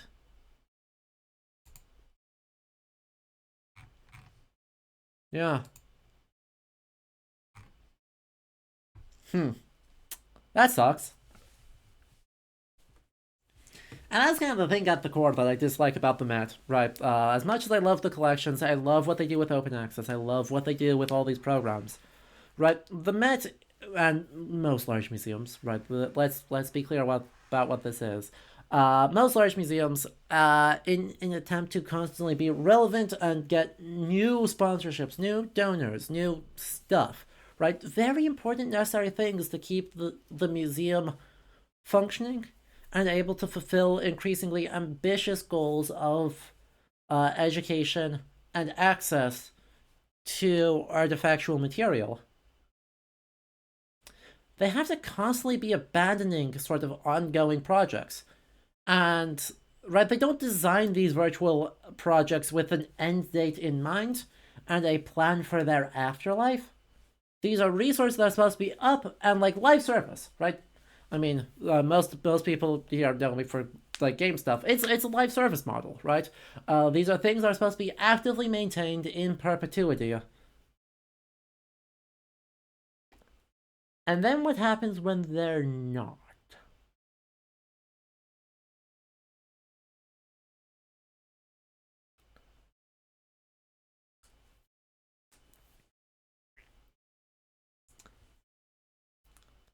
Right? There's nothing wrong with the Connections webpage, like, right? There's literally nothing wrong with this, but you can tell by the fact that they've still got the gray bar. This is legacy. They've updated the website since then, so everything is supposed to have the red bar. So we are now in a legacy iteration of metmuseum.org. With really technologically sophisticated community building things, right? Various people talking about various topics with various works of art. I'm just trying to get at a really good set of people and objects bouncing off each other in a really slickly presented format. Nothing wrong with it. A bit overwrought, but like really lovely people. I actually know Diana Greenwald. Fabulous people.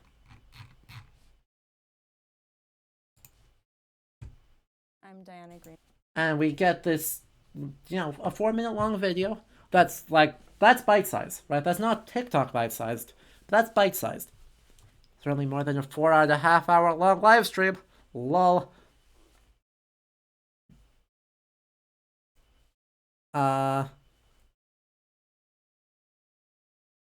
And so, I don't know. It's fine. It's intact. It works. It's great. And it's abandoned. It's not accessible through the Met's website because these virtual they're not conceiving of these virtual outreach projects as something with an end date. Admittedly, planned obsolescence is blah, but like we're not conceiving of these as something with an end date and with a particularly robust plan of what to do at the end. So, as with all things in this stream, I like talking about lessons and tools to be learned. So lesson 1. Don't Roblox. Oh, and by the way, Nader, for you to answer the highlighted question, I'd appreciate having you around. They didn't. I mean, if you have to be picky, it's like sometime in the 18th century, but I think you can make a very defensible argument of it didn't.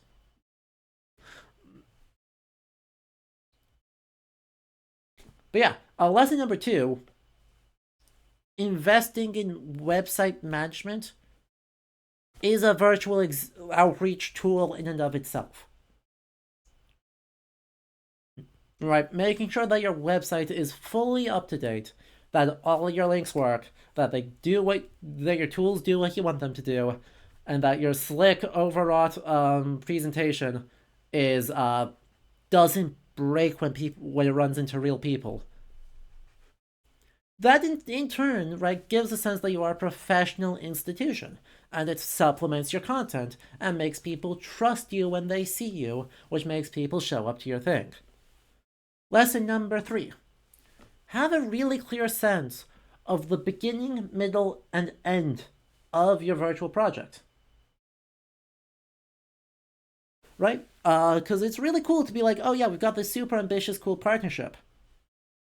And then you don't really know what to do with it because you don't know who it's targeting. You don't know what your goals are. You don't know how you measure impact.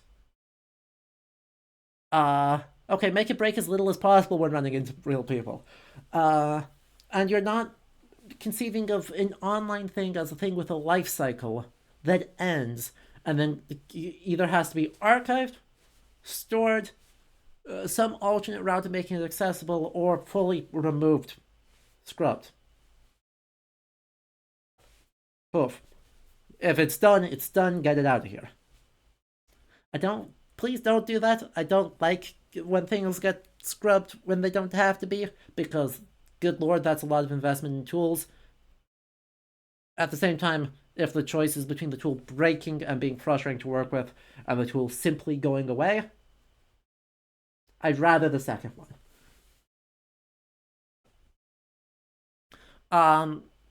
And lesson number 4. Don't chase fads for relevancy.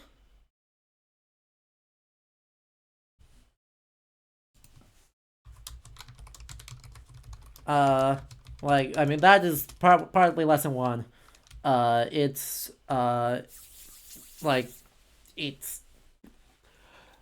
don't do Roblox, because Roblox I don't think is a good partner to work with a museum. But also NFTs, also random stuff. Generally, metaverse stuff. I think popular opinion of those is going downhill real fast. So it's not a good look for your museum to try and partner with them. It's just they'll age poorly. They probably won't do what you want. And converting a fad into persistent engagement is shockingly hard. Right? Like, this is something you see even as creators, right? Even here on Twitch, right? If all you're doing is chasing after, the big game, admittedly Lethal Company rules, but if that's what you're doing as like a brand, you don't stick. Right? You don't find that you get an audience that sticks, that likes what you bring to the table, that thinks that the work you do is different and interesting and worth attending.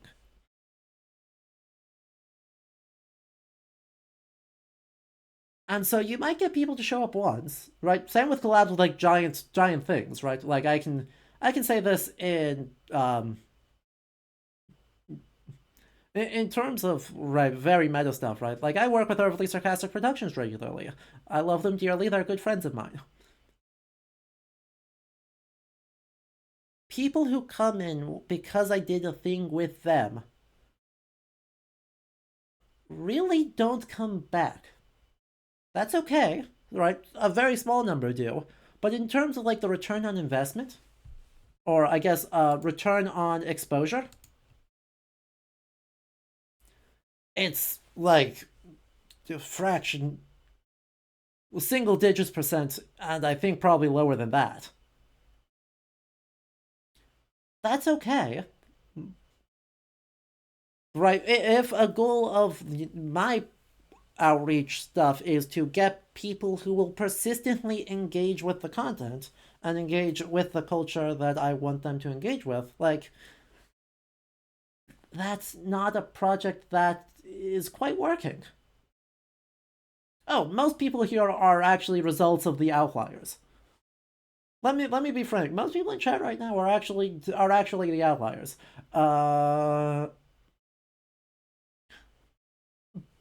But like that's a realistic thing that needs to be noted, right? Like if you're doing a partnership, well, what's your impact? Because just get number, right? Site views, whatever. Like those aren't. That doesn't convert super well. That doesn't necessarily say your other goals are being met. And so just really thinking through all that stuff all the way through and thinking of the things you didn't think of, right? Thinking of the things that you didn't think of is incredibly important. And if that sounds like an oxymoron, congratulations, welcome to project proposals.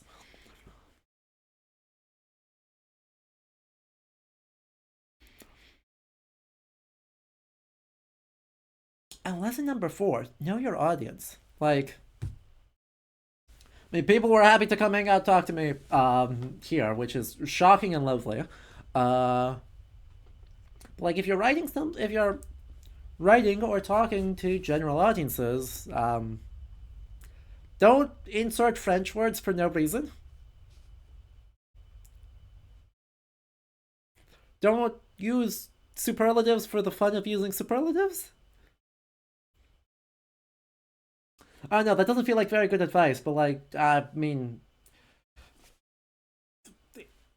if you're writing stuff online for a public audience, do your research into what are best practices for writing stuff online for public audiences. And do that before you start writing, because if you know I need to avoid XYZ things first, then it's easier to get around that. I'm still learning this. Let me be very clear, I am not a master, but we're working on it. We're working on it.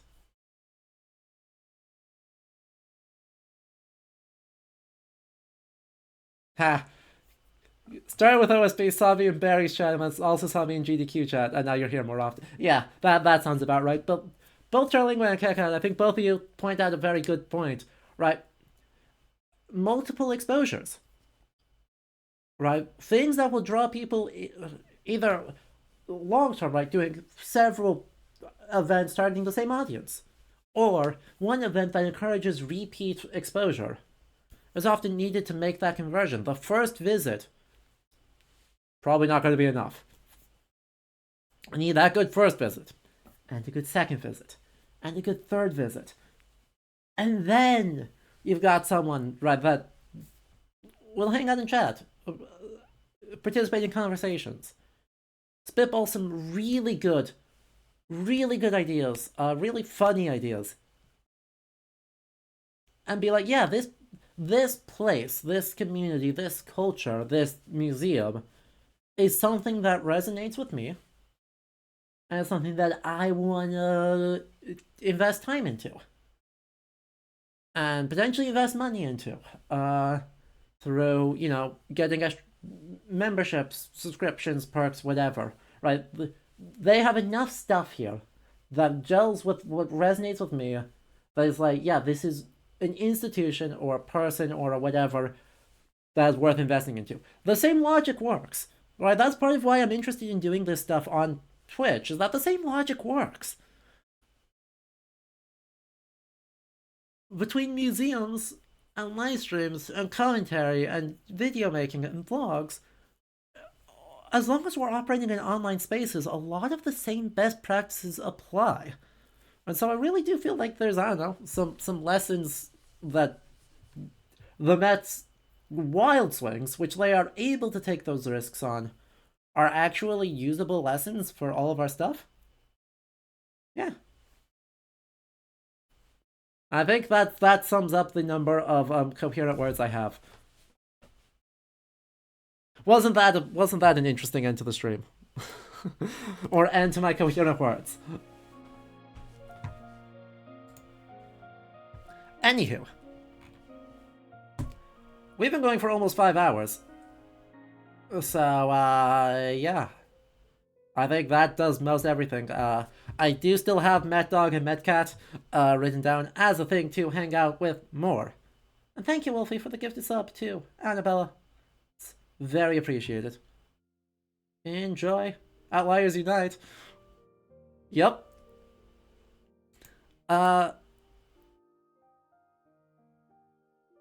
Yeah, no, Met Dog and Met Cat rule as a social media fake drama. And I think it might be really fun, right? When we do we can do like some social media stuff, looking at how institutions approach social media platforms, and then take a look at doing a project proposal using social media platforms, because apparently that's the sort of content folks are into these days. I got nothing. Post spam emotes, hang out. I got no idea how writing literally effectively a technical writing project makes for good content, but you all have said that it is, so if it is, of course, please, why did it not work? Emote wall, why did you not work? Where did it go? There it went. Ta-da! Oh gosh, panic! There's so many emotes. Beautiful. I was on the wrong scene. Turns out that's a big deal. But yeah, as I was saying, apparently y'all think technical writing is going to be good content, and I'm not sure I understand, but I do trust you all to know what you like. So when we do museum social media stuff, we'll also spitball trying to turn that into a more developed project, which I think will be very funny. Obviously not something we can ever implement because we are not the Metropolitan Museum of Art, but it'll be very funny to talk through it and see what's going on there anyway. So, that was a Marginalia moment. If you like that, of course, make sure you subscribe to get access to all of the Marginalia for yourself. All those guys hanging out are taken from real historical artworks from all over the world, ranging from the 8th century England to 19th century Ethiopia and everything in between. So, if you like that and want them to spam around all over Twitch, you should subscribe to the channel here, because it gives you access to those. I went through and curated several museum or library digitized catalogs for your enjoyment of them. So, there they are. Enjoy. In terms of what if we can make the Met do it? Look, when I get hired by the Met, that's never gonna happen, but it's a nice pipe dream. When I get hired by the Met, I'll make that happen. But yeah, other announcements. We'll be back tomorrow with just more Dragon Age, hanging out, casuals. There's something that requires less talking, because I've been talking for 5 hours straight and my throat hurts. But then, coming up on Monday, I'm going to be launching a website, so there'll be an announcement about that on Discord, social media, all that stuff. You should join the Discord if you aren't already to be notified for all of that stuff. And then on Tuesday is the launch of Last Train Home. So, I will start off with a little talk about Czechoslovakian history in World War I and the history behind Last Train Home. And then we're gonna die a bunch while trying to trek across Siberia. And I think that's gonna be a great time. So, I think that does it for me. Let's take a look and see if anyone else is online here to send you all over to.